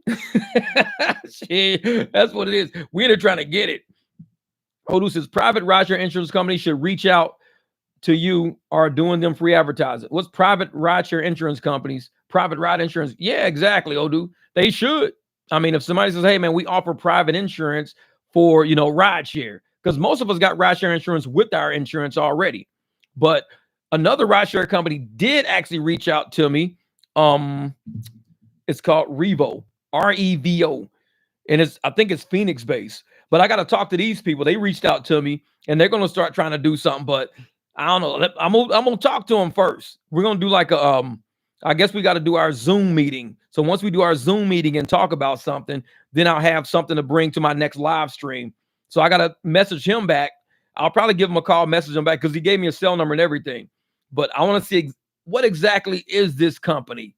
I mean, I've had about 2 or 3 rideshare companies hit me up, but this one looks pretty dope. When I kind of looked over what they sent me, I'm like, this looks pretty dope, right? I like the way this is kind of set up. So I'll know more about it on my next live stream. Say, is it too early for a barbecue? Or is a Panera Bread meeting? Hey, we barbecue from sun up to sun. We like Texas. You go to anywhere in Texas, them people in Texas will start barbecuing at 5 o'clock in the morning. And it'd be 2 o'clock in the morning and you still see grills going. They barbecue like 23 hours a day. They take one hour off to go to sleep. The motherfuckers, they be like, you walk out the house at 5 in the morning, you see like barbecue smoke coming out of people's yard. Be like, what the hell is going on? A motherfucking grill already going. They eat barbecue for breakfast. Texas is crazy, man. It's like, shit. It's Chiba Hut morning for me. Chiba Hut. So now we're cooking up some honey roasted peanuts on the side of food stamps. Just like some honey roasted peanuts with a side of food stamp. That shit's stupid. That shit is so stupid. Yeah. Oh, Revo is a scam. They're talking about cryptocurrency. Okay, Dim's like I want to kind of see what was going on with this company. So if you know about it, I don't know about it. They hit me up. I haven't even seen anything as far as what, how they make payments, how they get drivers on board, this and that. I'd really like to know how. But if it's about cryptocurrency and they're talking about paying people in cryptocurrency or taking cryptocurrency for rides, yeah, that's kind of different. Because I mean, you may take in, let's say $100 US in cryptocurrency today. Then tomorrow you got, $85 in cryptocurrency sitting there. Be like, dude, where'd my $15 go? Oh, that's just how the market goes. I mean, we need a more stable way to pay. Because if I take in $15 US, I want to be able to spend $15 US. I don't want to take in 15 and be like, oh yeah, it's down to like 9. What do you mean it's down to 9? I ain't even been online for like 2 hours. Oh, that currency kind of went down. So you're losing money as you drive. It's like stable coins. That's what it is, guys. Stable coins. Yeah. Need something that's a little more stable, Cryptocurrency is a little different. So I'm definitely going to check with them and see what it is. We riders picking up instead of 3 rides a day, I'm doing 8. Okay, shit. Chris is out there doing it. I got to sign up for them too. What did my man Kev say? He says, my man Kev was like, he had a comment saying, if you're not bringing food or something like that, you can't tell us how to cook it. Yeah, if you ain't bringing food to the barbecue, you can't tell us how to cook. I said, okay, I like that shit. If you ain't bringing, read the fine print. They're saying pay you the full 100% mileage fee, and they take 10% commission of each of the fare. And for every driver you bring in, it's paid to you in cryptocurrency. Oh, what? That's crazy. Yeah, great company. Driver gets 100% of the fare. All right, Chris, I'm gonna look that up. I'm gonna look up We Rides. Yeah, I'm about to look at that. And see. But hey, Chris, do you actually have to pay like a $30 fee every month, something like that? You pay a $30 fee? Because I mean, if I got to pay $1 a day fee, I'm like, it's $1 a day. Shit, I pay Uber $30-$40 per ride.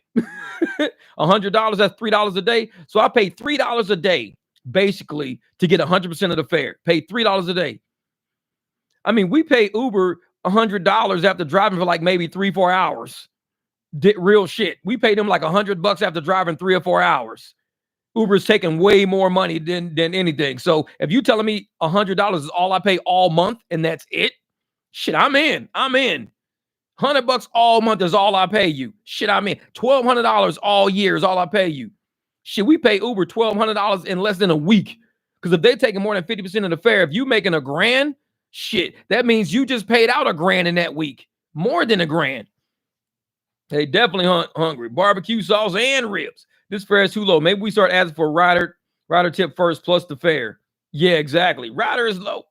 So you know it's my business to stay in their business because it's my business. Hey, Dims, you already know. You on top, like I said, you ahead of the curve. You ahead of that curve. You ride the front of the wave. You don't ride the back of the wave. You not, and I appreciate you coming and telling me that because, like I said, on this channel, we stay ahead of the wave. If you see me talking about something and you like, Jeff, I'm ahead of the wave on that one. I already peeped them out. This is what it is. That means me and you got to email back and forth because you already where I'm trying to be. We pull each other to the front of the wave. And that's what I love about this channel. We don't say, oh, you stupid. You don't know shit.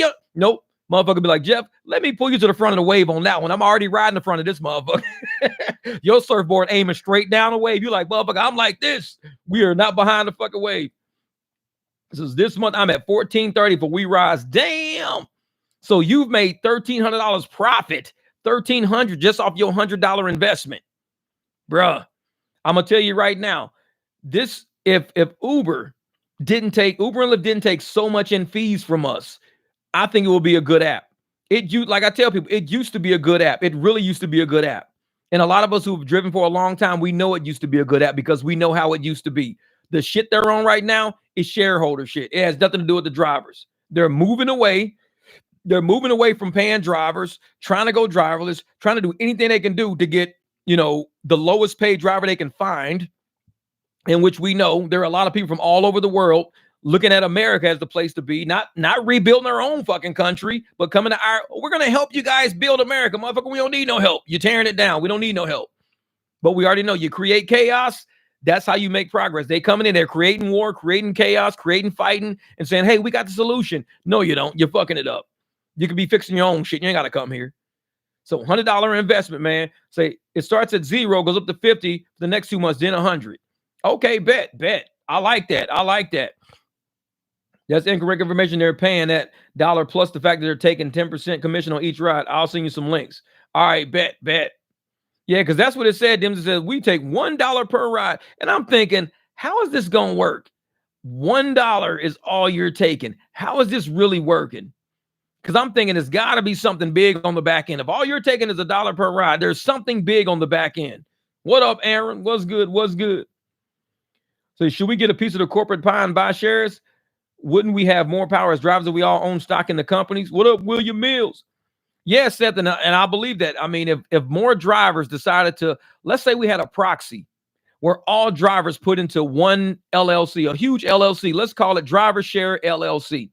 So if all of us put something in Driver Share LLC and we all bought a share of Uber, we'd be the biggest proxy voter. We probably own more shares than the next person who had a lot of shares. Me as a driver owning one is me as a driver owning one. I'm nothing. But if you proxy all that shit, everybody says, hey, let's start Driver Share LLC. Every driver, let's say it's 63 million drivers. We buy 63 million shares. For one, the shares are going to go through the roof unless we buy them all right there on the spot. And then 2, we now have the biggest shareholder out of everybody. We have more shares as a proxy than any other shareholder out there. So drivers eventually run the company. I mean, I think it's a pretty sweet deal. It would take an attorney. It would take a handful of attorneys, not just 1 or 2, a handful of attorneys. And yeah, 1% times 9 million times we would own Uber. Yeah, exactly. Professor had a video about Uber getting naming rights on an arena in Germany. That's where the tips went. Jesse said, real shit. That's where all our tips went. That's our arena. We should call that shit driver's arena. That's the driver's arena, damn it. Y'all motherfuckers stole all of our tips. Yeah, we're going to. And it's not like politicians don't see it. Just like Sam Bankman-Fried with that whole FTX shit, renaming that stadium FTX. Where'd all that money come from? It came from a bunch of stolen funds he was stealing from people. People think that when they name in these arenas and naming all that shit, when you name an arena, you have naming rights on an arena, you're sharing in the advertising revenues and all of this shit to that arena. You're sharing in a lot.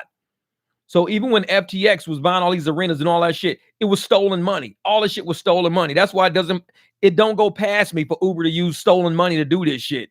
FTX did the same thing. A lot of places will steal your money, use that shit it's money laundering. They use stolen illegal funds to do something legal with.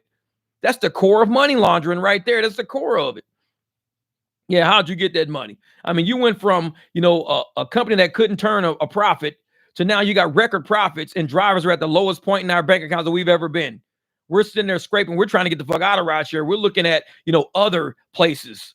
We're like, hey, you know what? I'm gonna do re-rides. I'm gonna do this. I'm gonna do that. Dims Dallas, she's got her company. She's starting right now. And like I said, I looked at the website. I love it. She's still working out some details and working out getting things together for it. But she's already know I'm in. I love it. And one day, like I said, if you ever want me to share that shit on a live stream, or a video, I'd at least share like how it looks and the preface of it. The what are you doing with it? Like the people you got working out, man. Because I think it looks pretty clean. It looks good. But again, it would be a lot of, before you had your patents and your copyrights and all that stuff in line, somebody would try to steal what you're doing. So I respect you saying, hey, hold off on everything right now. Let us get all of our ducks in a row. We know what we got. We got a lot of stuff covered. Still got a lot more to go. We don't want to put too much out of the bag because somebody might copy something. And we don't have the patent for that or the copyright for that. So I get it. So we kind of hang out for a while. I have a really good idea, app idea, but I'd have to explain it one-on-one instead of text box. Yeah, James, a lot of people got a lot of good at, like I said, Dim Dallas, she's got a full-blown deal going right now. Let's just say hers is pretty deep. It's way past first base, past second base. I think she's probably at third base by now. She's about to bring that motherfucker home in a minute. She's probably approaching third base real quick with the last little bit, like tightening up of what they got to do to it. But that's just, like I said, she's past first base, well past second, on her way to third with that shit. She might already touch third and be on the way home for all I know. She only told me so much. So like I said, it's a solid idea. And I like the design of it. I like the simplicity of it. And I believe with something like that, I will see, these rideshare apps potentially trying to buy you out to put you on the shelf. I can see that happening. Because it's way too easy, way too simple, and it's way too amazing for drivers. So I can see a place like Uber or Lyft saying, we're going to offer you this much money for your app. And they're going to try to make it a deal that you can't refuse. And they're going to say, okay, it's sold. All right, we're putting that shit on the shelf. Kind of like what they did Drizzly. We're going to buy Drizzly. So they bought that shit, and what do? Nobody really dealt with Drizzly. Nobody did nothing with that shit. They pretty much put that company on the fucking shelf until they ran it out of business. That's all. They never invested no time and effort into it. Uber Eats was their go-to. Uber Eats alcohol, Uber Eats delivery is their go-to. Drizzly, they just need to get Drizzly out the way. It was competition. So they bought Drizzly out and put the motherfuckers on the shelf. That's all they did. And it was like, you got to understand. That we would get Jeff to be the new CEO once he become a main shareholder in the company. I'm going to make a fucking t-shirt that says, I'm the CEO that hates your motherfucking motherfucking CEO. It's MFKN CEO. What's MFKN CEO? Motherfucking CEO. Like, that's a lot of letters. What's MFKN CEO? Motherfucking CEO, goddammit. What you think? He can't come in the meeting. He says, Dare so full of his eyes are brown. Drivers, if you get Dare as a passenger, turn your Uber car into NASCAR. I know for real. Fucking show us that's how we really drive. Fucking be out there fucking doing donuts and shit in the roads. Say, Jeff, are you going to get in the octagon for $5 million to buy all the stock at Uber and fire Dara? Hey, $5 million to buy all the stock at Uber, man. It's going to take more than $5 million. Shit, $5 million is like maybe a percentage of the shares. But yeah, if I did get in, the first thing I would do is I would look at replacing CEOs with people who would be willing to involve driver input and driver consideration into their app. Because without drivers, these apps ain't shit. Honestly, they're not. And they know they're not shit. Why do you think he's running? Why do you think Uber's running the Venmo? Next, Uber's going to run the Venmo. Uber's going to run the Cashapp. Uber's going to run the Zelle. Uber's going to run to all these places because they know drivers are using these apps, these merchant apps, to do cash rides with. So what they want to do is lock up people's money. I know what the play is. It's a lock up money play. If we lock up their money and fuck up their money, they're not going to take a cash ride. They're not going to pay twice for the same ride if we lock their money up. Right now, going through Uber, your money's not locked up. If you cancel your ride, you cancel it. You don't get charged for it. But if you Venmo some money out, that money's gone. It's gone. You just Venmo'd it out. It's gone. It ain't coming back. Even if you cancel it, it'll take a day or two to come back. So you basically paid twice for that ride, even if you ever do get it back. Like I said, I haven't read the fine print of it, but I'd be hard pressed to think they're just not giving out credits. Oh, we're going to give you credit towards the future ride. So I don't know. Yeah, ain't no selling information around here. Ain't no selling out around here. This is for drivers by drivers. I'm telling you, Dims. And that's, to me, that's more about integrity. And integrity is what things need to be built on. And if you can't build something on integrity and you can be bought out that quick, you can sell your soul out that quick, nobody's going to fuck with you long term because they know all it's going to take is somebody with a bigger pocket to buy out your level of integrity. To sit up, like, even when I said, if somebody was like, hey, Jeff, we'll offer you money for your channel. No, because it's not just me you got to take care of, because there's so many drivers that have put their input, their heart, their soul, their humor. There's so much involved in this channel, more than what I think that I will be worth. You'd have to sit down, 4,000 or 5,000 drivers who actively participate in this channel any given day. 4,000 or 5,000 drivers. Because I mean, that's probably what my view count in a day is, around about 4,000 or 5,000 a day. So I get 4,000 or 5,000 views a day. You'd have to talk to all those drivers, 4,000 or 5,000, and ask them, how much would it cost for me to buy your percentage of the content you put on Jeff's website? They'd have to talk to everybody, because it ain't just me. I'm not the only one here. And ain't nobody willing to put in that much fucking work. So if you ain't willing to put in that much fucking work, you're not shutting all these people up. You're not shutting me up. We keep in an open platform. It's about integrity. Because if each driver on there says, oh, it's going to cost you about, 450, I think I did $450,000 worth of input on this channel. I think I did 450,000. And if every driver said $450,000, they'd be like, yeah, y'all fucking mind. We're not buying old ragged ass fucking channel for that much. I'm like, exactly. It's not worth that much to you. It's only worth that much to us, which is why we would never be bought out, because our integrity is worth that much to us. So therefore, we can never sell out. You can't sell your voice. You can't sell. All these fucking drivers will all have to sit down to say how much, because this ain't just me. And I'm not one of those motherfuckers. Oh man, I'm sorry guys, but they bought me out. No, they've got about all of us out. All of us have to be bought out. That's a lot of motherfuckers that participate in this.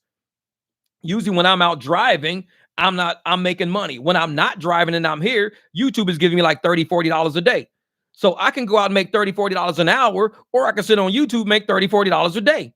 It's like, that's my difference right there. Pretty soon, if I keep this channel going, I could get $40 a day. I could get $50 a day. I could get $60 a day. But I'm still going to make more than that driving, because YouTube is not paying me $200 a day. I can make that driving though, but I'd rather give people an open space and an open floor to sit and we chat and we talk about everything that's on our mind on YouTube when it comes to driving, when it comes to life, when it comes to whatever. And this is what we do. But once I finish with this shit don't pay the bills. It's a little bit, but I got to run out the door and I got to drive, because the $30, $40 I got, like I think the other day on YouTube, I made $26 that day on YouTube. $26. You make that shit doing 2 rides. I make that sitting here all fucking day. But that's all YouTube is going to offer somebody at my level of the YouTube game. I'm not a big YouTuber. I'll probably never be a big YouTuber like that, which is cool by me, because I still drive. I can do mechanic work. I can sell shirts. It's a lot of shit I can do. But they're not going to shut me up and not have a forum where we can sit up and we can talk and have a good time and laugh and joke and really put the truth out there. Yes, I agree, Jesse. 5 years ago, I was averaging $1,500 a week, working 35 to 40 hours. Yep. Time to wake up, real shit. I remember doing that shit in the weekend. I'd work about, 30 hours in a weekend. Real shit. 30 hours in a weekend. Bang out $1,200. Weekends. Bam. Real quick. Be done. And wouldn't even drive Monday, Tuesday, Wednesday, Thursday. I wouldn't even think about driving those days. I'd go Friday, Saturday, Sunday, 1,200 every week. So I wouldn't saturate the market. Monday through Thursday, the market wasn't saturated because I was a driver that wasn't out there. Monday through Thursday was the people who had families who had to do family shit on weekends. So all the people that had to work Monday, Tuesday, Wednesday, Thursday rarely drove weekends. They were making good money driving those 4 days. The weekend drivers, us, we'd only work weekends and we do well. Everybody had their place. We all were doing okay. We all knew our positions and everything was working. Then the greed started. Then the saturation started. Then the corporate greed fucking started. Then the theft started. This whole industry has gone like this, straight fucking downhill, because of a lot of people who didn't respect how we were doing it. It was cool. It was no competition. Well, a lot of, Facebook motherfuckers in competition with each other. I wasn't competing with nobody. I was never like, well, I'm gonna make more than you this weekend and you're gonna make than me this weekend. I'm a better driver than you because I make more than you. Everybody's market is different. Everybody's car is different. Everybody's driving styles are different. I was never a better driver than no fucking body else. I never looked at myself like that. I looked at myself as a driver who wants to keep my bills paid. That was more important to me than trying to be better than any fucking body. Because if me only driving 1 or 2 days made my bills cool. So, all right, I'm gonna hit the gym, soon continue. All right, brother. Be out there Muay Thai training. Go out there and kick some ass. All right, Ether, get out there and get it, brother. And that's the thing. We weren't greedy drivers. If I made enough to cover my bills, I didn't feel that I had to be out in the streets anymore. There were other drivers willing to do that work. And I think the apps knew that. They were like, man, these people out here, they're only working when they want to. They're only working weekends. They only working, a couple hours a day. We're paying these people too much. They've got decisions. What up, Dennis? Walking through the good home cookie. Get it, Jeff. What up, my man? Amazing hustler. And that's what it is. A lot of people were making really good money, not stressing ourselves out, working 80 hours. We were working 30 hours, 40 hours. It was a good hustle. And I think the apps are like, we're paying these people way too much. I tell you what, pay them less, make them work more. That way, riders get picked up. Because a lot of times, riders wouldn't get picked up because we just be off the road. We made enough money. We are off the road. We don't care. It's like, dude, I already made $1,000. I'm good. I don't have to drive no more. I'm not putting my car at risk for that. But when the app said, we're going to lower driver pay to force them all to be out the house more often. That way, more people are going to get picked up. Now it came to the point where people are fucking snagging $3, $4 rides like this. We would we laugh at that shit. See a $3 ride, be like, no. Very next ride pop up, be like $8 for like 2 miles. Very next ride. $3 for 3 miles. Nah, let that pass. Next ride, $9 for 2 miles. Told you, blip, take that one. Now people see a $3 ride. Ooh, I need that. $4 for 4 miles, need that. $5 for 7 miles, need that. We was never like that. We were never like that. We look at this shit, be like, okay, $5 for 6 miles? No. Very next ride, $11 for 3 miles. Very next ride, like, I'll take that. So all the apps did was take cherry picking out of the equation. They forced everybody to be hungry, everybody to be starving, everybody to be out there so much more on the streets that people are accepting this bullshit. That's why February the 14th, man, we got to fight for what we know we worth, because we come from an area of worth, a place of value. A lot of the new drivers out there, they have no idea how bad this shit is. This is amazing. I made $18 an hour yesterday. Today I'm at $22 an hour. And we're fucking laughing. We're like, bro, we used to make $60 an hour, $45 an hour, easy, $50 an hour. We used to do this shit all the time. And now you like, yeah, $21 an hour. That's a third of what we used to make, a third. $21 an hour. I'm jamming now. Like, no, not really. Not really. Yeah, get a driver minus CEO, preferably someone with rideshare experience. I'm telling you, that's what they need. That's what they need. Somebody who understands the driver side of the equation. Because if you're not running an ethical, moral fucking business, I mean, it's just like running a sweatshop. It's like running a plantation. We look at the plantation owners as foul fucking people. We don't look at the success of the plantations. Oh, the plantation is going amazing, man. Look at all these fucking crops you guys got. The horses are taken care of. The fucking buildings always painted. Man, this plantation is doing amazing work. No, we be like, why do you guys own slaves? That's just wrong. You look at the whole fucking aspect of a plantation and be like, this shit's just wrong. You guys got slaves out here, man. These motherfuckers getting beat. These motherfuckers ain't got no benefits. There's nothing. What are you doing? When you look at the whole aspect of a plantation, you start dissecting it. It's not about just success of the people that's in the house, sitting at the big ass table with wine and champagne glasses and shit. It's not just about them. It's the whole aspect of who's running this shit. Is this a sweatshop? We frown down on for sweatshops. We don't go, oh man, the sweatshop owners are making a killing. These motherfuckers just bought a yacht. The sweatshop owner got a goddamn Bentley.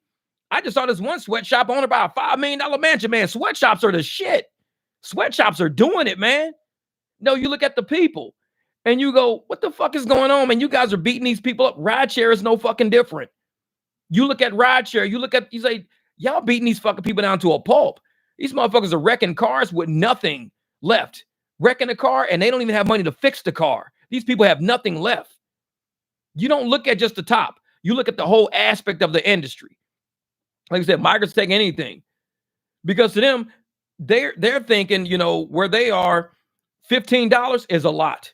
$15 US dollars is a lot. And they think, I can live off of $15 US dollars. Well, where you're from, you can. Here, it's not like that on American soil. And I think a lot of them are getting upset. Yeah, some drive have to keep their house so they can keep their welfare. Yeah, exactly. That's it. And when the news was asking one of these immigrants the other day, guy was all bundled up and shit.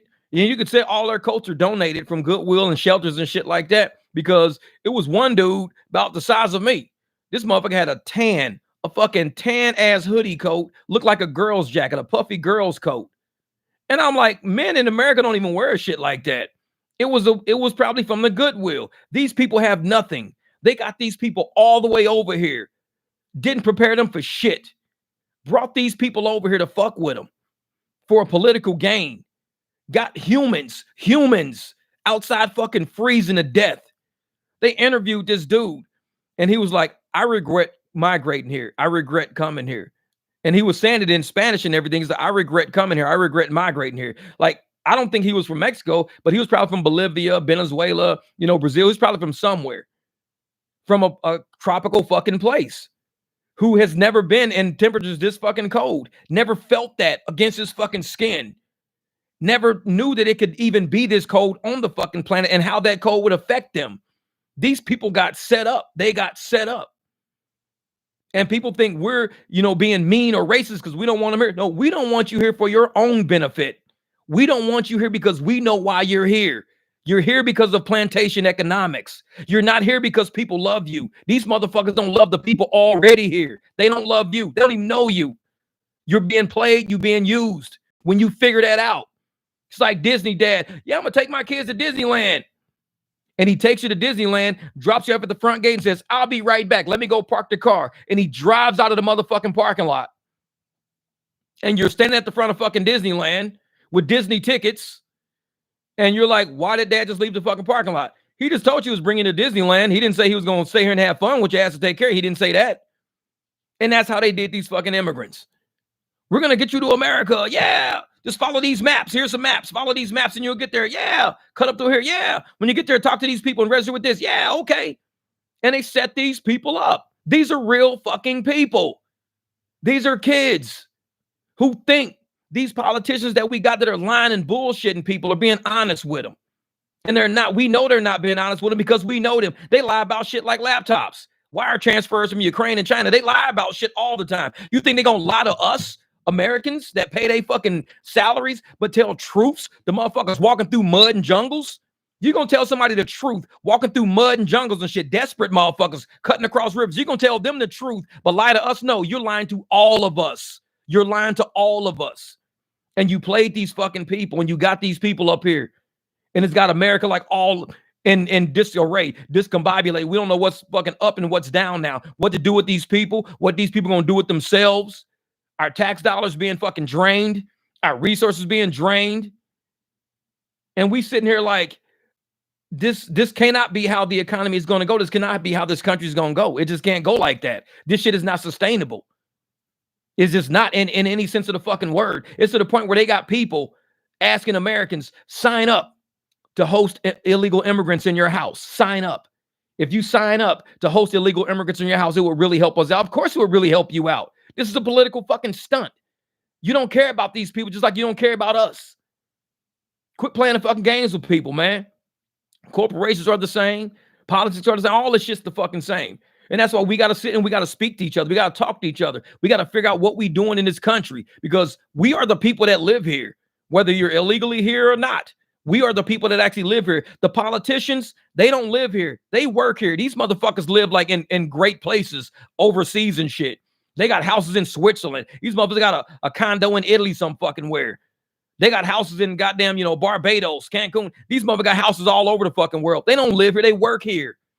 America is their job. We live here. So we the ones that got to speak and talk to each other. We can't just get up. I'm going to get up and go to my villa over in fucking Germany. I got a German villa, sitting over here in fucking Stromberg. I don't got that shit. But I guarantee one of these motherfucking politicians probably do. Yeah, I got a villa in Stromberg. I got one in Italy. I live right in Vienna. I got another place up in Finland for the winter with my family. These politicians, they work here. They don't fucking live here. So they don't give a shit about America for real. Because if they gave a shit about America, they give a shit about Americans, the people here. So you got to get you a MAGA hat. I don't need a MAGA hat because I got a MAGA heart. I wear my heart on my fucking sleeve. They know who the fuck I am. Anybody listen to me know who the fuck I am. I don't need a MAGA hat. I walk in this bitch and just start talking. They know who the fuck I am. It's like, these motherfuckers know me. They know me. So I'm one of these people to say, this country used to be amazing. I bought a house at an amazing time in this fucking country. Interest rates were fucking on the floor. People don't even think about buying a fucking house right now. People still worried about how the fuck they gonna fill a grocery bag right now. How they gonna put gas in their tank right now. I bought a whole motherfucking house on a corner and didn't give a fuck about it because I knew I could get the money. That's how good economy was. Jeff, You don't come with this $213,000. Man, I got you. Shit. 213 is all you want. I got you. I got you. Now, motherfucker be like, hey, we gonna get groceries this weekend? Let me see how much I can get. I'm talking about groceries, man. Let me see how much I can come up with. We didn't give a fuck about buying a house at one point. That's how good the economy was. We trusted shit. We trusted it. Now you ask a motherfucker to buy a house or buy a car. They got to rethink that shit. They got to be like, oh, man, hold the fuck up for a second. Wait a minute. You want me to put how much money up? I don't know if I can get more money. The economy's not that good. I can't get more money to replace that money. So shit's changed. Shit's changed. This is mega hard for life. Real shit, man. So I seen a guy wearing Ugg boots. Immigrant. Yeah, exactly. Scott, real shit. And the thing is, people just like, and I'm gonna tell you something, dog. Y'all motherfuckers know I'm finna get deep on you motherfuckers real quick. So y'all know me. If this ain't anything for you, you gotta fucking bounce somewhere. You gotta bounce. And I tell motherfuckers like that for real, because I don't fuck with weak people. You gotta bounce. But I'm gonna tell you motherfuckers some shit right now. Now, me coming from where I come from, being a young hood kid, you know, born to black parents, black cousins around me, everybody black around me. I know what a narrative is. I know what a narrative is. And when you're in the country, and like I said, this shit's gonna get deep. So I hope you motherfuckers don't get offended. If you do get offended, it's not my intention. It's just how you fucking feel. It's just how you feel. But this country tried to make black people hate black people. I know that shit for a fact. I told you motherfuckers, I'm gonna keep it real. Don't fuck with me. I'm gonna keep it real. Black people in this country were told to hate blackness, hate how dark your skin can get. Hate the fact that, you know, if you're black, you may end up dead or in prison. That was the narrative being sold to black people. That being black, you brought down property values in the neighborhood if you move into that neighborhood. That's what this country did to people.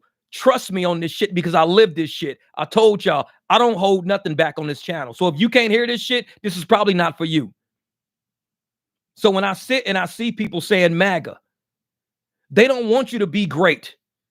When you say make America great, they don't want you to be great.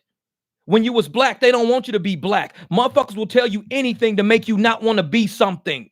I want to be great. So when I see MAGA, I want to be great. I want to make shit great. When I see black people, I want to be black. I love being black. I know what a fucking narrative is. I've lived the narrative my whole life. So when you sit and you hear these people, oh, make America great again. Make America. Yeah, you don't want to be great? Is that what you're telling me? You don't? Because the same type of motherfucker was trying to sell you shit about saying you don't want to be black. You can walk into any room in any fucking country, in any city in this country and ask people in this motherfucker, would you trade your white life for a black life? Honestly, they would say no. Because there's a narrative being sold. But see, they asked me, Jeff, would you trade your black life for a white life? I would say no. Because I know what it feels like to be black. I know what the narrative is. A white person being sold a fucking narrative. Don't know what it's like to be black. It ain't nothing what you heard of. Being black is great. This shit is amazing. I tell you for real, this shit, I love being black. I tell my kids, they're half black. I love being who I am. They'll never get to experience being who I am. But when you get a country that will sell you a fucking narrative and you buy into that narrative and you believe that narrative, you'll get a whole bunch of white people saying, I wouldn't want to be black to save my life. I love being white. And I don't blame you. In this country, love being you. Do not be proud to be white. Do not let these motherfuckers tell you, oh, if you're proud to be white, that means you racist. No, it means you're proud to be who you are. You just so happen to be fucking white. You don't got to change yourself to be nobody else. You don't got to change yourself to be black. You don't want to be black. Trust me. I don't want to be white. Trust me. I love being me. And you love being you. And it should be like that. So if somebody wants to sit up there and say, oh, you racist because you don't want to be black. No. This motherfucker love being who they are. They can affect the planet any way they want to affect without being somebody else. I don't have to be white to be great. When we make America great, we making it great with who we are. You can try to sell me a narrative all you fucking want. I could care less. Oh, if you MAGA, you racist. Well, if I'm black, I'm supposed to be in prison or in jail and uneducated too, right? I mean, you motherfuckers been trying that narrative shit on me for 50 fucking years and I ain't fell for it yet. If I'm an anti-vaxxer, I'm supposed to be dead already, right? I'm still here. No shots, no masks, no bullshit. Narratives don't work on smart fucking people. Narratives work on unintelligent people who don't know their own way. I know my own way. I have white friends, Mexican friends, Chinese friends. Everybody knows their own fucking way. None of us want to be each of us. I'm happy being black. He's happy being Chinese. He's happy being white. And we all proud to each be who we are. And we don't have to change to be who we are or agree to be somebody else different in order not to be called racist. Call me what the fuck you want to call me. I could care less. Jeff, you racist. Your friends are racist. Why? Because they don't want to be black? Motherfucker, I don't want to be white. So what does that mean? I'm racist against white people because I don't want to be white? No. It means I'm happy with being who the fuck I am. That's all. If you want to be great, then be great. Be you, motherfucker. But don't sit up there and let these people sell you bullshit narratives to make you feel like you got to be somebody else who appease these raggedy motherfuckers. We don't even know these people. Call me what you want to call me. I don't fucking know you. You don't know me. You have not walked in my shoes for 50 fucking years. So I could care less what you call me. Guarantee you couldn't walk the paths I walk. You can't cut through Greenbrier. I lived in North Terrace. I cut through Greenbrier. You can't cut through Greenbrier unless you live in Greenbrier. So why the fuck was I cutting through Greenbrier, playing basketball in Greenbrier? They the girls in Greenbrier, and I'm North Terrace. Because I'm who I am. Motherfuckers knew who the fuck I was. They're like, dude, he just walked through Greenbrier. He's North Terrace. Dude don't give a fuck about that shit. He ain't one of them people. You ain't gonna tell me because I'm from North Terrace, I can't cut through your shit. I gotta get to school. I go to Fraser High. I gotta get to school. I meet some girls in your neighborhood. I like these girls. I'm gonna date these girls. I like y'all basketball. I'm gonna play basketball over here. Always been like that. Give a fuck what you call me. You can call me North Terrace all you want to. I'm playing basketball in Greenbrier today. And I'm cool with Bay, Nico, Wayne. All those motherfuckers became cool with me. And I was from North Terrace. I've always been like this. So for these motherfuckers that don't know me and they think you're going to label me and act like I should be a certain, man, fuck you. You don't know me. You ain't walk my path. You probably too scared to cut through fucking Greenbrier.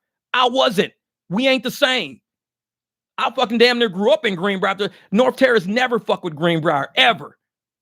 After we moved on Millington Road and we started cutting through Greenbrier, oh, now everybody fuck with Greenbrier now. Why? Because I'm ready to scrap. I fought Yogi. One of the biggest dudes in Greenbrier. I fought fucking Yogi in Greenbrier. When they saw me fight Yogi, they was like, dude ain't scared of fucking Greenbrier. This motherfucker, he crazy, man. He ain't scared of Greenbrier. And we all became cool after that. Just like when I used to tell people a long time ago, hey, I fuck with Trump, man. That was before anybody else was. I was saying I fuck with Trump a long time ago before anybody else was. And all of a sudden, everybody was calling me Uncle Tom. They was calling me a sellout, calling me this, calling me that. On my motherfucking TikTok. You can see when I posted that shit on TikTok. I posted that shit a long time ago, doing the Stormy Daniels shit. And people was calling me out. Oh, you Uncle Tom. You a coon. You this, you that. Same motherfucker saying that shit right now. It's like, yeah, Trump, go Trump. I always stay ahead of the fucking curve. Don't worry about who the fuck I am. Label me how you want to label me. I could care less. It's not going to affect me because I enjoy being who I am and I love being who I am. You can't tell me I cannot make myself great. I cannot make America great. You cannot tell me the words MAGA stand for shit that it don't stand for. It stands for Make America Great Again. That's what it stands for. If you don't want to be a great, then you be a loser, motherfucker. Don't drag me in with your shit. I don't want to be no loser. I want to be great. So let's make this bitch great. That's all I'm saying. And if you think my MAGA hat is an indication of racism or a MAGA hat is the indication of terror, then you know what? The people making these labels are the mental terrorists you need to be fucking worried about. Mental terrorism is propaganda. And when these motherfuckers are selling you propaganda, teaching your kids that the boy is not a boy, the girl is not a girl, that's mental fucking terrorism right there in my eyes. But you want to tell me because I wear a hat that's red and that's white, I'm probably a terrorist. Fuck you. You terrorizing my fucking kids with your bullshit, which is why I don't like my kids around people like that. I don't fuck with that. So everybody's got their fucking opinions about whatever. My opinion is my opinion. Call me what you want to call me. Cool. Knock yourself the fuck out. Cool. I'm one of those people that just say, hey, I've lived this path for a long fucking time. I don't know you. You don't know me. I don't know how you got here. You don't know how I got here. But if we could sit down together, we can eat, we can chat, we can talk, we can conversate this and that. But if you mad at me all because I said I support, I can't sit at this table. He said, he wants to vote for Trump. I got to get out of here. He wants to vote for Trump. Then get the fuck on then. I'm not trying to hold you here. You ain't a prisoner in my fucking atmosphere. Get the fuck out of my atmosphere. I don't deal with people that don't rock with me. I don't force nobody that don't rock with me. If you don't, you don't. Motherfucking Neptune, Pluto, Mars, Mercury, Milky Way. You know how big this bitch is? You know how small you are? If I don't rock with you, I don't rock with you. I don't even fuck with Neptune. Neptune is way bigger than you. Jupiter is way bigger than you. Saturn is way bigger than you. You a little motherfucker. Talking about some, I don't want... Motherfucker, I don't even fuck with Jupiter. You small. This universe is massive. It doesn't make a difference to me if you don't fuck with me or not. I'm gonna be okay. I've been okay. We'll be okay. And we just go out there and we all live our fucking truths. And we all do what the fuck we gotta do to make sure we eat. We got enough profits to go down there and get some goddamn dog treats to feed these ragged ass dogs. Make sure we got dog food. I gotta go buy dog food today, come think of it. It's like, I'm out. And we got, go buy some eggs and shit like that. Go buy some sausage, basic shit. That's all we got to worry about. And if you don't want me to do that because you don't want me to be great enough to do that, then you the fucked up one, not me. And I'm just one of those people that, hey, I wish success for everybody. I wish success for everybody. I hope everybody has enough money to do what they have to do. Maybe not what you always want to do, but at least for what you have to do. People are out there saying, I don't, care about, what you have to do. You just have to play by the status quo. You got to do the policies. Policies are not good if people are not surviving in the right way. The policy is not good. Slavery used to be a policy. Legal slavery was a policy. That really was a policy. You can't say it wasn't a policy. I mean, the whole fucking country was run off that shit. They had it in Europe. They had it in Africa. Africans had African slaves. Whenever you had a war, you trapped people. When you trap people, those people became your slaves. So yes, even slaves were in Africa. Slaves were every fucking where because it was a way of life. It was an institution. So once you understand that policy sometimes has to be changed so everybody can have a good fucking life, change that fucking policy. That's what you do. And right now we got fucked up policies right now. People ain't doing well. People are not doing well. So it's like, I don't know. Well, that's my little spiel right there. I know motherfuckers don't like me. That's cool. Like I tell them, I lose more subs every day and it feels better. When I lose a sub, honestly, I tell motherfuckers like this. I had about 1,400 people on my Facebook page. I whittled it all the way down to 600. Because I don't like negative energy around me. I don't like negative people in the fucking shadows. I don't like snakes. I cut my grass a lot. I expose motherfuckers around. I don't want no snakes around me. I don't like big numbers around me. Because when you got big numbers around you, people can tuck themselves and embed themselves in those big fucking numbers. Just like with the immigrants coming over, people are tucking themselves. It's good people coming across thinking they're going to be given a good life. Good people, but you got Chinese spies tucked in, Somalian spies tucked in, Venezuelan spies tucked in. Sometimes your numbers get so big, people can tuck themselves in those fucking numbers. I don't like big numbers around me because I keep my shit small. I run my circles tight. I don't need no fake phony motherfuckers coming over here trying to see what the fuck is going on, seeing this in it, and trying to, do little pit maneuvers on us all the fucking. I don't fuck with them people like that. People say, oh, your subs are not going to go up. Do I look fucking bothered? Like, have you asked me how do I feel about that? Maybe you're looking for subs. Maybe you're looking for 100,000 fucking subs, 1 million subs. Do I look fucking bothered? Have you talked to me about it? I wash my car. I wake up in the morning. I wash my car. Not a single fucking sub helps me wash that car. 100,000 subs are not going to help me wash that car. I got to wash that shit every day. I got to pick up dog shit in my backyard. 1 million subs not going to help me pick up that dog shit in the backyard. Some things in this world just don't even matter. When people come to this channel and they feel the vibe and they feel the energy and they rock with the people in this fucking channel, they'll stay. For the ones that don't, and get the fuck on, and I'm cool with that. I've always been cool with that. I've never, no, please don't leave. What do you want me to do? Or what do you want me to say to make you stay? Fuck you. Get out of here. It's like, that shit don't bother me because I'm not on some channels that I don't rock with. It's cool. If I go to the channel, I don't like the message, I just keep it fucking moving. That's all. It ain't no big. I don't gotta jump in the comments. Hey man, maybe you should like change the way you say to make me want to stay around here and hang out with you guys. They be like, get the fuck off my channel. We don't know you. Exactly. We the 300. We small, but we got big mouths. We got big dreams. We got big fucking energy around this motherfucker. I wear my BME shirt. Big money energy. We about fucking big money. We all about the profits around here. We ain't about no bullshit. We got to take care of bills around here. That's what we about. We about helping each other succeed, making moves. I'm not trying to put nobody down just so I feel higher up. Ain't never been like that. Will never be. MAGA, Jeff, thanks for speaking up. We need that Tony Robbins reality check. Thanks, Claudia. The Tony Robbins reality check. That's funny shit, man. This is damn, Jeff. Sorry about bringing up the hat thing. No, Jesse, I'm glad you did. I'm glad you did, brother. It ain't about being sorry, man. I'm glad you did. Because what you said, a lot of people out there won't even say what you say. Even though if you were joking or something like that, in every joke, there's a bit of truth. In every joke that's ever been told, there's a bit of truth in there. You might have been joking, but that joke was somebody else's fucking truth. They hear people speak and guess, you might as well just wear a fucking MAGA hat. You might just go fucking wear, because they really feel like that.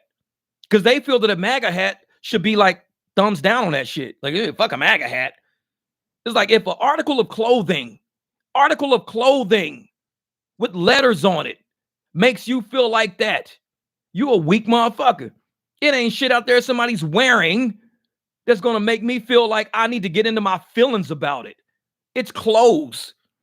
It's a hat. It's a pair of fucking shoes. It's a belt. It's something. If I don't like it, I just look the other fucking way. But I'm not going, oh my God, he's wearing a fucking MAGA hat.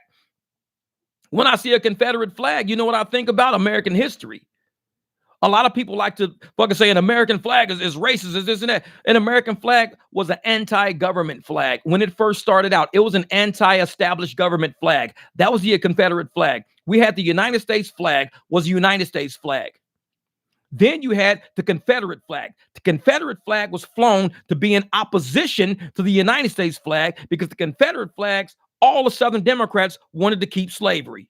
They did not want their lifestyle to be changed. They wanted to keep slavery. So the Confederate flag stood for, I'm against the established government. That's what it stood for. It didn't stand for, I'm a white dude and I hate black people. That's not what it stood for. It stood for, I am against the established government. At that time, the people that were using that symbol happened to be slave owners, happened to be plantation owners. They used that symbol to say, I am against the established government. Now, you see that flag now, it still means I am against the established government. That's all it means. I am against the established government. But you relate that to slave times, Southern Democrats, and you automatically think KKK. You automatically think, Democratic plantation owners. That's what you automatically think. But because they wanted to change the narrative of it, they try to apply that to a Republican. But a Republican has always flown the American flag. The Republicans never flown anything other than the American flag. So when you fly the Confederate flag, it means I am against the established government. Sometimes when we have the American flag, like the people we got right now in our public motherfucking office, maybe need to stick that motherfucking Confederate flag in their face and say, remember this shit? You remember this motherfucking flag? You remember what it meant? It meant Civil War. That's what it meant. That's what that flag, you stick that motherfucker in their face. Right now, they're going around taking down all of these Confederate statues. So immigrants never see a Confederate statue. Immigrants don't see anything that the Confederates had because they're taking away the established government fight. Because if you show any of the Confederate shit, you're showing how this country was built. It was built on a fight of people that were against the established government when the established government at that time were for the inclusion of all people. It was saying black should be free people. So that Confederate flag was, we don't think black should be free people. We think black should stay like exactly where they are. The Republicans won. The American flag won. So the American flag won, Confederate flag now, what does it mean? Same thing. We're against the established government. What is the American flag doing right now? Hey, everybody, come to America. We welcome every fucking body. Just come through our southern border. We don't want to close it. Stick that motherfucking Confederate flag right in the ground. You remember what the fuck this stood for? This flag one time meant against the established government. It meant against the established. Right now, we got an American flag right now, an established government right now that's doing some shit that not even Americans fuck with. Not even Americans fuck with that. So you got a whole bunch of people in Venezuela, Cambodia, all these motherfuckers, Nigeria, the Sudan, Yemen. They all flying that flag right now. America, we love America. We want to come to America. We cannot wait to get to America. They flying that motherfucker. And guess what we doing? Big ass Confederate flag in the ground. Remember that motherfucker? It's against the established government. Because if our government is letting these motherfuckers all over the world fly that flag saying, hey, we're coming to America. We're going to become Americans as soon as we get there. We're going to be this. We're going to be that. And we're like, no, it takes a while to become an American. We got legal immigrants over here that took a while to get up under that flag. It took a long time to get up under that flag. They went through a lot of money, a lot of shit to get through that flag. Legal immigrants. So you think you just fly one in the fucking air and walk over here and say, I'm an American because I cut through your fucking southern border. No, you illegally cut through that border. We need an American flag that stands for America that says, you know what? We need secure borders. We don't need to just let anybody come over and claim you're American. You don't even have the soul of America. I don't have the soul of fucking China. If I cut through the Chinese southern border today, does that make me fucking Chinese? No, I don't know shit about China. If I cut through the southern border of Russia, does that make me fucking Russian? No, I don't know shit about Russia. I can cut through the Sudan. I can cut through Ghana. I can cut through anybody's border in this motherfucking world. That does not make me who that country is. It just makes me a motherfucker that illegally got there. That's it. So you got all these people. I'm American now. I'm on the soil. I'm American. No, you're not. No, you're not. That flag means a lot to a lot of fucking people. A lot of people died in civil wars, revolutionary wars. A lot of people died just trying to make a fucking living in this fucking country because of that fucking flag. So you're going to fly that bitch, you better understand what that motherfucker mean. Otherwise, see this Confederate flag? You remember that motherfucker? Against the established government. That's what that shit means. I'm a person that looks deeper in their fucking history than most people do. I am not a shallow person by far. People may call me shallow, but I can give a fuck less. They can call me what they want to call me. You can call me a fucking giraffe. All I give a fuck. I care less. I know who I am. You don't. But when I sit and I speak about everything that we're dealing with in this world right now, I'm one of those people that will call it like it is, and I don't care what you think about me. Like I said, even on my TikTok, people's calling me coon and everything else under the fucking sun. And all of a sudden, all them same people that's calling me that shit, they're all voting for Trump right now because of what I said. Not because of what I said, but partially because I was probably right. I even said in that video, and everybody was doing duets and shit with it. And I said, they're going to keep fucking with Trump to the point where black people are going to sympathize with Trump. I said that in that video. They're going to keep fucking with Trump to where people sympathize with him because we know what Trump's going through. As black people in this fucking country, we know what it feels like to be accused and incriminated and constantly chased by the fucking law and the police and the government. We know what it feels like as black people. So we sympathize with Trump because we know what it feels like to be fucked with for no reason other than to fuck with you. We know what it feels like. So we support him. Because now I think he understands what we say. When we say, now do you see what we mean, Trump? Now do you see what we mean? Trump is going to be like, I see what you fucking mean. I see what you mean.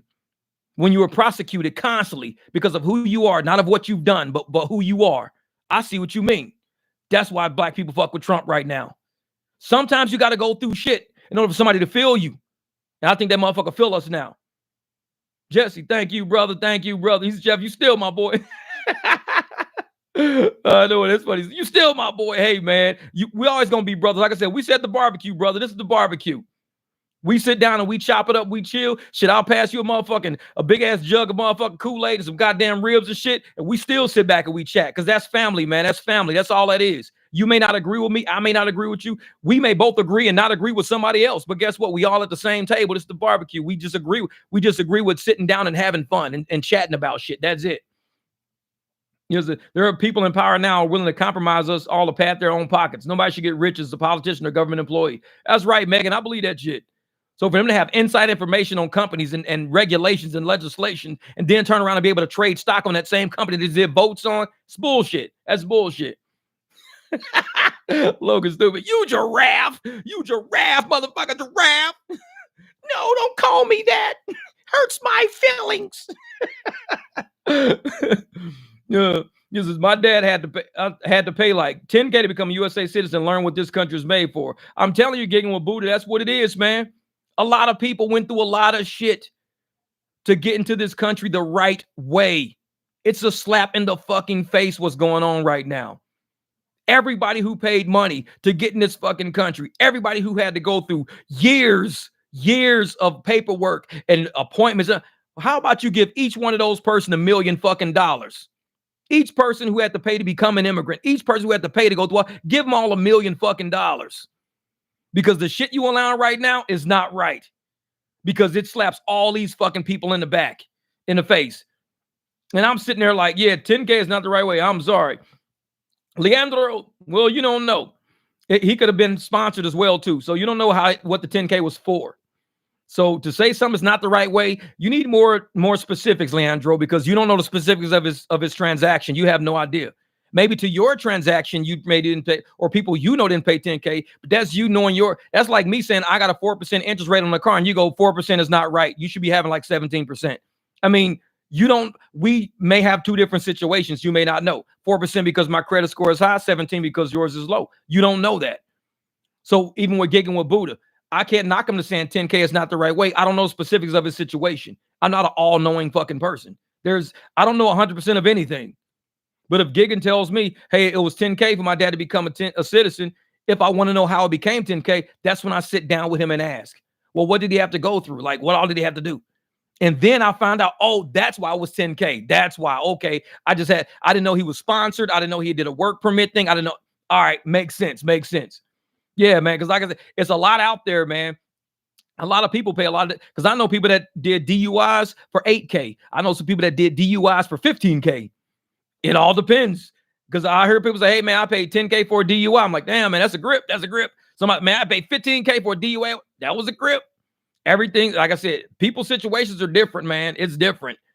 And it sucks that I just stopped and got me some barbecue to sit and eat and watch and chill at the barbecue. Oh, you messing with us, Dallas. I'm going to have to go outside and get some ribs now. I'm going to go barbecue some ribs today. You fucking with me now. You fucking with me now. I want some ribs, goddammit. Yeah, but I know, Liam, I hear you. I hear you. Yeah, man.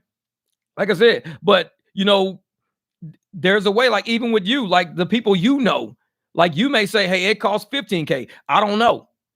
So if you put in there, I got two cousins that, they pay 15K each. That's the truth. That's the truth that you experience, that your cousins experience. And a lot of people got to understand that what's going on right now, people coming over, being paid to come over, and people are saying, not only are we going to pay you to come over, but we're going to house you, clothe you, have you in job, but we're going to make it comfortable for you over. Look at people like Giggins' dad.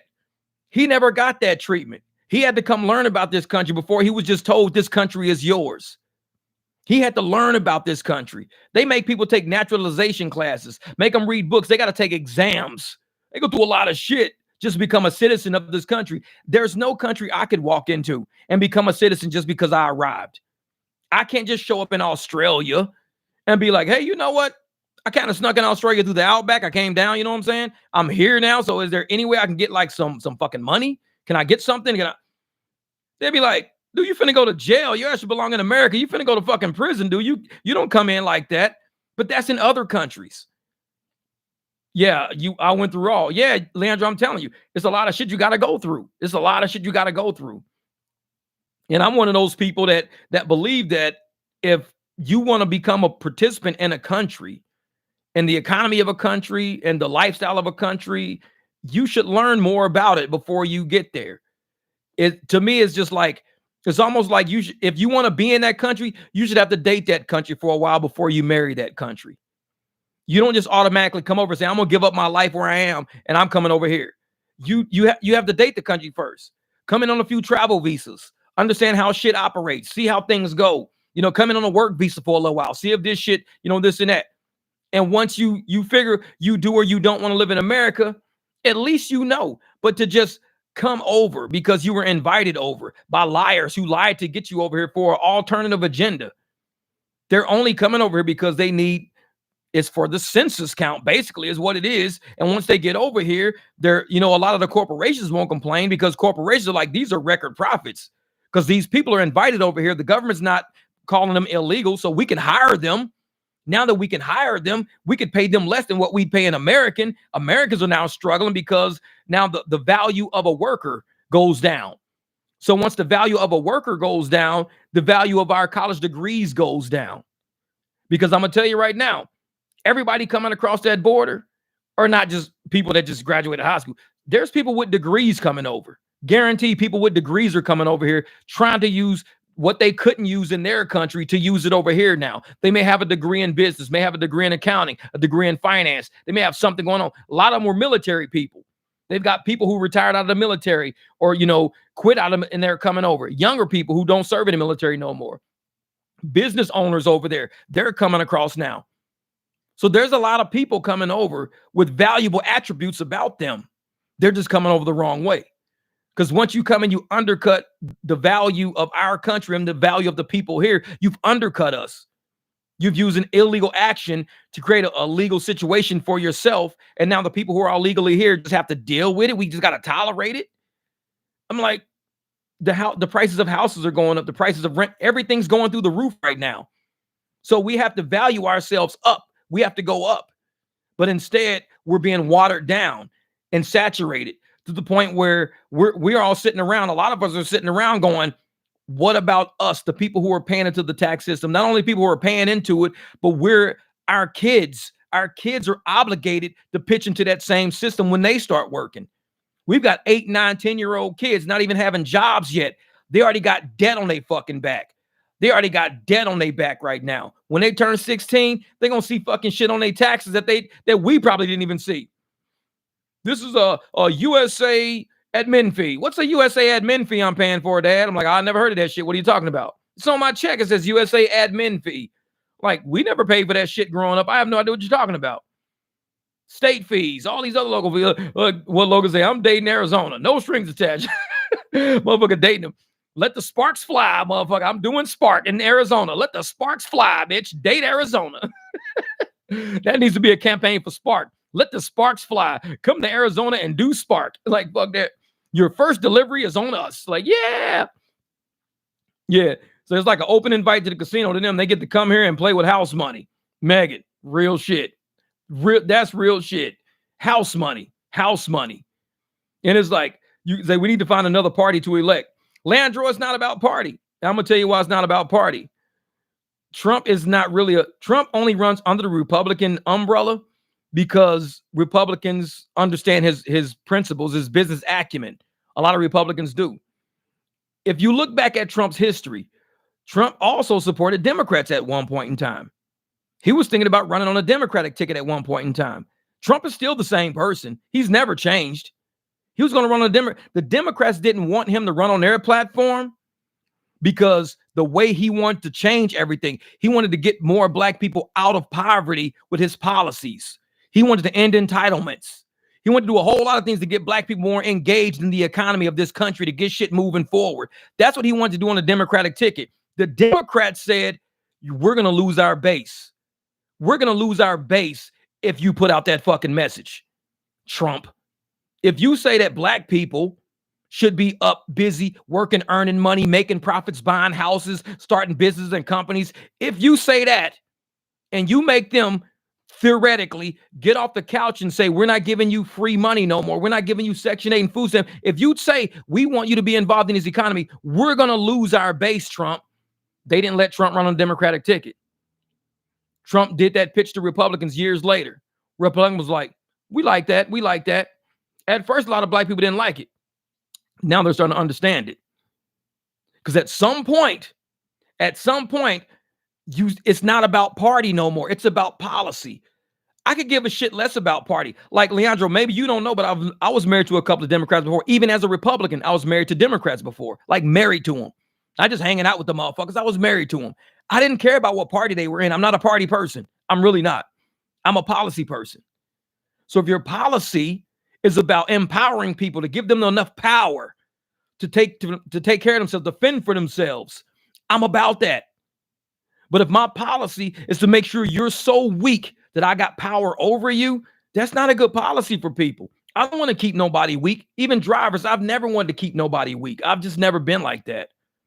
And I think some people, they feel stronger when they have power over people. I feel stronger when I have a strong group around me. Not everybody's cut like that. Think about bullies. Bullies, they never bully people bigger than them. They always bully people smaller than them. They always go after somebody who's weaker, somebody that don't have friends around them, a loner. That's who bullies go after. Bullies have that personality of, I need to have power over somebody so I feel valid. If I don't have power over anybody, I'm not valid. And a bully usually runs around with a couple of satellites all the time. There's always running around 2 or 3 people around him, and they're like, yeah, yeah. And they egg him on. Yeah, yeah, get him, do this. Yeah, we should do that, yeah. That's what bullies, an American political system sometimes can be a bully of its people. We've seen it happen in history many times. A system being bully of its people. We've seen it. And when I look at parties, I don't look really at the party, the color of the party, or this and the makeup of the party, what states they're from. I look at the policies they're trying to introduce. I'm like, what kind of policy are we talking about? Because I'm not going to say every Republican principle is great. It's not. Nobody's 100%. But I think I would go more with what the Republican says versus Democrats, because I know the Democratic principle. I know what they're founded on. They're founded on slavery. And everybody knows it's no secret. It's no secret. It's in history. Democrats are founded on slavery. And it's like anybody who says, no, they're not, these motherfuckers probably failed fucking history. So I wouldn't even listen to shit they said. Ask them any grade they got and say, let me see your history grades. D, D, D, F, F, F, D. But yeah, here they are in 2024. I know all about history. Motherfucker, you failed history. What the fuck are you talking about? It was your worst subject. So I don't listen to fucking people who the old Democrats weren't slave. They failed history. I don't fuck with them. So Jeff's the guy calling, I get bullied. He shows his Python arm. I just run people over. Boom, just bump into them. That's it. Be right back. Gonna go to Mexico and be shit back as an immigrant and get free housing off the taxpayer. We're gonna see Seth cutting through the Darien Gap. Like, wait a minute, that's fucking Seth. You be on his phone. Hey man, you see me? He's like, I'm commenting right now on your fucking live stream. You see me? Just ab eggs and JFK. Yeah, exactly. And so say, why wasn't I born in Japan where they don't allow foreigners to flood their labor pool? I'm telling you, man, a lot of countries are like that. They have closed borders to outsiders because their countries are sovereign. When you have a sovereign country, you don't want outside influence. And right now, the influence that the Democratic Party is pushing for, the influence is external influence. They got people coming from all countries all over the world right now to influence our political elections. You do not want that. Nobody in Russia should be worried about Americans interfering in their elections. Nobody in China should be worried about Americans interfering in their elections. Nobody in Australia should be worried about Americans interfering in their elections. Yet, America is now worried about foreigners interfering in our election. Funny how that shit works out. The one country who always talks about policy, always talks about law, order, the validity of elections. One party is cheating in an election in broad fucking daylight, and people don't even acknowledge it. They don't even acknowledge it. When you see somebody at a basketball game purposely deflating a basketball before they hand it to somebody, wouldn't you say, hey, man, what are you doing? Why are you deflating that basketball so it won't dribble?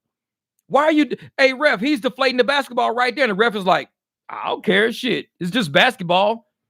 But he's deflating it so the other team can't dribble. It's just basketball. If you see somebody fucking cheating right to your face, wouldn't you say something? So why are so many Americans not saying shit? It's because they're cheating for their own gain. Their gain could be corporate gains like taxes, shit like that. It could be profits. It could be a lot. And I'm saying that all the countries with closed borders are having low population problems. Not saying it justifies what our government is doing, because it doesn't, but it was something to look at. All the countries that close borders are having low population problems.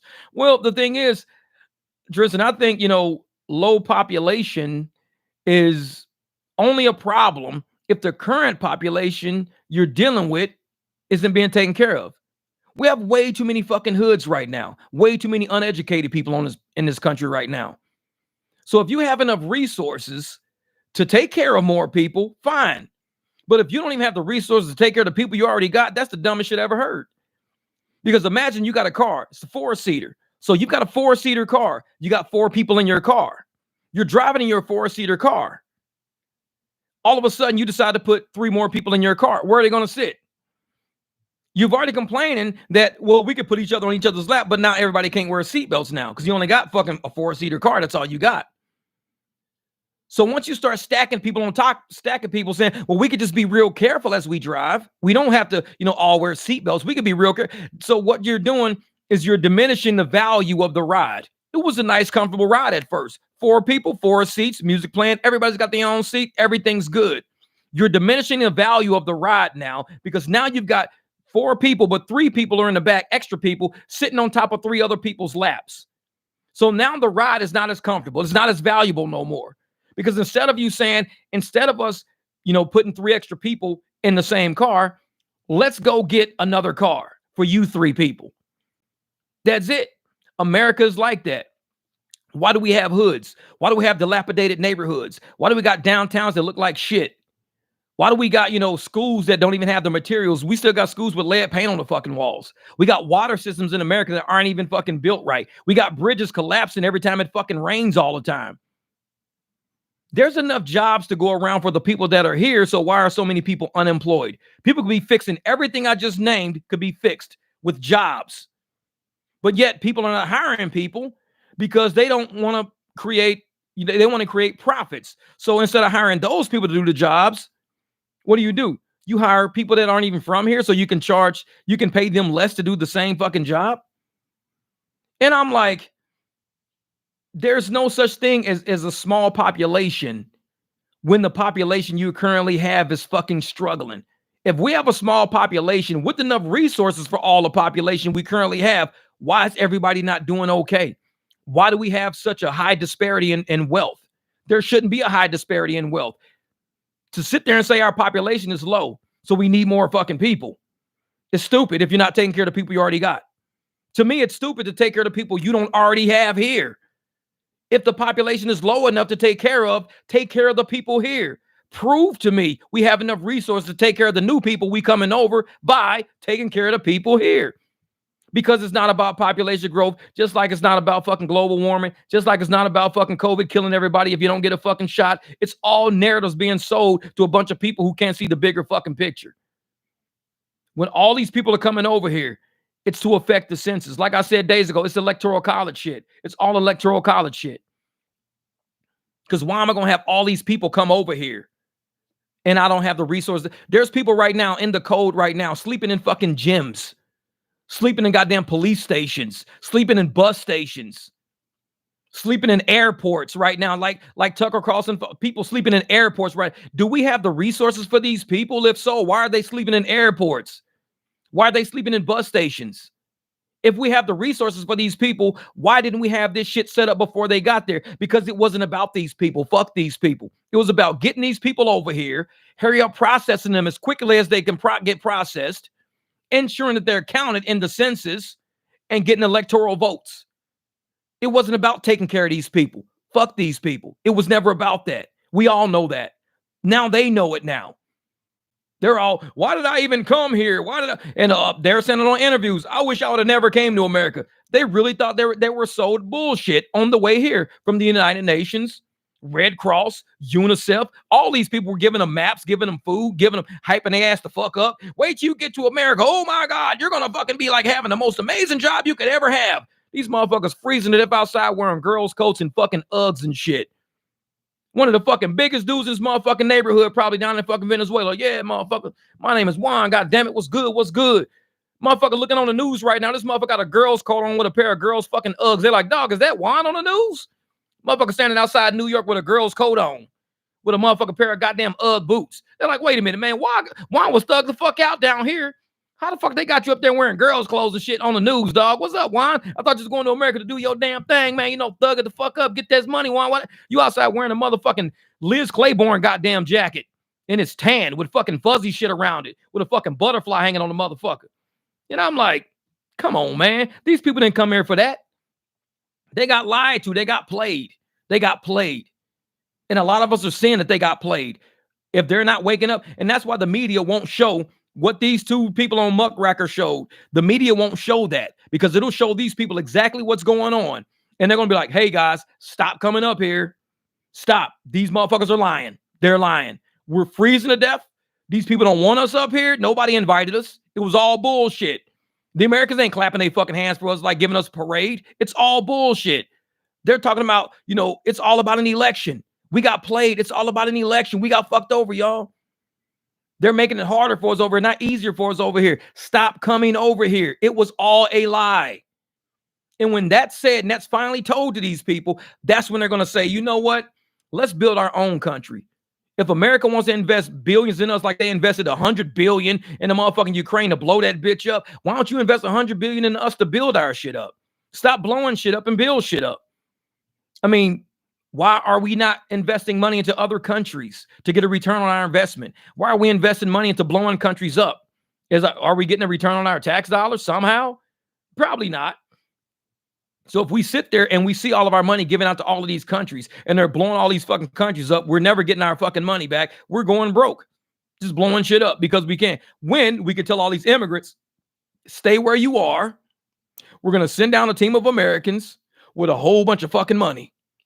And we're going to help everybody build the streets, the schools, the roads, invest in your police departments, invest in your fire departments, help build up your military. We're going to invest into your country to help you people out. We're going to do that as Americans. And you can say, thank you, America. for investing into our country and helping us not leave home. My grandma's here. I don't want to leave my grandma. Thank you for investing in us. I don't leave my aunts, uncles, and cousins behind. Thank you for investing in us, America. Why don't you just do that? Invest in these countries. Don't have these people walking through dangerous fucking situations, through mud and shit and rivers and shit to come here, promising them some great life. Invest in these countries. Let them stay home and let's build their shit. You want to build something so bad? Build your own shit. Because if I saw my house dilapidated, but the people across the street was like, Jeff, we're going to let you go across the street and live over there if you just go over there and build their house. What up, Chris D? Yeah, George Collins said, they don't give a fuck about you. Say the U.S. government is now operating the biggest human trafficking scam. People are dying and being moved into sex work and forced labor is being extorted. Oh, Tony, you said it. You said it. A lot of people are not knowing where these kids are going. Real shit. They don't know where and by kids, I don't mean 2 and 3 and 4 year olds. I mean 13-year-olds, 14-year-olds, 15-year-olds. They don't know where these kids are going. They're telling these parents, oh, you know, you're in a bad position right now. You're in a bad position. We're going to get you situated right now. We're going to put your kid in a better situation so your kid doesn't get affected. So, you know, nobody jumps you because, like I said, there are women out there, single moms with their kids coming through all of this shit. They don't have nobody to protect them. They don't have guns on them to protect them. There's grown-ass men. You don't know who these men are. These men are raping people, beating people up, doing shit, drugging people on the way the whole way. There's no police. There's no organization. There's just pure chaos and pandemonium. So the government is like, hey, we're going to take the kids from you to put them in a safer place. And the parents are like, okay, because I feared something would happen to my kids on the trip. Thank you for taking my kids. Yeah, we'll take the kids and you just keep walking. They never see them fucking kids again. Never see them again. And these kids are not documented. The parent, you can't believe the parent. The parent's not documented. Well, you're going to believe somebody who don't even have documentation and shit. You're going to believe some lady who's distraught, walking through the fucking, mud and desert and shit, hair all fucking coated. I don't know where my kids are. Bitch, you look crazy. You probably left them back in Venezuela. No, somebody took my kids. And it's like, no, they didn't, lady. You're nuts. You're looking for sympathy. You're looking for a handout. You're looking for something. What are you talking about? No, they took my kid. Nobody's going to believe this lady. You can't be in your right fucking mind walking 4 days through the fucking deserts and the goddamn, the mud and shit. Nobody's going to believe this person. They're setting these people up. They're setting them all up. Because I tell you right now, if somebody came walking up to me, covered in fucking mud, dirt, soaking wet, hair all fucked up, saying, hey, they took care of my kids, I'd be like, okay, let me call the police for you, I guess. I don't know what I'm going to tell you. Can you help me? I don't know you. And that's what they're doing. They're getting these people stuck out in the middle of fucking nowhere in a country where nobody knows them, no documentation, and they're doing whatever they want to do. This is a massive, massive human trafficking scheme. Massive scheme. They sent weapons and money from bank accounts to Ukraine in crates and on trains and goddamn boats and planes and shit to Ukraine. They sent all this shit. And they don't even know where it is. So they trafficked all of these weapons and they trafficked all of this cash to a country, one person. We're going to give you, and they lost this shit. They lost it. This government, and they keep doing it over and over. We're going to keep sending money. We can't account for it. We're going to keep sending weapons, but we can't account for it. We're going to keep sending more money. We can't account for it. You don't think these people being trafficked, a lot of them are not accounted for? These motherfuckers lose a goddamn crate of fucking weapons. But they don't lose your suitcase if you fly overseas. You still got your suitcase, don't you? Hey, there's my suitcase right there. And I got like a little thing flapping on the motherfucker. So how the hell can you find my suitcase? I can fly from LA to UK and you can find my suitcase. But yet you send a whole fucking plane load of like weapons somewhere and you don't know where the fuck it is. You didn't put an airport tag. You should have put a Southwest Airline tag on the motherfucker. I bet you would have found it. Because y'all sure to fucking find my luggage all the time if it's got a Southwest tag on it. Put Southwest tags on every fucking body. Everybody coming across the border, put a Southwest tag on the motherfuckers. Guarantee you'll find each one of them. Somebody at Southwest gonna find their ass. You're gonna see a baggage claim motherfucker. Hey, excuse me, sir. You should be at Terminal 3. I'm an immigrant. Oh, man, I saw that Southwest tag on you, motherfucker. We don't lose luggage around this bitch. Put a Southwest tag on every fucking thing. You want to find it? Yeah. Get an Apple AirTag. Hell yeah, AirTag each one of these motherfuckers. I guarantee you can find them. Hey, what's that hang on your neck? That's a nice necklace. It's my fucking AirTag. You fucking sew that motherfucker on their skin so they can't take it off. You got AirTagged. And that was another thing. They were slapping these little things on everybody's wrists, and all they was doing was cutting all that shit off. As soon as they got across the border, they cut it all off. It's like, so how can you track them now? They don't have it. AirTag they motherfucking ass. Shit. Just like you do them goddamn, those motherfucking, those home boots, you put them boots on people's legs, put that shit on their fucking leg, like the monitoring device. And guarantee, they ain't gonna be hard to find. You track their ass down. Like when immigrants came back, corporates like, back in the game, baby. Exactly. Profits went through the roof, quick as shit. And you already know, Tony West over at Uber, he was like, hey, listen, I got the inside track on shit. My sister-in-law, they about to pass this motherfucking law. We finna get a whole bunch of motherfucking immigrants, man. We got to pay these drivers. Shit. Y'all talking about driver expenses, the highest expenses we got? Because both apps say that shit all the time. Driver expenses are the highest expenses we've got. It's driver expenses. It's just driver expenses. All of a sudden, all these immigrants, you don't hear the motherfuckers talking about driver expenses no more, do you? Them motherfuckers like, oh, we got record profits now. Shit, we doing amazing. We're great right now. Of course you are. Of course you are. Like, people can see right through that shit. Of course you are. It's money laundering. Real shit. Money laundering. Look at that. Gotcha, bitch. Gotcha. You know what it is. They want everybody fighting over race, politics, religion, gender. Meanwhile, behind the curtains, they're raping and pillaging everything right from up under us. No one noticing the sleight of hand. Time to wake up. Real shit. I say that all the time. That's why, you know, even as a rideshare channel, because we talk to people all the time. If you don't talk to your riders about what's really going on in the world around us, whether it's, you know, traffic being too heavy today, or whether it's the fucking weather being shitty. I mean, we talk to people about everything. A lot of my riders, I don't know, maybe it's just how I carry myself out. We talk about some pretty deep shit, some pretty intellectual shit. And sometimes I'll sit, like, even when I end a ride, I'll end a ride and we'll still be talking for a minute. And it's like, we'll just sit there and chat back and forth, whatever it is. And I'll be talking to veterans, you know, fucking 80-year-old veterans. We in the car fucking chatting and just talking. And the wife had already walked up the fucking driveway. And me and the husband are still sitting there just chatting like a motherfucker. She's like, come on. What are you doing, Harold? This man's got to work tonight. I'm like, no, he's cool. He's cool. It's like me and Harold having a good conversation. Fuck Uber right now. Fuck Lyft. We having a good conversation. Fuck these raggedy motherfuckers. They probably give me a shit ride anyways. So what's up, Harold? Let's keep chatting. Motherfucker, we just sit and we chat sometimes. And when I ran this YouTube channel, you know, I would like to talk about shit fairs 24/7, but it's only so many channels we got. That's why I tell people, watch other channels. If that's what you want to see today, go watch another fucking channel, because I may be getting deep about something. We may be having a real human fucking chat today, like what we talk about with riders out there, like a real world fucking talk. People travel all the time. We get people here from other countries. Oh man, America is so different. I didn't know America was like how, what you mean? Oh, so many cars. There's a lot of cars, a lot of traffic. I'm like, yeah, man, a lot of motherfucking traffic. But I tell them why. I said, well, rideshare. We got a lot of cars out here doing rideshare now. And I'll be pointing out, look at that Lyft, Uber, Lyft. Look at all these motherfucking lights. It's like, we got a very saturated market. At a stoplight, I could point out fucking 2 Waymos and 6 other fucking Ubers other than my car at every stoplight. I was like, this is what we do. And so we talk a lot about life and reality that we see around us. So when I'm on this channel, I don't leave out life. I'm not going to shield nobody from reality on this channel. People come in my comments all the time, talk about channels. Yeah, what is that? Democrats raised the voter ID issue specifically for counting those votes of illegals. Yeah, that I believe that, Seth. I believe that they raised that the voter ID issue because they want to give people voter IDs because voter IDs are not like legal.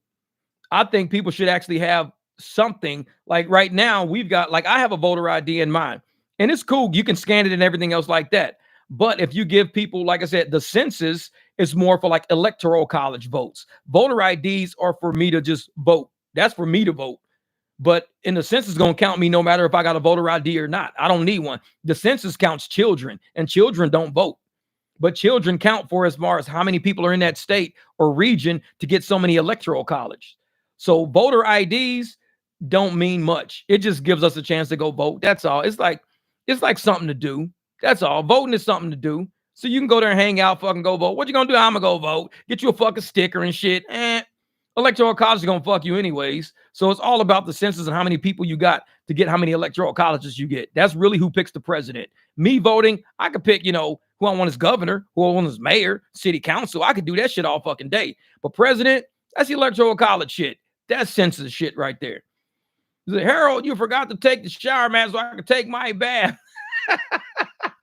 Fucking shower mat. You forgot to take out the shower mat. Motherfucker, sit on that motherfucker. Feel like a goddamn octopus. I got an octopus on my ass. See, This is, oh shit, I thought it was a power outage. No, I just advertised for rainforest, air and plumbing. It's a fucking power outage. Hey, if it was fucking talking about plumbing, that's because we were sitting there talking about HVACs and shit. And they got who's in I think that was who was that in the chat? Scott. That was Scott talking about HVAC shit all day. He got advertising for HVAC showing.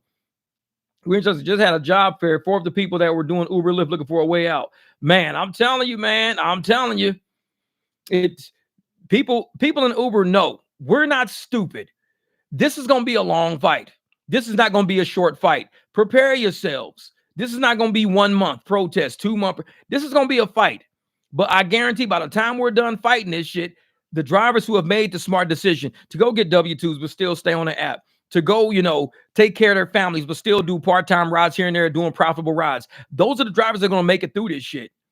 The drivers who have put all their eggs in one basket, you'll see those motherfuckers in my comments in about a month.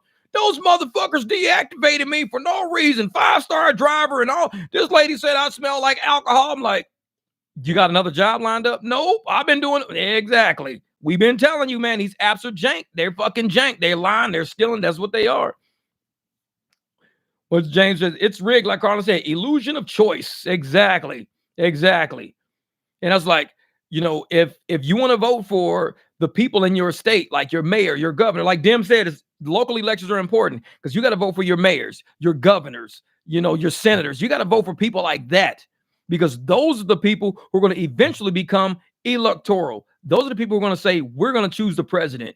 So if you're choosing people who are always playing politics and doing dumb shit, you're going to end up with another fucking Biden in office. That's just what happens because Biden's an idiot. Everybody knows he's an idiot. So it's kind of like having a grandma that can't hear, sitting in a chair. Grandma, we're going to go to the party. Okay. If you go down to Hardee's, get me a burger. You said you're going to the party. She thought you said it's going on to Hardee's. That's Joe Biden. This motherfucker has no idea what the fuck is going on. So they love having him there. It's the grandma that can't hear. She just sitting in her motherfucking chair every day. Hey, we're going to go do this. All right. Okay. See, you guys have a great time. Grandma, we're going to go outside and smoke some weed. What do you need? Like, exactly. It's like, that's grandma that can't hear. It's like, she don't give a shit. That's Biden. What up, Frank Williams in the house, man? You have a choice for everything except for what matters. Exactly. We need election integrity before a voting matters. Some candidates worth voting for also. Tell you, fix that. The integrity and the system of how we even elect the president, that whole system is jacked. And I think what the Republicans are putting out now about making sure that we only count American citizens in it, I think that would help a lot. That would help a lot, saying we only count American citizens, because anybody caught lying about who's a citizen in this country or not, that I think they should get 5 years in prison. Anybody, all the people that are doing all this election voter fraud shit and all that, they all should be in prison because it's a power play. And we're tired of the fucking games. Americans are tired of the games. All we want is a way to get up in the morning and honestly make money without allowing corporations to fucking enslave us. That's all we care about. I don't want to fucking work, balls to the wall every day and get pennies on the fucking dollar for what I'm doing. But yet these elites are buying fucking jets and helicopters and buying fucking tickets to goddamn outer space and back and shit. And I'm like, but we on the ground doing all the fucking work. And these motherfuckers living like, no end. And it's cool if you want to live like that. Cool. If you want to buy tickets to space and shit, cool.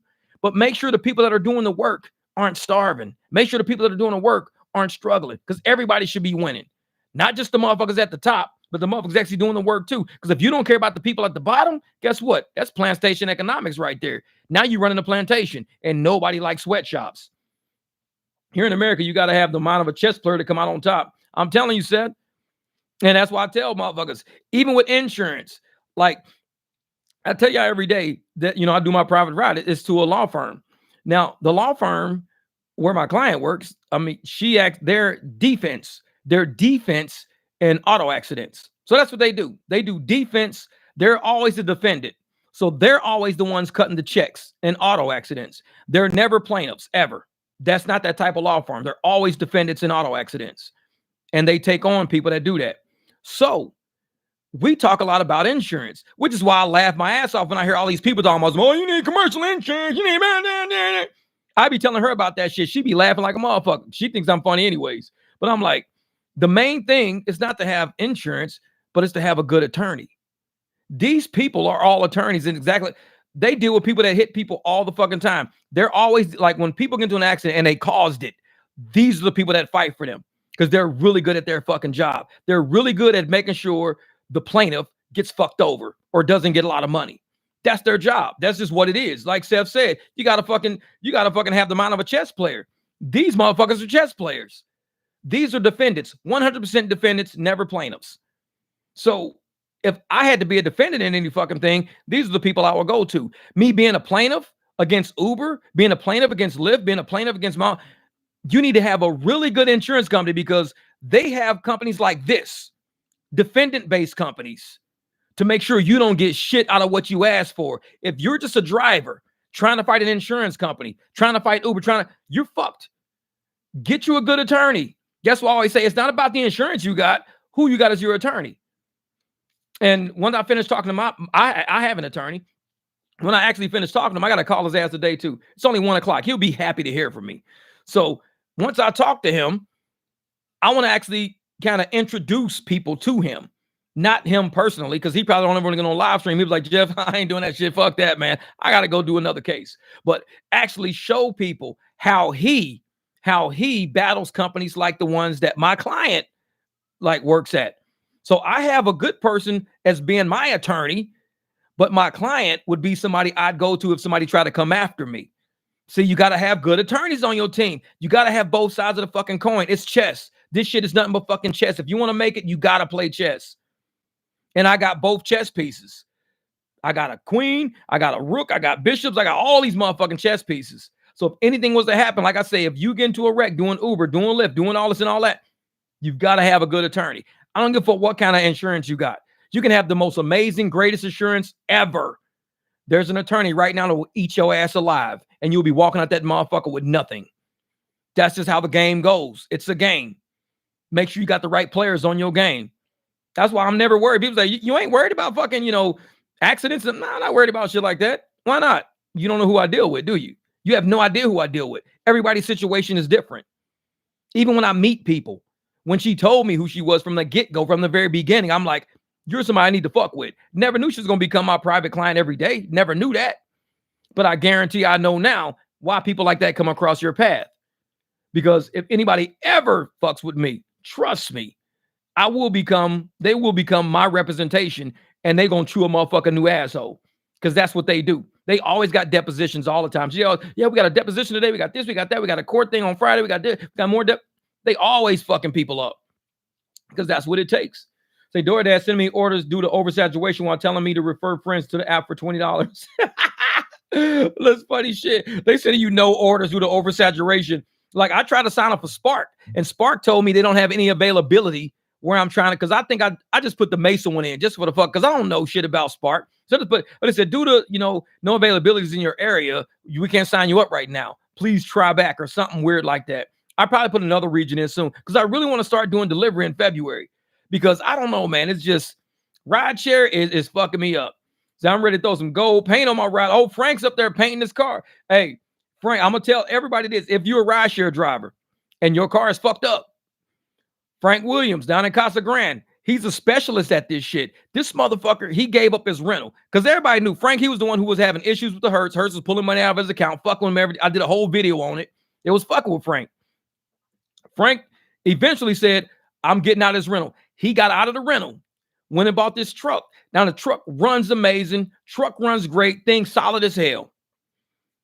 Had issues with the fucking paint. He's like, but Frank's like me. If I buy a car and somebody says, well, the transmission is out, I'm like, perfect. Put it on the flatbed, send it to my house. Because I love shit that's where the transmission's on. I love rebuilding transmissions. This is what I do. Frank loves fucking taking care of body work. So the paint was all fucked up. Frank was like, here's my truck. I bought this truck. It's a 4-door. It's registered with Lyft, Spark, Rideshare, because it's a 4-door truck. It's a really nice truck. I think it's a Ranger. Really nice. And all of a sudden, I see the next pictures of the truck. It's all fucking like, he does everything with like detail and paint correction. All that shit's all gone. And he's got it to where he's ready to start adding gold. I'm like, bro, I wish I would have known this shit a long time ago. You know what I mean? I would have probably sent him my fucking motorcycle parts instead of me doing it. I would have had him do it. He did an amazing job on that fucking truck. I know the people who sold it to him probably wish they would have knew him first, had him do all that to the truck so they could have sold it for a whole lot more. Yeah, Robert says, I need a repaint. I'm telling you, man, Frank Williams, he's the shit. He's down at Casa Grande. And he showed me what he did to that truck. He's like, yeah, I'm just working on the hood, right? I'm working on this. I'm working on that. I'm like, bruh, that truck looks like a goddamn, like a brand new, like a new truck, like a brand new truck. He was like, dude, this is what I do, man.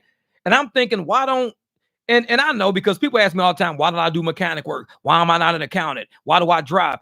I mean, I could ask Frank the same shit. Why don't you do this? Why don't you do that? Why don't you just do that for a living? Because a lot of us just like to drive. I get it. But he's really good at it. I'm like, you're like better than, I trust you better than me. If I had a nice car, like my Beamer, I wouldn't take my Beamer to Mako. I'd let Frank do it because I've seen what he can do. And I'm like, man, that shit is sick. Hey, man, send your BMW over to Mako. Mako will fix that. Fuck that. Frank is very tedious. He takes his time. Frank is he's not in a rush. He will take his time because when I saw the work he was doing, that shit looks like holy shit, man. That shit's crazy. See, Dallas, I haven't been swallowed since I got married. What's it? I haven't been swallowed since I got married, God damn it. So I'm trying to back on Instacart, change my phone numbers. Now I can't sign in, try to make a new account, but there's no more spots. Oh, shit. They got you. They got you. This is weird because I see Spark openings for my area on Indeed despite being taken over by scammers. Yeah, Seth, over in Mesa, they ain't got shit. They ain't got shit. Say, what up, Accountant Tom? Happy Friday, brother. Happy Friday. Say, what about medical courier? I could probably do medical courier. I could do that. I'm trying to get on Roadie, though, because Roadie, I could use the Escalade. So I'm trying to get on Roadie. I got to sign up with Roadie. I'm going to use my big-ass truck because I carry everything in that truck. Fucking concrete, wood, everything. I'm going to try to get on Roadie to do a couple of Roadie things. It's time to wake up. They call me the head doctor. She said she's the head doctor because she's like, I'll get in your head, motherfucker. She's like, no, motherfucker, I'll get your head. I might try medical care as long as they don't require the V. Yeah, exactly. I ain't doing that shit. I'm not doing it. And that's funny you say that, Seth, because I was looking at a few jobs on Craigslist, and they require, still to this day, require you to be vaccinated. I'm like, these people out their fucking mind. You don't see everything going on? I mean, if you look up Jab Injuries Australia, just go to that website, Jab Injuries Australia. Trust me, anybody that goes to that website will be like, yeah, I ain't taking that shit. Because it's a lot. It's a lot. And I'm like, yeah, this is just a concrete. Oh, yeah, I got tons of bags of concrete in the garage. I need to get on my fucking but it's been raining too much. I can't redo my concrete stuff until it stops raining. Say Fridays used to be a guaranteed 75 to 100 for lunch deliveries alone. Now I'm looking to make 40, 50. Yup. 40, 50 with a bite out of somebody's fucking hamburger. County Thompson says, I'm working on my channel for budgeting, and I got to have you as a guest once I get things up and running. All right, Accountant Tom. I don't know about, but I just speak about real shit. It's like when it comes down to numbers and stuff like that, you know, and I'm Accounting Tom. I'm so glad you said that. Welcome, Accounting Tom, to the chat. Now, this is funny. So some of my fucking my comments on my videos, we got these ragged ass fucking drivers out there. This shit's funny. To me, it's funny. These motherfuckers are saying, like me, you know, I'll do a ride. I say, hey, yeah, I'm averaging about $3 a mile right there. Cool. I'll pull up a route. Oh, yeah, I'm averaging about $2 a mile right here. Okay, on this, I'm averaging like $4 a mile right there. And they go, oh, well, you're not really averaging that much per mile because you're not documenting the time it takes you to get from your house to the driveway up there. And then you're not documenting when you end the ride. When you go back to the surge, you have to document that. And I'm thinking to myself, these fucking people, what driver in rideshare right now documents themselves? Let's say you had to take a piss. Let's just say that. And you drop somebody off at their house and you say, I got to go take a piss. At night, we know how we are as drivers. We drive about, a half mile away, find a cool little area behind a dumpster. We go take a piss. These people in my comments are saying you have to document that. You have to document when you drop somebody off to where you go take a piss. And if you're not documenting that, you're not doing accurate miles. I'm telling you, I don't know. These people got to come from Facebook. They're not that intelligent. These people are not that fucking intelligent. Well, you're not really doing $3 a mile because you're not documenting when you drop somebody off and then you have to go take a piss. You got to write that stuff down. And then you got to document when you finish taking a piss and you go back to the surge zone. You got to document and write that down. I'm thinking to myself, what idiot is really driving around with a pencil and paper documenting every fucking inch of concrete they're traveling while they're doing rideshare? When I say I'm doing $3 a mile, I look at $9. Let's say I got $9 and I went like 2.79 miles. I'll say, yeah, I'm averaging about $3 a mile because it's almost 3 divided by 9. I mean, 9 divided by almost 3. These people, no, you're not jotting. You got to write it down from where you left from and write it down to how where you got there. And there, I'm just like, these people are fucking weird, man. Yeah, go get. I'm like, dude, yeah, document when you scratch your nuts. I'm looking at these dudes. I'm like, who the fuck are these people? Like, where do they come from? Facebook? I'm like, there is nobody I know since I've been doing this for 4, 5, 6 fucking years ever done that in order to pay their fucking bills. Ever done that to generate money in their bank account? Ever done that to generate profits? Document from the time you leave your house, you got to start write down your mileage. When you get to where you go, write it down again. If you change your mind and take a piss and go take a piss, you got to jot down where you went and took a piss. I'm just like, I'm looking at these comments and that would be more thorough. I'm like, that's not more thorough. That's more stupid. That's the most inefficient shit I've ever heard when it comes like living your life on this fucking planet. If you're going to live your life on this planet and that's how you choose to live your life on this planet, more fucking power to you.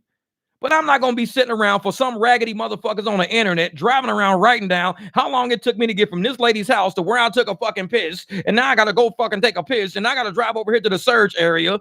And that's how many miles. Yeah, what I got to do, write P every time I took a piss, write P on the mileage. P, that's when I stopped and took a piss. And then I went over here and I did all these, and oh shit, I had to take a piss. So I drove back over here and a P again. I took another piss.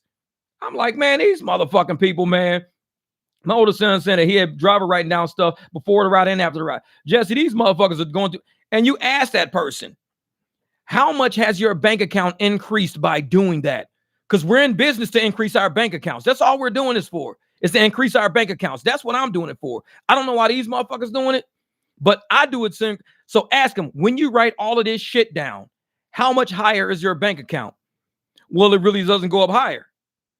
This is why as accountants, when we get hired to go work at a company, we fire people like this. Like when I said in the last before, I was hired and fired.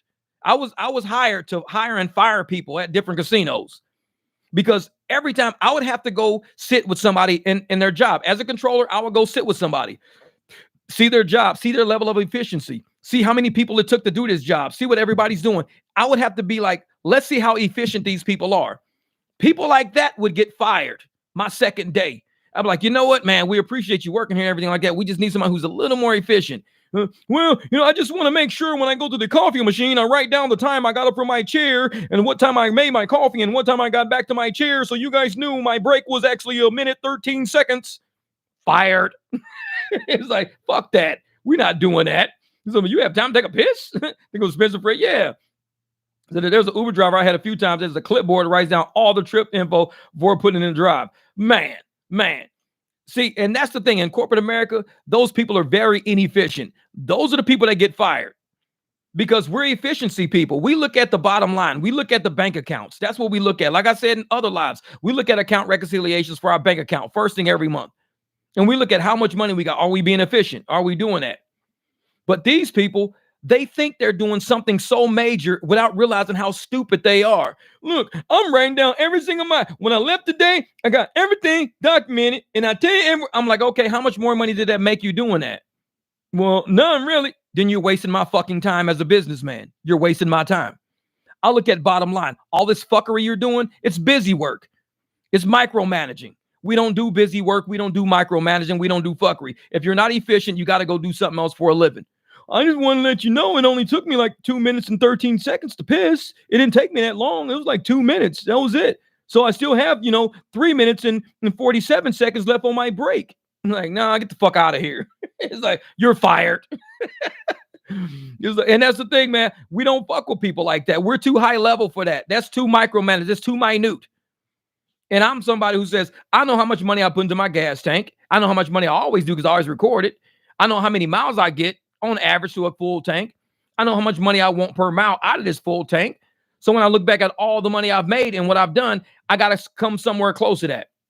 If I'm in the ballpark, I'm doing good. It means I'm not taking no shit rides. I'm doing fine. I'm okay. Now, I know better than to sit up there and go like these idiots would do.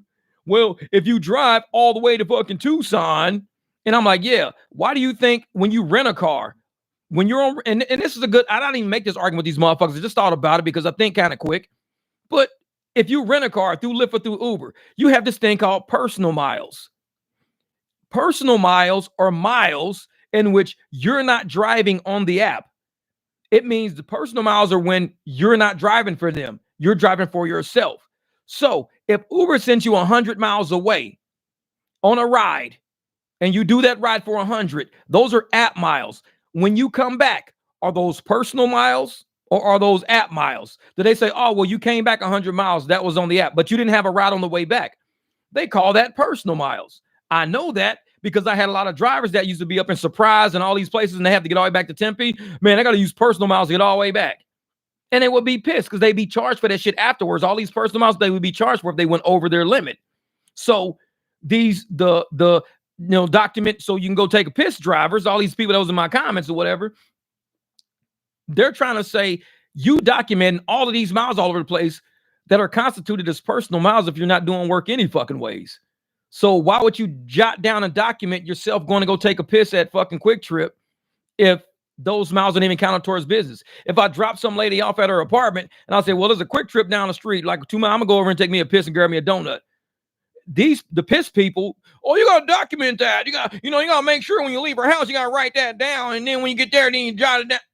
I'll be like, no, I just go take a fucking piss and get me a donut, and then I start my app back up. Because that's the same thing that the apps would do. The apps would constitute as personal miles because you're not taking nobody there. Your own personal miles. But these, like I said, a lot of people, they think very minute. They don't have that open, level of intelligence to see. There's no driver who's successful at this shit, who's successful at life. I would say successful at life, got a really nice bank account sitting on. It's going around doing that shit. It's very inefficient and it's very minute and it doesn't add up shit.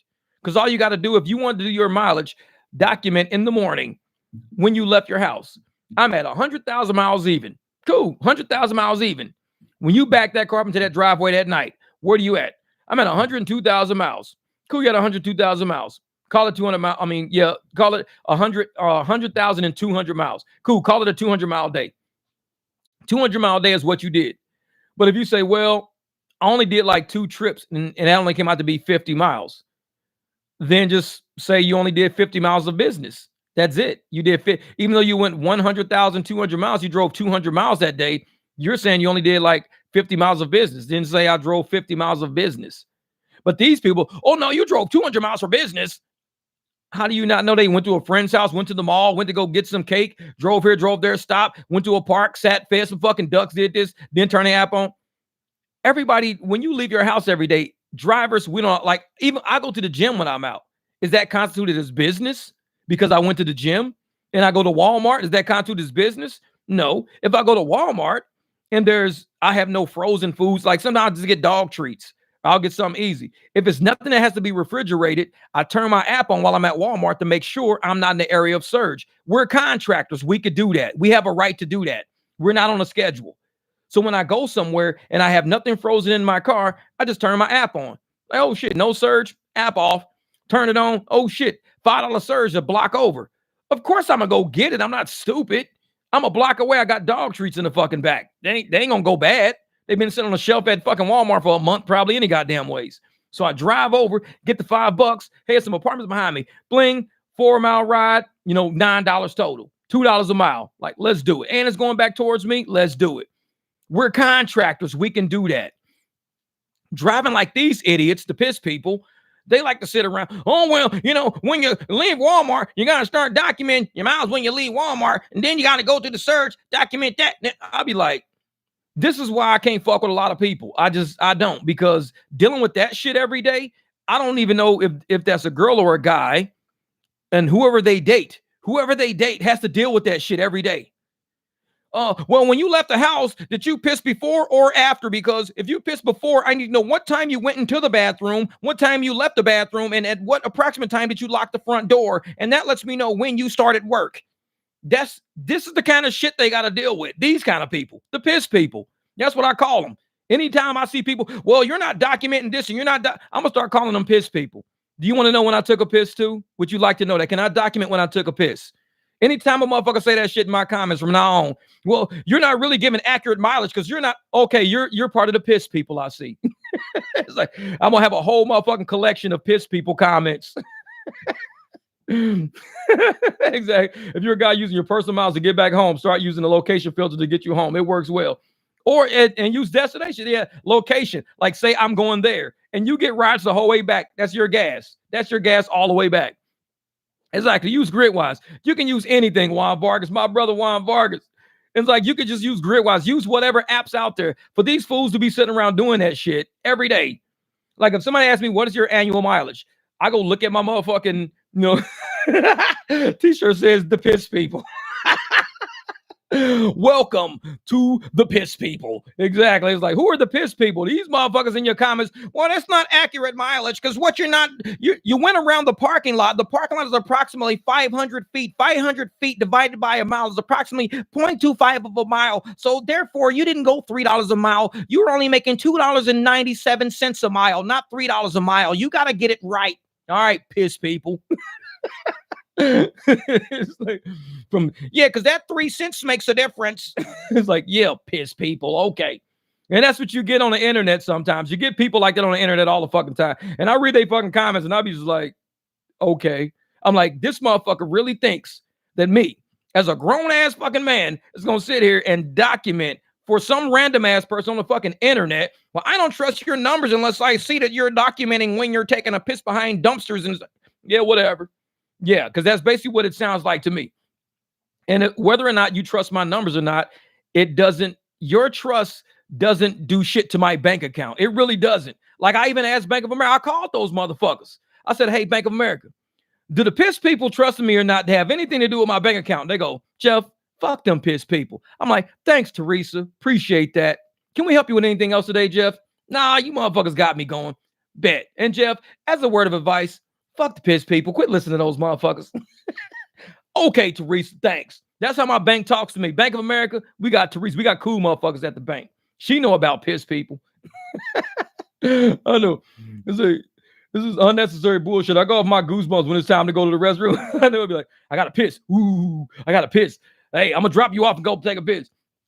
Oh, shit, man. It's before I've been laughing so hard with customers and shit like that. I've asked them when I got to their house, can I use the bathroom? And they say, yeah, no problem. They come in and shit. They got little fucking white poodles and shit jumping all over the place. We sit there talking to the dogs. Of course, I got dogs. So their dog is sniffing my shoes and pants and shit. But it's like, man, I've stood in people's kitchens and shit hanging out. I was like, hey, man, you want something to eat while you're here? You're like, hey, man, shit. Your voice is from that movie. Hey, I'm sorry to bother you. Back in the game. Got me a cash ride to the San Antonio airport. Melly Mel, that's what I'm talking about. Keep the shit going. Keep the shit. Man, and don't let the piss people see that. If the piss people see that, Mel, you can't be doing that because the cash rides are eating into your average mile per gallon, and you don't have a commercial insurance, which also eats into your profit margin if you have commercial insurance, and the probability and the risk of you potentially creating an accident. Say, listen, man, I gotta go take a piss. Is that cool with you? Say, damn, bro, you still on? Bro, fighting with Uber about my tip again. No. Flex, no. Flex, man. This motherfucker had a $50 tip fight the other one night. His customer called those motherfuckers. And while he was on the live stream, and now this shit happening all over again, man. Maybe it's you being on my live stream. Uber's like, yeah, y'all don't listen to that motherfucker? I got a little plan for your motherfucking ass. You want to listen to that motherfucker? I bet. $10 tip, $1. They got the cat holding up the sign, $1. Hold on, wait a minute. This shit's funny as hell. Oh, wrong shit. I'm gonna show you what motherfucking. Hey, every time you get a motherfucking tip, this was gonna happen. Every time Flex get a tip in the app, this the shit that they send right here. Hold on, wait a minute. This is the shit they send when Flex get a tip in the app.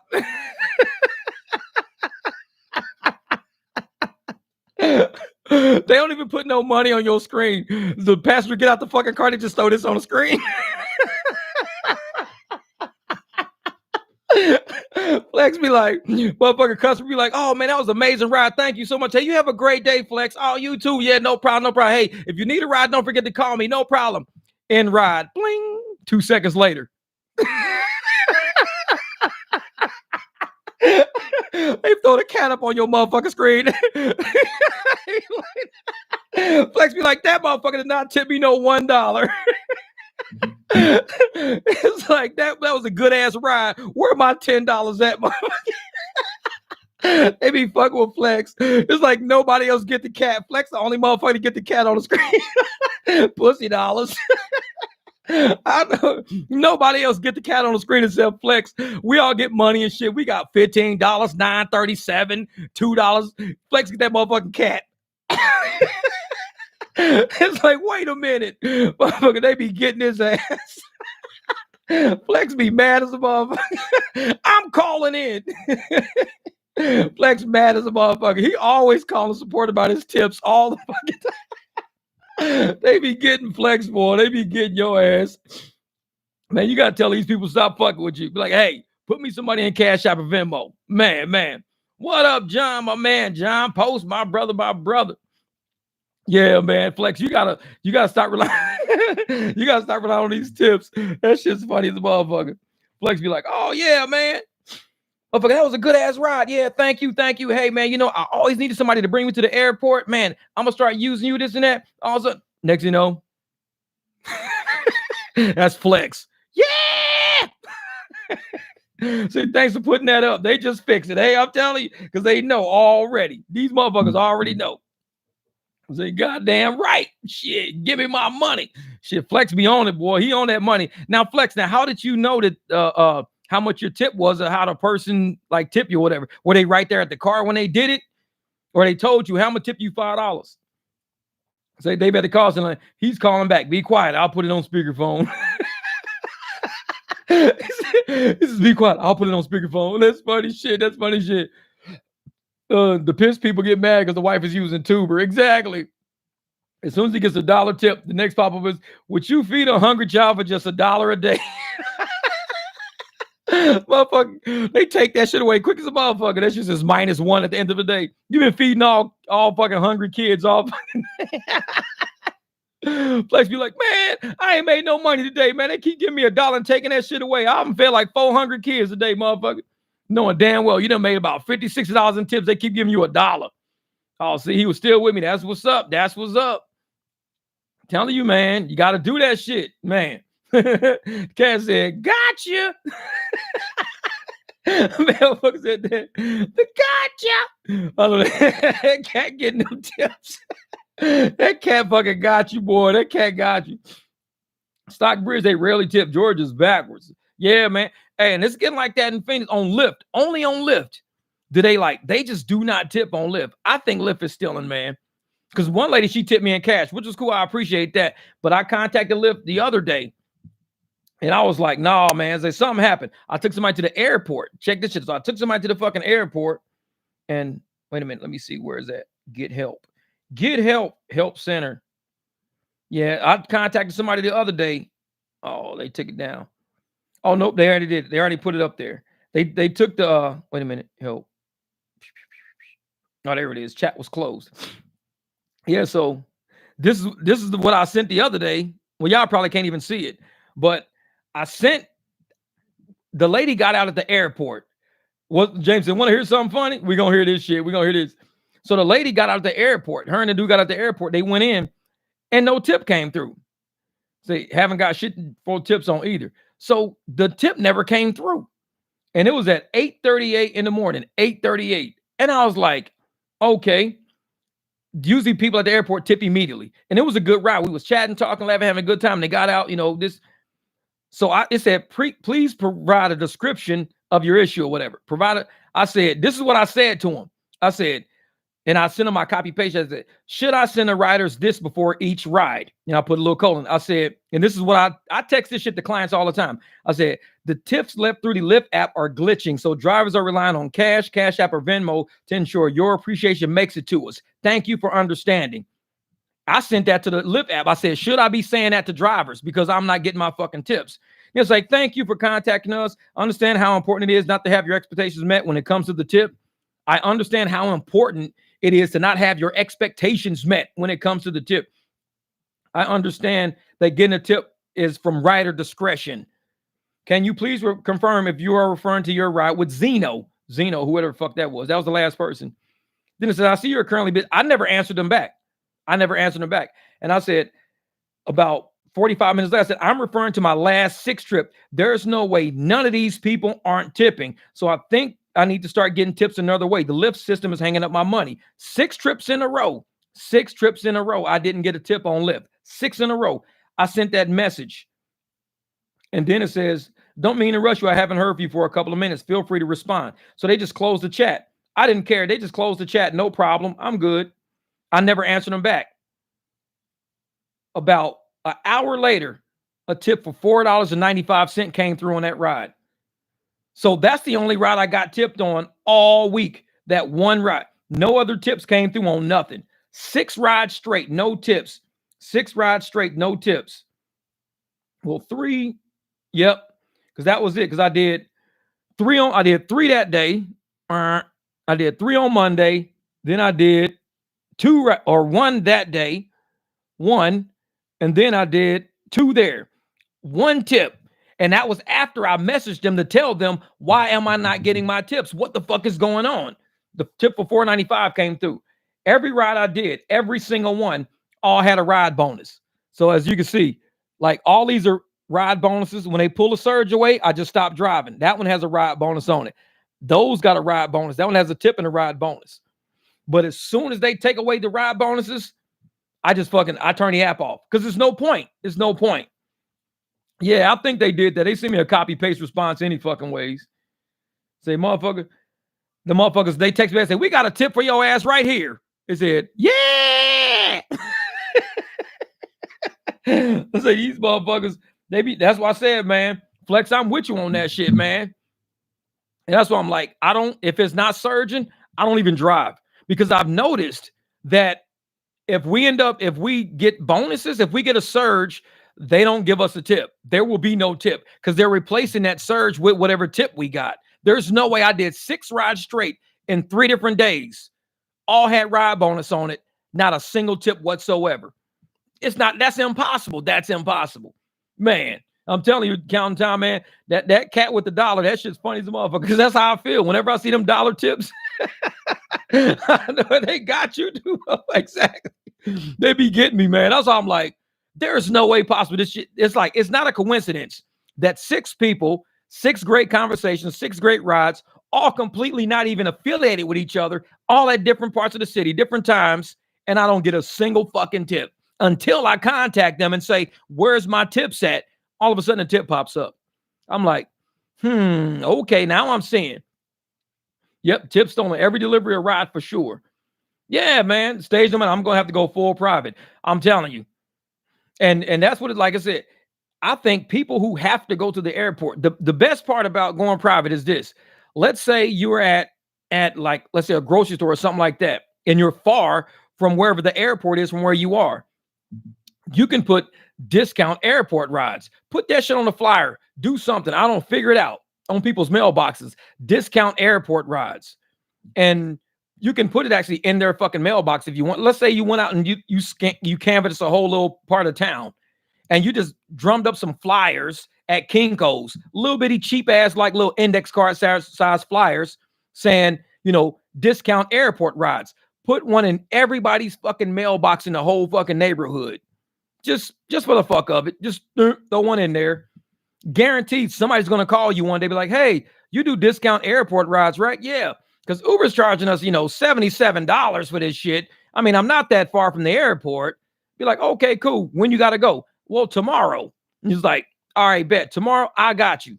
$40 cool? Oh, $40 is perfect because you'll see where they live. And $40 is perfect. And schedule all your airport rides. That's it. Because I'll probably do that in my neighborhood. See, I live too close to the airport, though. All these airport rides would be like 10, 15 bucks, which is not bad. But I could just go around my whole neighborhood and put discount airport rides and just get some shit made up, throw in everybody's fucking mailbox down the whole street. And they go, oh, man. And you can put a little bit about yourself. But my name's Jeff. I'm a 4 or 5 year Uber driver, Lyft driver, 5-star rating, whatever you want to do, this and that. Say just, building a small client base for airport rides. And that's it. And just put that as your introduction and put discount airport rides. Also scheduled rides available, and throw one of the motherfucking cards in everybody's mailbox you see. If you put out 100 of them and you only get 3 people out of 100, you did good. You did good. Because you're like, I just canvassed the whole neighborhood. It might take you an hour to canvass that neighborhood. You put 100 in each box. You put 100 in there.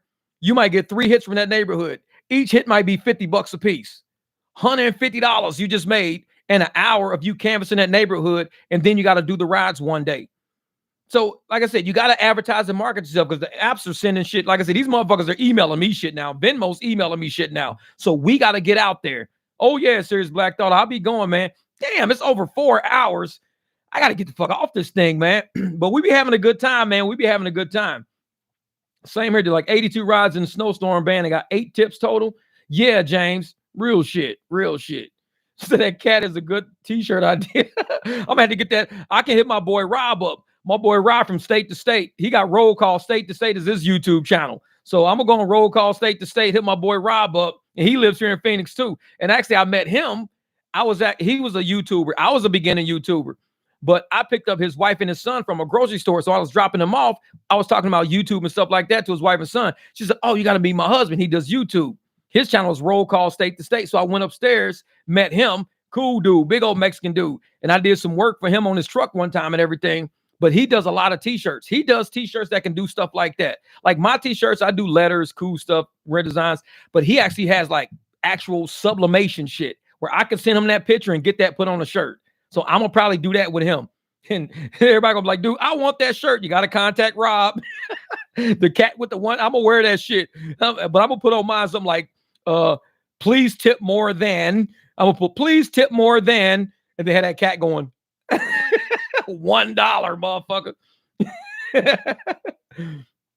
Maybe people not tipping is possible. As long as I get my $250-300 a day, I don't care who tip. Plus, it's the slowest part of the year. People get their taxes is back on, man. But see, and that's the thing, God. I used to think the same thing. I'm like, man, if people tipping, who cares? I mean, if people not tipping, who cares as long as I get what I get? But it makes a difference when it comes time for profitability. Because if each person is tipping you $10 and you do 10 rides that day, that's an extra $100 you're not getting that really belongs to you. So instead of you making $250 to $3, you should be making $350 to $4. That's an extra $100 that you should be putting in your bank that belongs to you, rightfully belongs to you, that these motherfuckers are stealing the same way and giving it to you. That's wrong, man. That's wrong. And I'm like, I want my money. If I earned it because of my customer service was real good and everything was jamming and shit like that, I want my money. I want my money. I earned that because my hospitality was, and these apps got some goddamn audacity to steal our tips and to look at us like, well, you should be good making $253. You should be good with that. No, shouldn't be. Because I could be making more. I could be making more. Yeah, Uber tip suggestions are crazy. $1, $3, $5. Yeah. Oh, James, clearly. $15K in tips, clearly. And I'm going to tell you what, you know how everybody's talking about their W-2s? Their W-2s or their 1099s from Uber look kind of funny.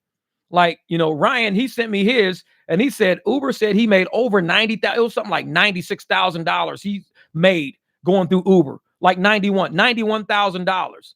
$91,000. He went back through all of his bank account over the whole year. He went through all his, and he added all that shit up that he downloaded from Uber. It came out to be $65,000. He did all the calculations. He said he got all screenshots of everything he emailed to me. He said, they said I made $91,000, but yet all in my bank account, it shows $65,000. What if that gap right there was all the tips? What if that gap was all of his fucking tips right there? Just think about it. Each month, that's stealing about 2 G's in tips each month. And they can easily get us for 2 G's easily.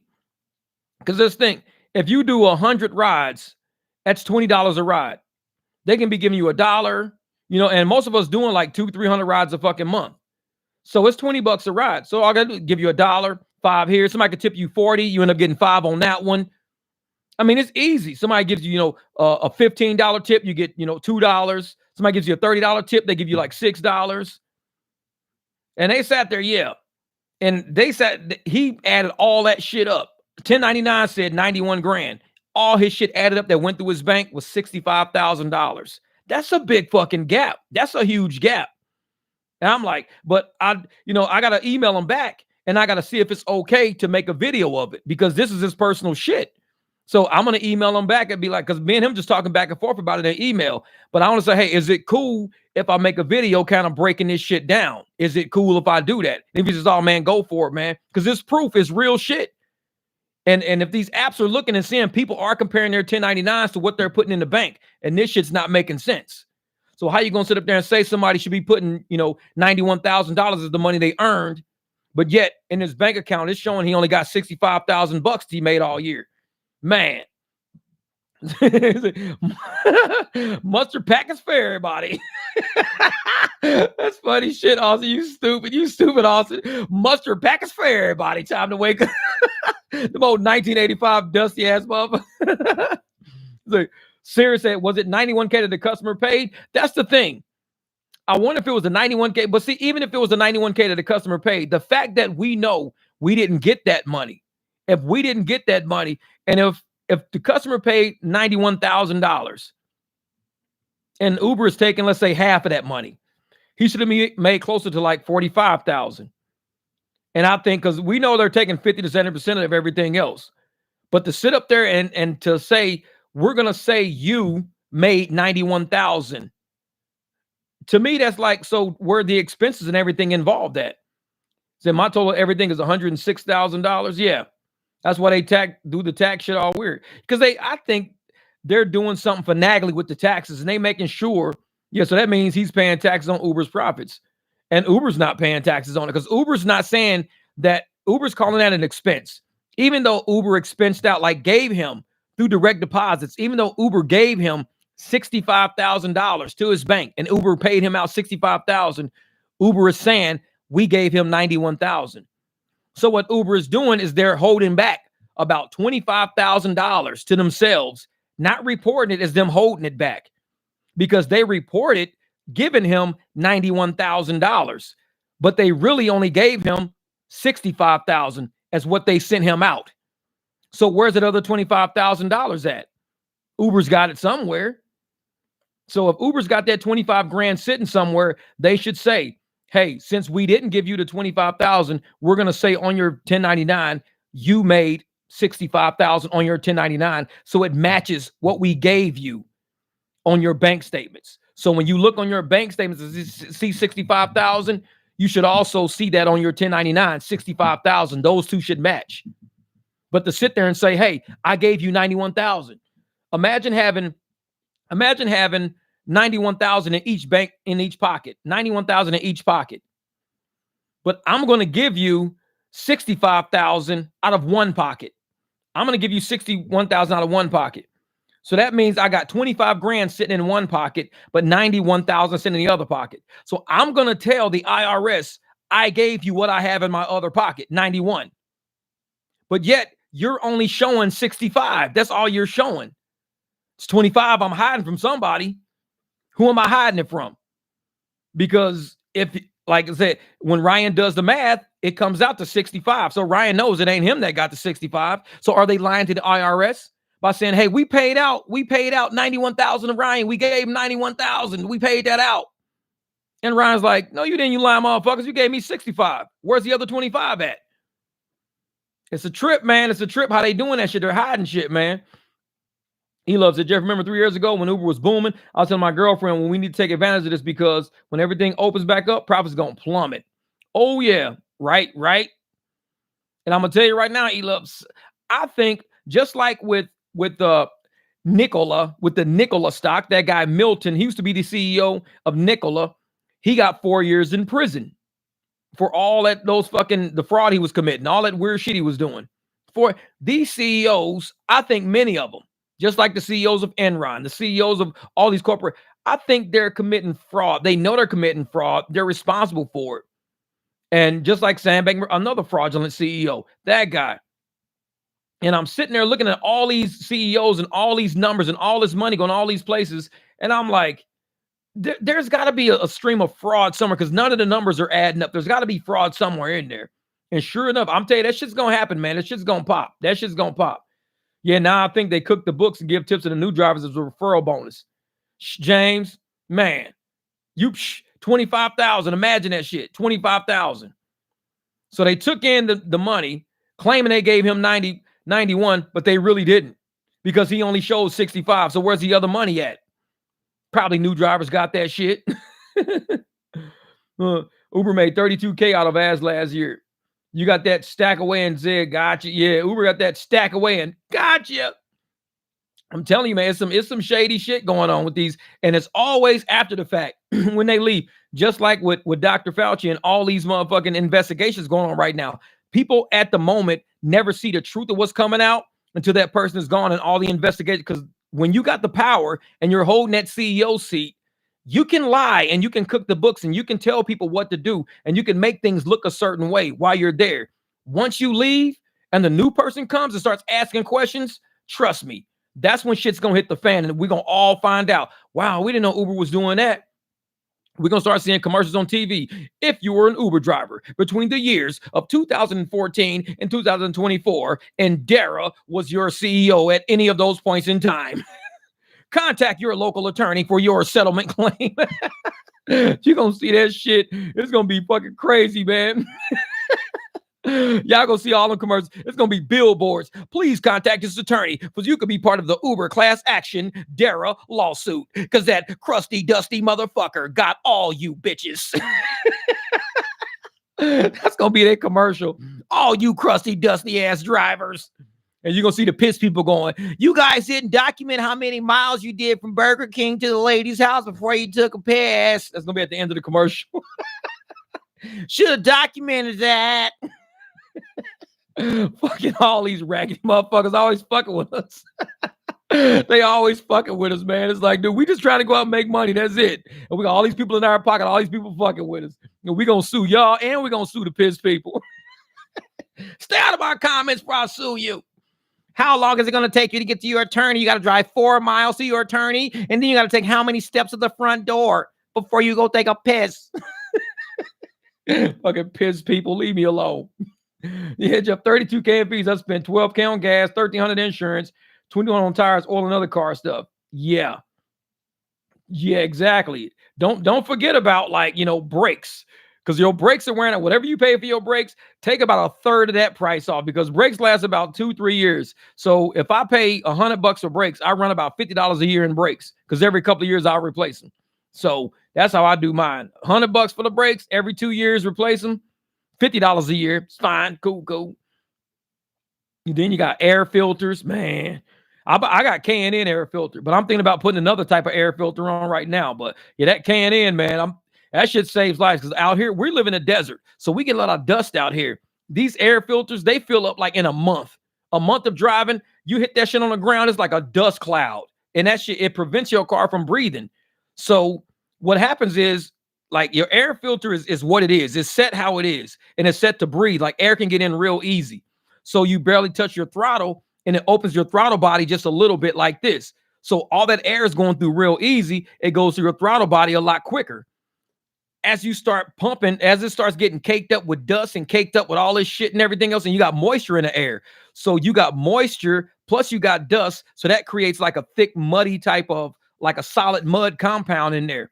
So now you're choking out the air. So when you hit the throttle, the throttle body used to open this much. But because of not a lot of air is coming through and your car can't fill it, you got to hit the throttle more. So now you're opening the throttle body this much. So now you got the throttle body open that much. Your car saying add more gas. So you're adding more gas because the throttle body's opening faster and it's saying we're trying to match. But your car is like, the air filter is clogged. So it's not as much air coming through as you think it is. Next thing you know, your gas mileage is going through the fucking floor.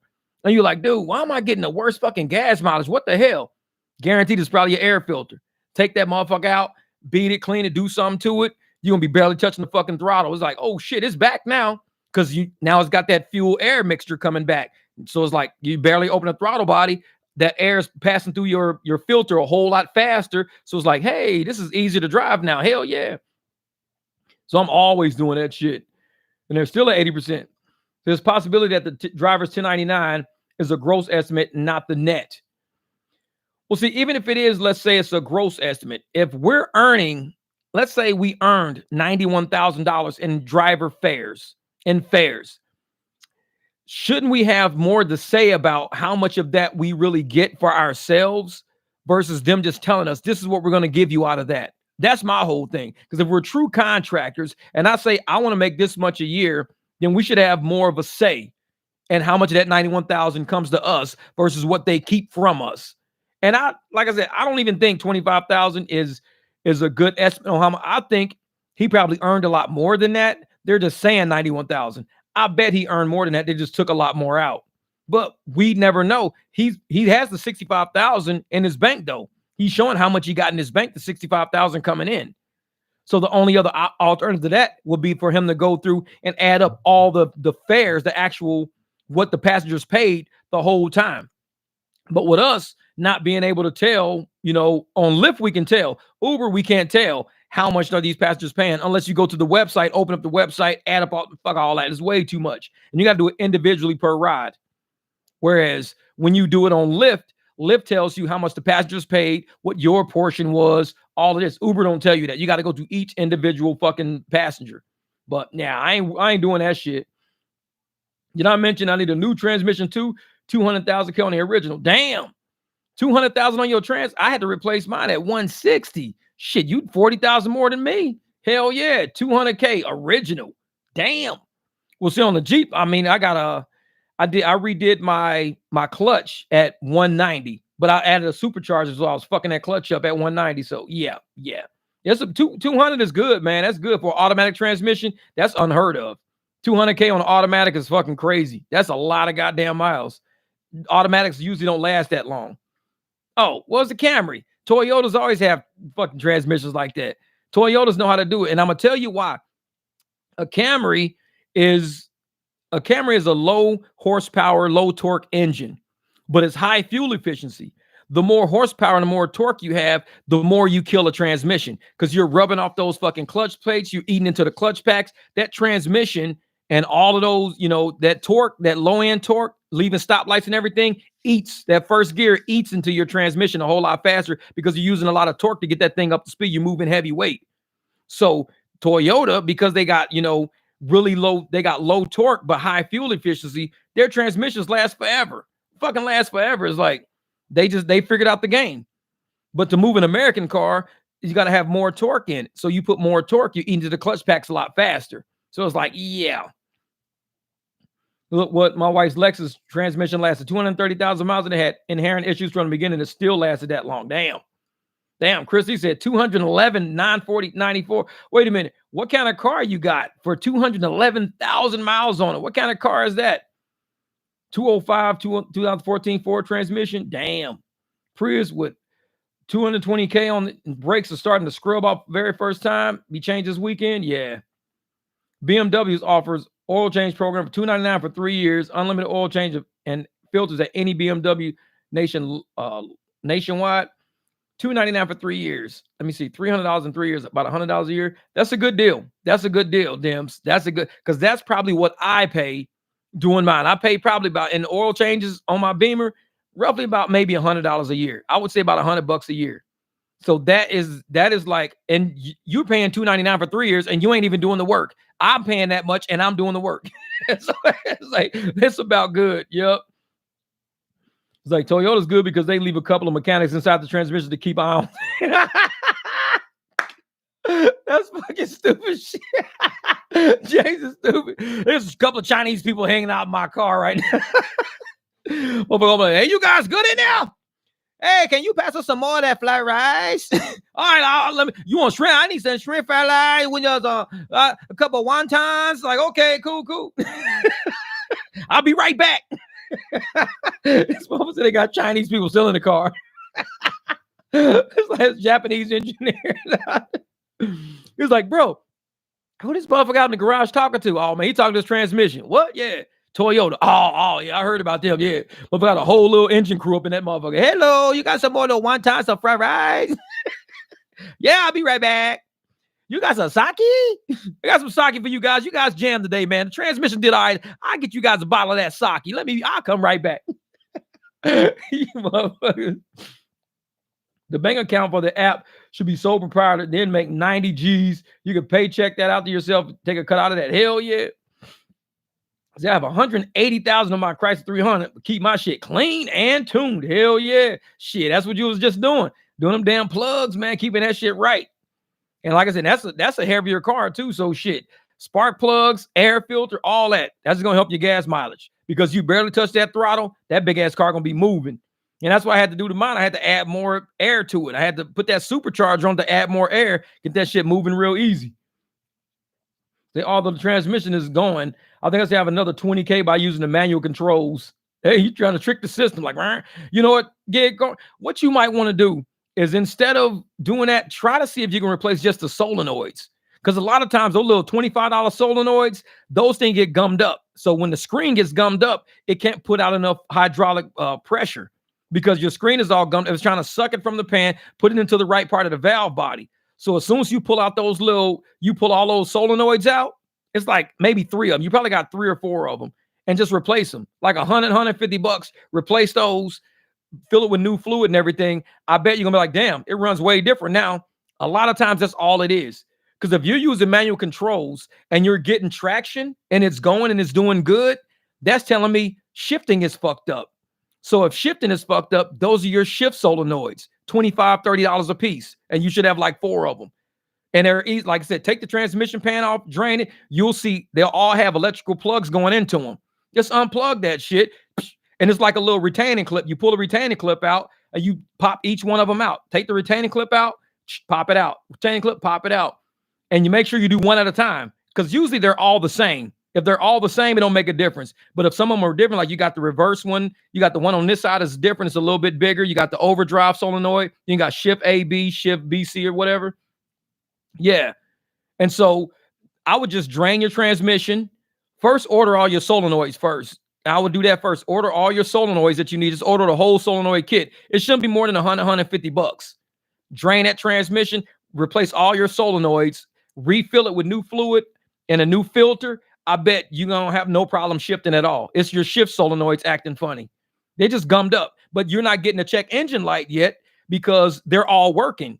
So they're all working. So you're not going to get a check engine light till one goes out completely. They're just gummed up because all that silver shit from your gears is all in your transmission pan, and all that gook gets sucked up sometimes and it gets on those screens.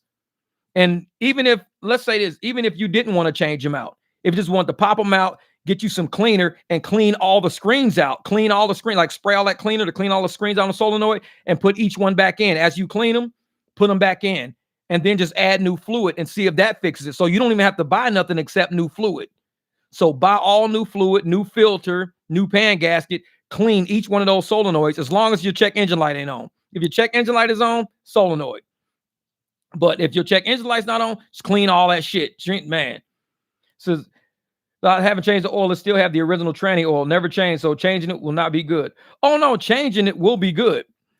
Doing a flush is what screws shit up. Like when I tell people, when you do a transmission flush, you're adding pressure to it.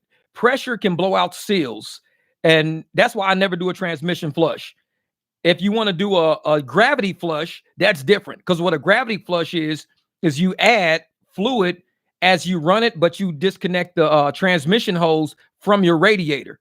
And so it's coming out. You run a car for a few seconds, it'll be pumping itself out of through the lines, coming through your torque converter, everything dumping into a big ass bucket. I do that shit easy. So you don't add any pressure. It's all of its own pressure. So you keep adding fluid, and it just runs through. So by the time you're done, you got all new fluid. You've never like pump flushed it, instead of you just kind of like naturally flushed it. That's how I do transmission fluid flushes. You want to get the old shit out, put new shit in.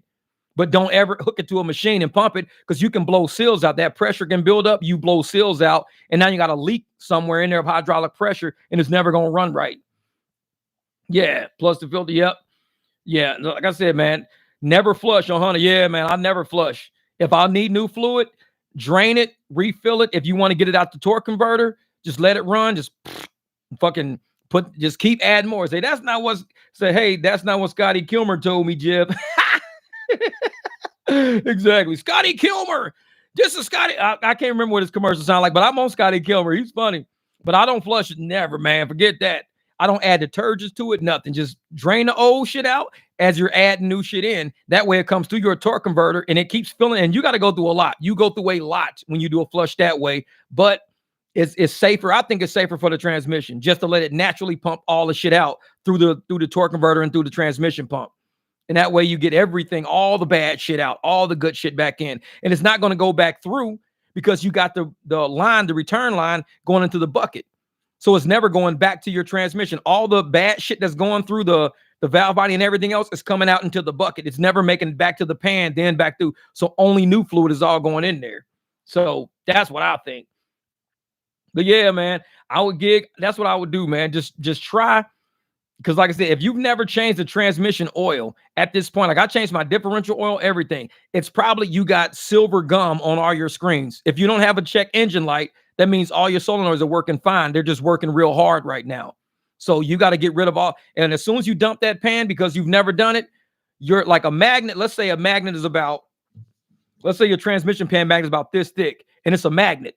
It's going to be like this thick when you take it out, because all that shaved metal is going to stick to shaved metal and shaved metal. And it's going to be huge gray, and it's going to be the messiest, smelliest shit you've ever had in your life, because it's all old oil. It's all old, clutch packs and shit like that. So get that out, take the magnet out, clean the magnet off, clean all that gray shit out of the pan, give it a new filter, take each solenoid out, clean all the solenoids out, put the solenoids back in, because they probably gummed up. Just spray them out. Yeah, if you don't flush that 60K, then don't do it ever.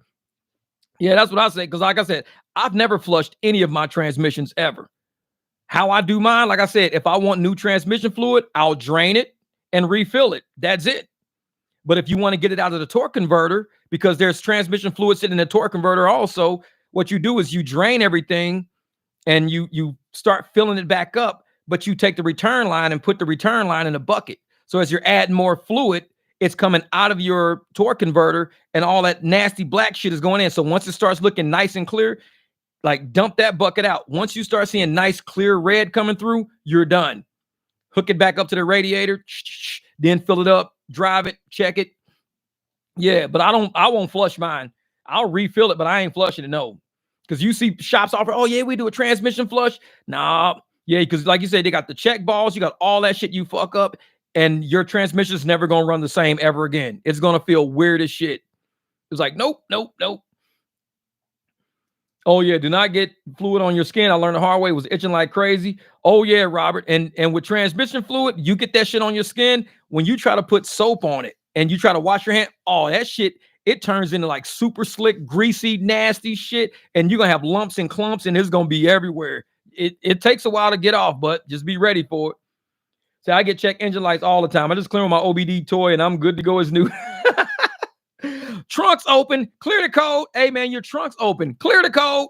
Bruh, your trunk's really open. Clear the code, motherfucker. Just driving down the highway, trunk wide the fuck open. I got an OBD that does take that trunk open light off. Why don't you just shut the fucking trunk? Won't just driving down the highway, close the shit, flying out like a motherfucker. Man, the trunk's open. Get the code, clear that out. It's like, no, man, the trunk's open for all your clothes and shit flying out. Fuck that. Clear the code. Let's go. He don't even look for shit. If that shit come on, I just clear it. Like motherfucking doors open, kid fell out. Clear the code. Man, the door open, your kid fell on the highway. Clear the code. Bro, you need to go back and get your kid. Your kid laying on the side of the highway in the motherfucking in the baby case in there. Clear the code. Fuck that shit. Put my OBD in there. Ain't no kid fall out. Fuck that. Clear it. He's just driving like a motherfucker. This motherfucker got the trunk open, doors wide open, motherfucking kid on the side of the highway. I got some deliveries to make. Fuck this shit. Clear the code. Ain't nothing wrong with this car. This motherfucker just driving around. Fuck that shit. See, Scott, that's what it is, man. I'm one of those people, man, that they make aftermarket parts for my training because Chrysler has problems with the overdrive. Yeah. And that's what it is. You got to keep replacing that overdrive solenoid, or either just like I said, keep the fluid clean.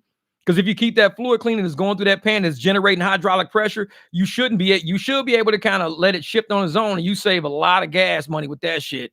Because with a bad transmission, oh, you'll be going through some gas. Because you'll be trying to leave lights, you flooring that shit. Gas is done. Your engine is going, but your transmission ain't going nowhere. That's just taking a while. And it's like you going through some gas now, goddammit. Oh yeah, Melly Mel Trent. Hey, draining fuel's the way to go. Because I'm one of those people. I'm old school, man. I never believed in flushes. I've never done a flush. If I got to get rid of that fluid, you let it pump itself out. That's it. I don't be like, hey, come to Jiffy Lube, $7.99 for a flush. Like shit. That'll be the last time you won't be trying to call up there tomorrow. Hey man, my car won't leave the driveway. Well, we don't know what to tell you.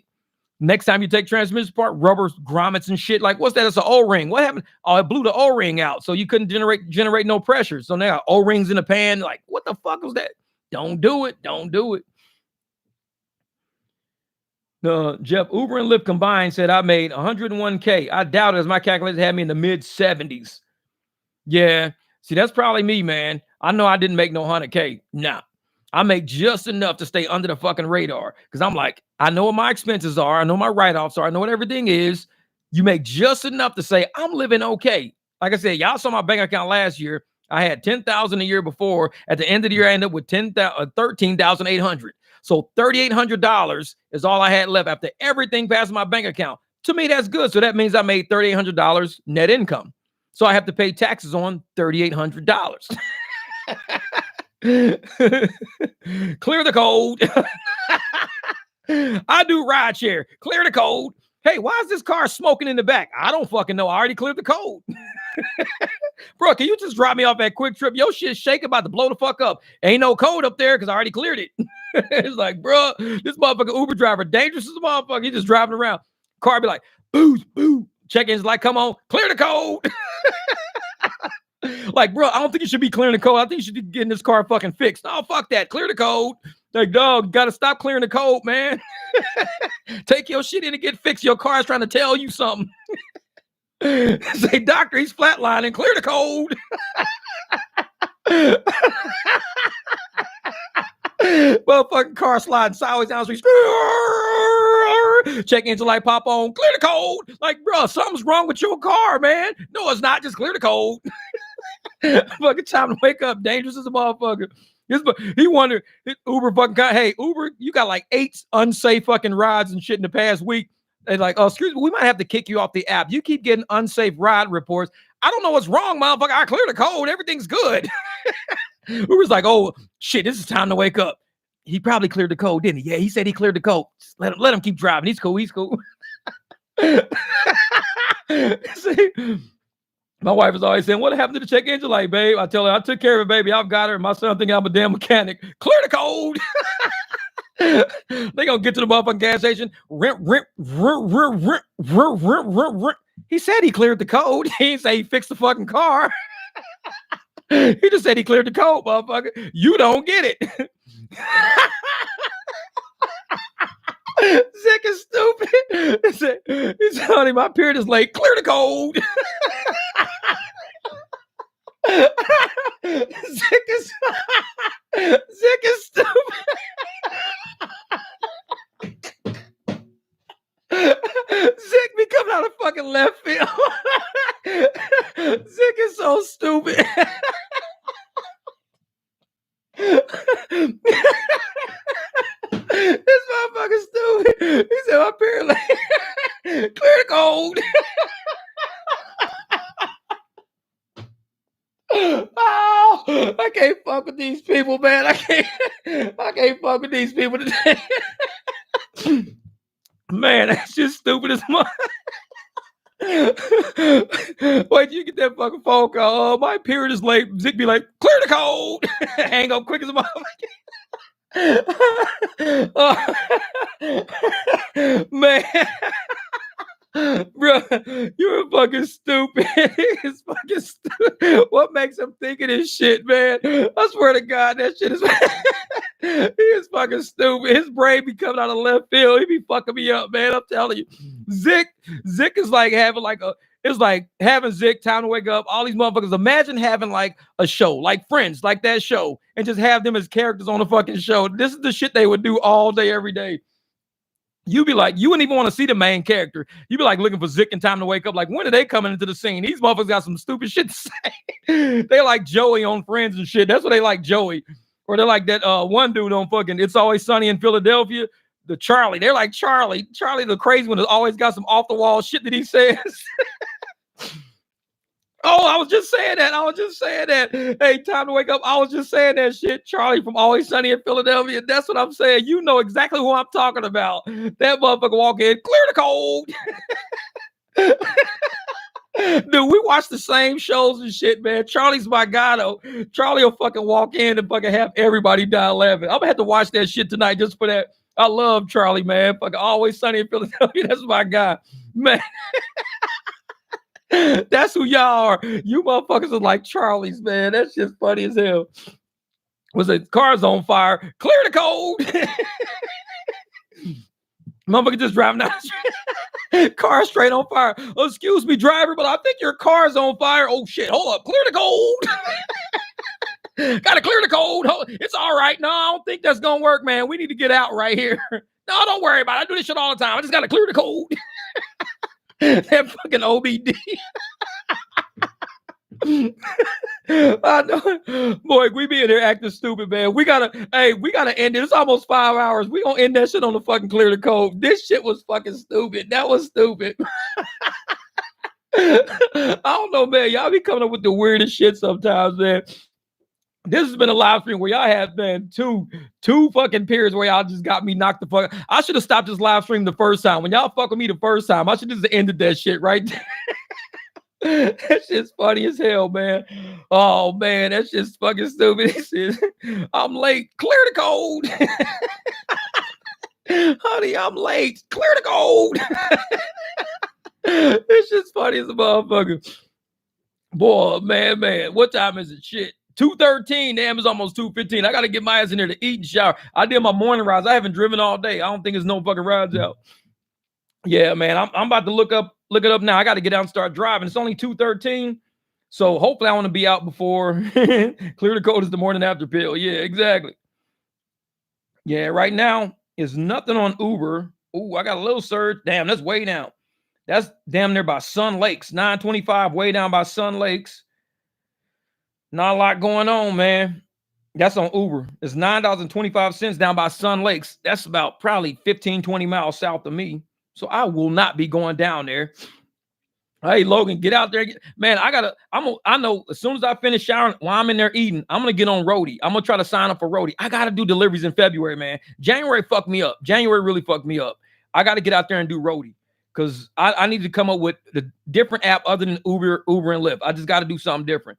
Even my Uber Eats is not paying like a motherfucker. Juan Vargas had an Uber Eats. Man, Juan sent me this motherfucking Uber Eats this morning. Wait a minute. Where the fuck this shit at? I was like, dude, you out your motherfucking mind. This shit. Juan sent me this motherfucking Uber Eats. 6.8 miles, 26 minutes. It's Panda Express. Panda Express, 6.8 miles, 26 minutes. That was it. I said, dude, that's a motherfucking tip bait. I said, dude, who is paying fucking $34 for 6.8 mile Panda Express? I said, bro, that's got to be tip baiting. I said, ain't no fucking way somebody just let that go. But he didn't take it, though. I don't think he took it. Because I'm looking at it, I'm like, bro. And it was at, what time was it? What time did he do it at? It was like 11 p.m., something like that. I think it was it was 11:15 p.m. I'm thinking, how did that end up on Trip Radar? For that to end up on Trip Radar, 3456, 3456. Motherfuckers think they funny. Hey, man, look, 3456. Let's fuck with one of these drivers. See if he's going to go take a piss. 3456, go and take a piss. And that's what it is. These motherfuckers be playing with drivers all the fucking time. So I was like, for that thing to be sitting on Trip Radar, $34.56, 3456. And I'm like, 11:14 at night, and nobody wants that fucking order from Panda Express. Panda Express, 6 miles? I was like, bro, that's somebody must have got tip baited. Something happened to that order for it to be sitting in Trip Radar and nobody's fucking with it. Like, man, Scott, all right, Barry, Scott Barry, like a motherfucker up in the building. Telling you, Melly Mel. I have my shit sorted out. Oh, damn it. Dim Dallas, you took it away. I was about to read that shit. Zig got me when my period is late. Clear the gold. Pull up to the side of the road. Yeah. Yeah, exactly. I'm telling you, Logan, I was like, dude, that's a tip bait. For that thing to be sitting inside a Trip Radar and nobody's fucking with it. So somebody must have went there. Something happened. Panda on tip. Bruh. And I told Juan, I said, dude, what's going to happen is you're going to go there, probably get the order if you even get it. And when you drop it off, you're going to get paid like $3. And you're going to find out that $30-something tip wasn't a real fucking tip. You're going to be like, what? Because he don't do delivery. Juan was like, what is that? I was like, he said, what's tip bait? And I was like, bro, they do that shit on Uber Eats all the time. They'll put a real high dollar amount, like $22 for McDonald's, $22 for like 2 miles from McDonald's. And you'll go get that shit for like $2 and the 20 will never come through. About an hour later, it'll just say, instead of it saying the customer has an hour to tip, it'll just show like the regular box. And you'll be like, I just got fucking tip baited for $20. They do that shit all the fucking time, man. They got me one time. It was $13 for like 5 miles, something weird like that. Got to the hotel, dropped dude food off. Motherfucker, $8. He took $8 off my shit. I ain't get 30. I got $5. I was mad as shit. Man, $32 4 miles on Instacart. Logan out there killing that shit. 33 4 miles on Instacart. Bruh, I'm about to try to get on Instacart. I got to do roadie. I want to do roadie actually because I really want to use that Escalade. It's been sitting long enough. It's time to move that motherfucker. It's been sitting because I'm just, I go through tires and I clean it out. I keep the oil change. I always do the maintenance on it. I just put another hydro boost on it earlier, like late last year, because the hydro boost was kind of leaking a little bit. So I was like, all right, fine, fuck it. I always put money into that car. I want to redo my rear driver's side window regulator because sometimes when I let the window down to let it up, I got to do like this to let that shit back up because it's kind of the regulator piece of plastic probably stuck, but it's a 2005. And the regulator only costs $34. I got it sitting in my eBay watch list. I just ain't ordered that motherfucker yet. But yeah, man, I want to get on roadie. I want to get on roadie. And if I can actually get a trailer, woo, because I got a big trailer in the back, but it's full of shit right now. But if I can get another trailer, man, oh yeah. But we need to have a website that lists the addresses of tip baiters, and a month later they get a flat tire. Just out of the blue. Like, how did I get a fucking flat tire? Like, yeah, clear the code. Fucking time to wake up. That's fucking hilarious. Yo, Slide 2 Raw, thank you for the super chat, brother. What up, Jeff? Big, them orders like that be stolen. Yeah, that's the thing, man. I'm like, why is that order so big? And it's sitting in Trip Radar. So if it's sitting in Trip Radar, that means somebody knew something was wrong with it and they wouldn't touch it. They knew something was wrong with it. It was like, oh, fuck that, I ain't messing with it. And if I saw an order like that come to me out there, that's kind of, it's like fool's gold. Somebody's going to get that shit, take it down there, end up getting $2. Be like, man, yeah, we tipped like 32. Oh, the order was stolen, so it's stuck in the loop. So yeah, the order's not there. Another driver stole it and it's stuck inside. Oh, okay. See, now that makes sense because I've done that before. I've shown up somewhere before to a McDonald's when I first started doing delivery, and it was like, $19. And somebody said, oh, they already picked it up. I'm like, well, why is it still in the queue? That makes sense. That I totally forgot about that shit. That makes sense. What up, Jeff Conley, my man? That I totally forgot about that they can pick up earlier or steal it, and it just never gets there. And maybe it was the actual person who ordered the food stole it because it was only 6 miles away. So the other person could have stole that shit. The person who ordered it could have stole it and never took it out and just told Uber, I never got my food. It's still sitting there. I never got it. So that could be a hack. Where they're like, yeah, man, order from there, then go and pick it up yourself and just tell Uber nobody ever picked it up. So, because they don't, the customer doesn't clear it out of their phone. They can't clear it out of their phone as being picked up because they're the customer. So it's a good hack to steal fucking food. Because I took one of them orders and they got my ass. Oh, because that shit, that's what I was like. I told one, I said, dude, I bet that's a tip bait. I said, dude, that's a lot of fucking money to be sitting there, man. I was like, and it's still on the Trip Radar. I said, bro, that's tip bait, man. That's tip bait. I never thought about it being a stolen order and still just sitting there because it's in the loop. And hopefully Juan Vargas is still in this damn live stream because he was on here earlier. And I hope he heard that because I told him it was a tip bait. I said, that's probably a tip bait. I never thought about it being trapped in a fucking loop. That makes sense because that's happened to me before. Yep. This is what is roadie. Roadie is good for extra large loads, like from like Home Depot, Lowe's, big shit from like Walmart, maybe some that you need like a truck for, or like pot and soil, shit like that. Go pick up supplies for a contract. Like if somebody doing yard work and they need some supplies, they'll just have roadie do it. So, or you could be like time to wake up, or was that I'll fight you in the comments when he was here, or you say, hey man, I got this delivery, this Uber. So he goes to pick up this lady at Uber, and Zick was involved in this shit too. Come to think of it, Zick is always involved in some dumb shit. So went and just riding closer. Yeah, just replaced my solenoids and it rides great. Yep, that's what it is. Solenoids, man. So I'll fight you in the comments goes to go pick up this lady, and he says, I pull up, it's a senior citizen with 2 big ass fucking baskets full of fucking groceries. He said, and I had to carry all that shit. I had to load my car up, carry all that shit up to her house. So we was in the comments laughing like a motherfucker. We was dying. And of course, Zick comes in, and this motherfucker like, yeah, and he probably got to the bottom of the fucking shopping cart, and it was a big ass 80-pound bag of concrete.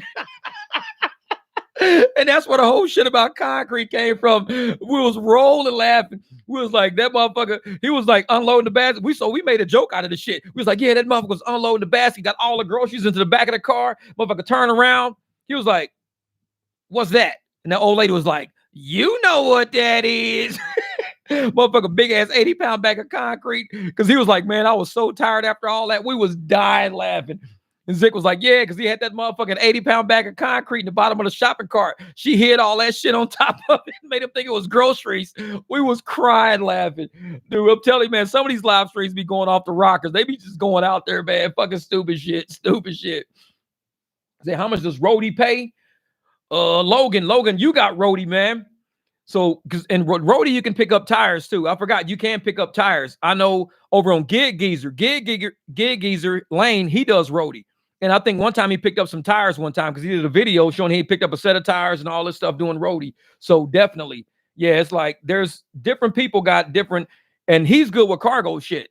Like Gig Geezer will tell you all the cargo loads. So if you got a truck, a SUV, like me, I got the Escalade. So I'm gonna go and finish putting out. I'm gonna redo my back again, put some more stuff back there. So I'm gonna probably go over to Lane's page and try to find out all the different cargo websites, cargo apps I can add. So with the cargo apps, I can start using my Escalade. I can just lay the back seats down, put big ass boards back there, and use it almost like it's a truck with a truck bed on it. Because I'm not gonna use the back seats for nothing anyway. So I can just fold the back seats down. The third row I already took out already, and I just put big ass board in there. And now that becomes my truck bed, and I can start doing shit like what Lane be doing, as long as it's not like, too tall and can't fit in there. But I can start doing some more deliveries with that big ass truck and get it out the yard so I can use that for something. I still want the teacher with the old lady. I still want the teacher with the old lady fondling. I'll fight you in the comment in the ass with her cane. Only loads to see.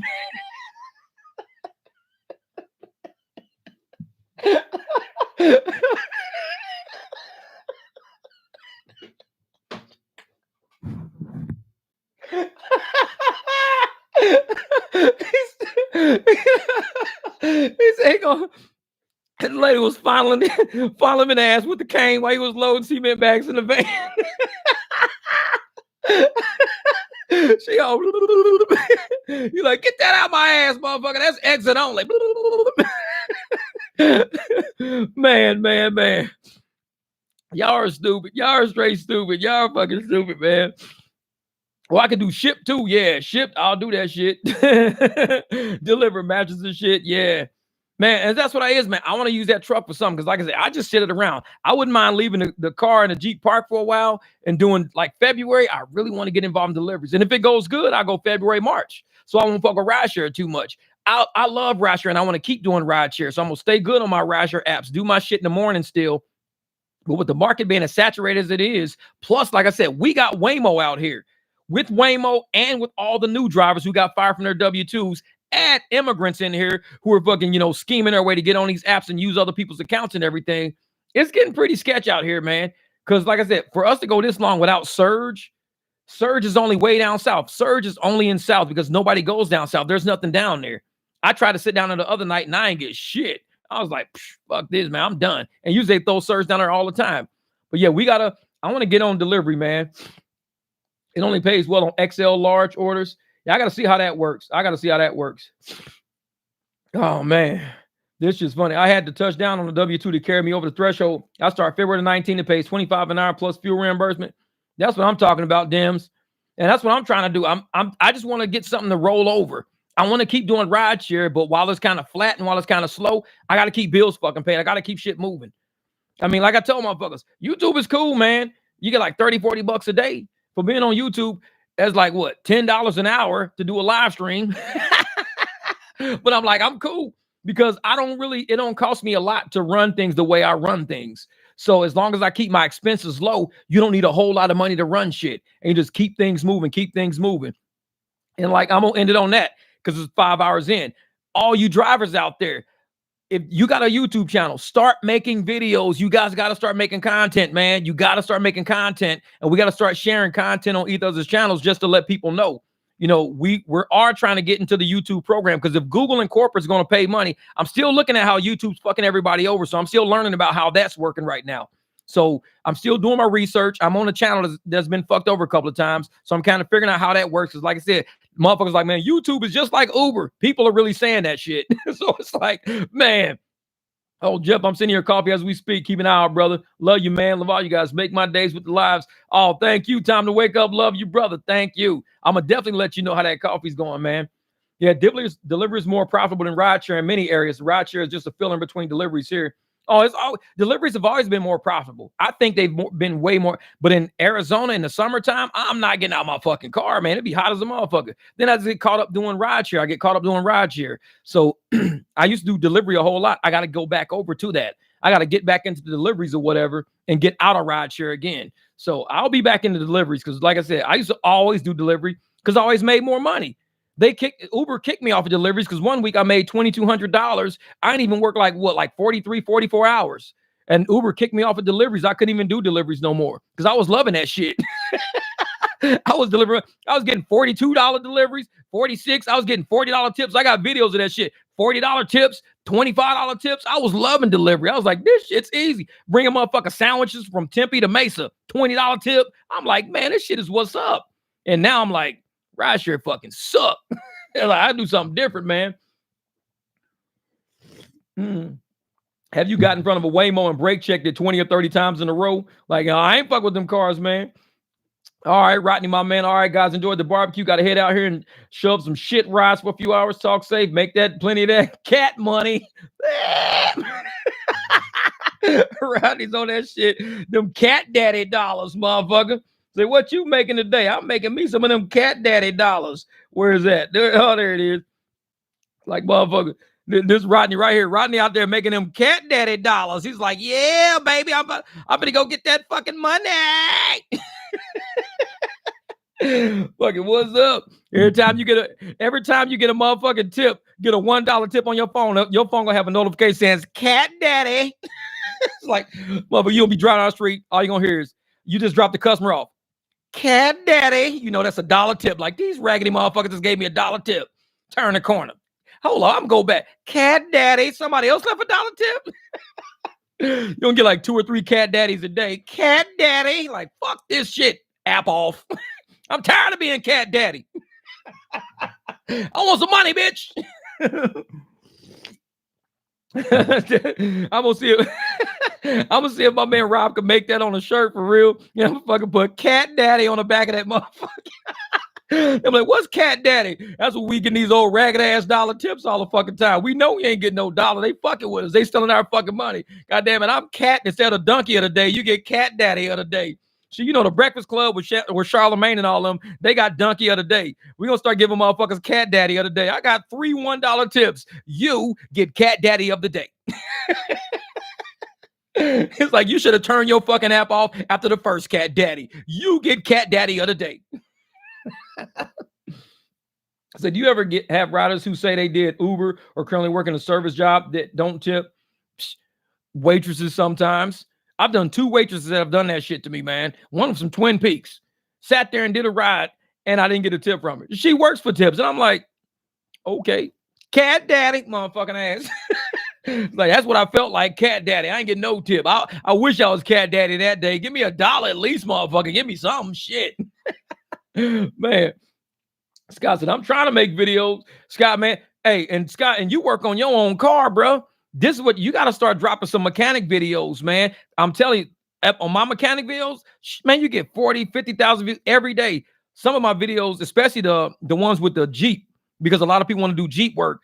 Man, that's just like 400 views a day on them videos. They just go because everybody who owns that car or whatever, all over the fucking place, all over, they're going to keep looking at that video. And sometimes they play it 2 and 3 times, especially if they need to see another part. So if you working on that 300, drop some 300 videos, man.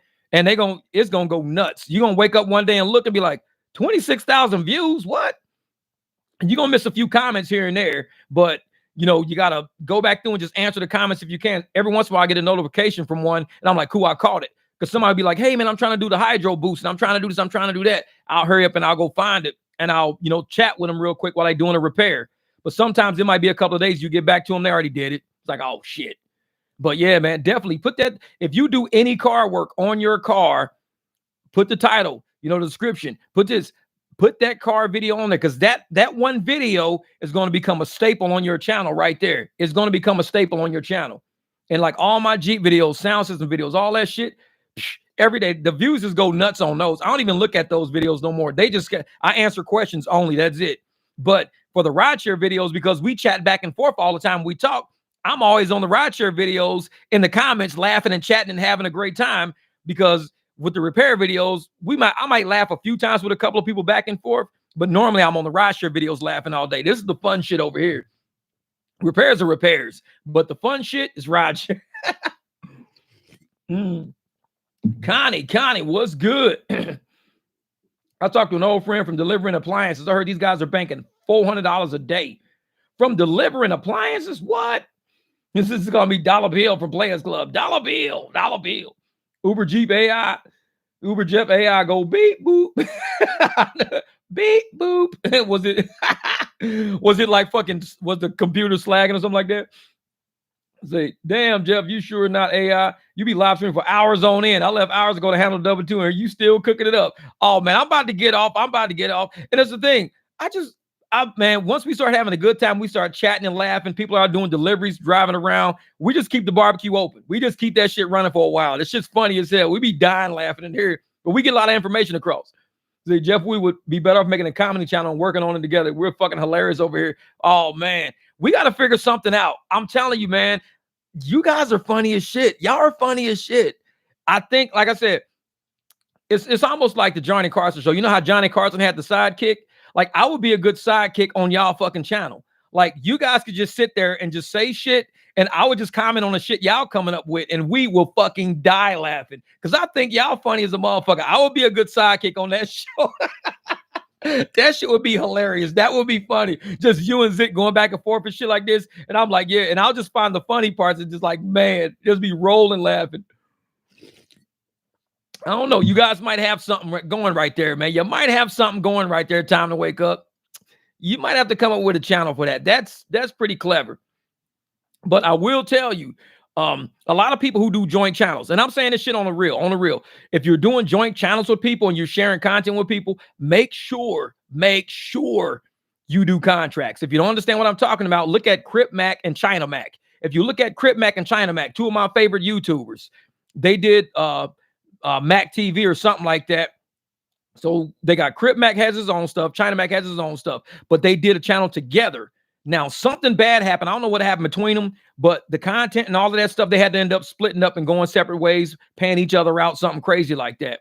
But a lot of people saying, Crip Mac fucked up the deal because China Mac was doing legit. He was doing straight business. He was teaching Crip Mac how to do shit right. They was on the straight and narrow. They was making a lot of good money with YouTube. They was having fun, but Crip Mac fucked something up. He fumbled the bag bad. He did something stupid.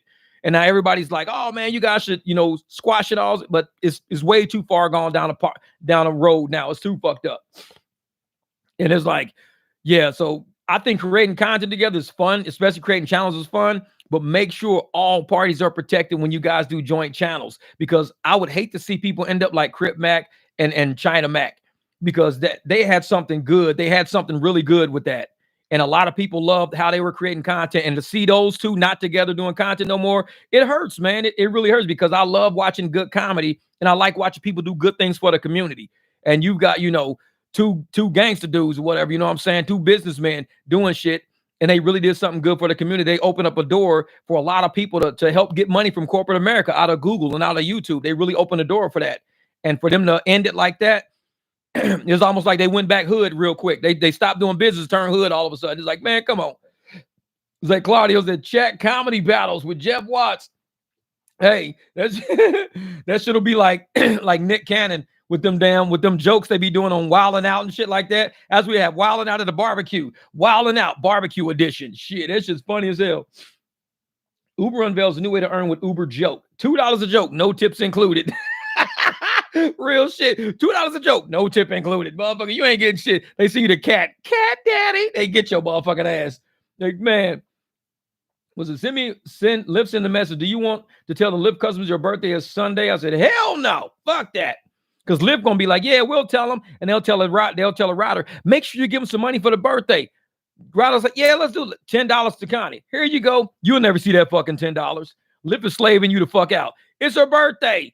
And it's having a grandkid's birthday right after this. And after this is the aunt's birthday. Send $40 to Connie. You'll never see that shit. You'll get a fucking $1 tip. Uber, hey, you just got a tip. Congrats. $1. It's like, exact. Be pimping you the fuck out. They pimping out birthdays now. What the fuck? Hey, that's crazy how you know Crick Match. I never would have known you watched that. You versatile like me, Jeff. Oh, yeah, Slide Too Raw, man. I love Crick Mac. He's like, on 5, on 5th, on 55th, cuz. You know what I'm saying, cuz? On 55th. Say, what he was at. I was headed over to his house 5 tomorrow instead of 2 tomorrow. He's like 5 tomorrow. I was headed over his house 5 tomorrow. And you know, on hood. I be like, Crip Mac be killing me. Hey, Lupe. I was telling Lupe, you know, I love you, Lupe. You know what I'm saying? Well, I be dying laughing. He's like, Crick Mac, man. Adam 22. I watched a few of Adam 22's too. Have you watched Channel 5's recent documentary on Crip Mac? No, I haven't watched that yet. I got to watch that. I'll tip you an app for your birthday. Yeah, I'm going to watch that, though. Channel 5's recent documentary on Crip Mac. Yeah, I'm going to see that. But I just watched him. He was in, Crip Mac was in jail. So Lupe had him on the phone, and he was just kind of explaining some shit, breaking shit down for everybody. And I was like, that's what's up. Just watched Crip Mac and Adam 22 last night. Yeah, I'm going to have to go see that shit. Check that out. Say on hood, cuz I'm telling you right now. He has schizophrenia and is back in prison on a gun charge, unfortunately. Yeah, I'm telling you, man. And that's the thing. I saw him when he was on, he did his jail thing. He was on his channel, so I watched it. Lupe had the phone, and he was just kind of going through everything, saying, yeah, you know, China Mac, you know, got him his money. They squared everything away. He got his money, but, you know, things are not the way it should have went down, and he fumbled the bag. He was kind of admitting a few things, but, you know, man, just to not see them two together again, that's just going to be rough, man. Zelle tip $15. See, not one trip all week, Uber garbage. Zelle tip $15. Man. The hell no. See, look at this. I was supposed to get off at 4 hours and like 50 minutes. We're at 5:15. I get the fuck out of here, man. Y'all be having me going. I'll be rolling like a motherfucker. Y'all be cracking me up. But I'm finna go in here, eat, shower up. It's only 2:30. I want to start driving by at least 4. So it gives me a little time to get out and wash this car because this motherfucker's dusty as a motherfucker. So I'm going to get out here and wash this motherfucking car and everything. But shit, hey, I appreciate you guys rocking me today on the barbecue midday live stream. Shit. He said, peace out, Cub Scouts. That's what's up. Clear the code. He said, peace out, Cub Scouts. I'm going to shut this shit down and clear the code. Man, all right, man. Hey, much love and respect, you guys. Hey, be safe out there. Make as much as you can. If you can convert somebody to a cash ride, hey, if you feel comfortable with it, do it. If you don't feel comfortable with it, don't even force it. You know what I'm saying? Sometimes you can feel it, and you can be like, hey, you know what? I'm going to save y'all some money. Check this shit out. This is what I'm going to do. And just kind of help some people out. Make a little money on your own. But hell yeah, man. You guys be out there. Cut the grass. Yep, I'm cutting the grass, man. Helping expose this day. All right, Logan, hit me up later, man. Shit, I'll be out there tonight. I'm working all night. I need to, man. It's been a slow ass week. I need to be out to at least all the clubs closed, 4 o'clock in the fucking morning, tonight and tomorrow night. I need to be out 2 nights in a row working, 8 hours. We need to be out there, brother. We're going to go get this money, man. Appreciate you guys rocking with me on this live stream. Let's have a good weekend. Let's either Sunday or Monday. Well, I'm going to make some videos during the weekend, but either Sunday or Monday, we're going to drop another live. Let's talk about how we made some moves over the weekend. Hopefully people got some cash rides out the way. Let's talk about making moves and, don't let none of this shit get you down. We know what's coming down the pipe. We see legislation coming down the pipe. We see how the American political system is moving.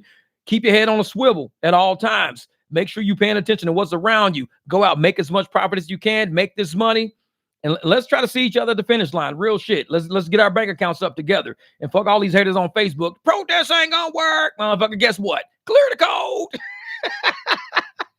code.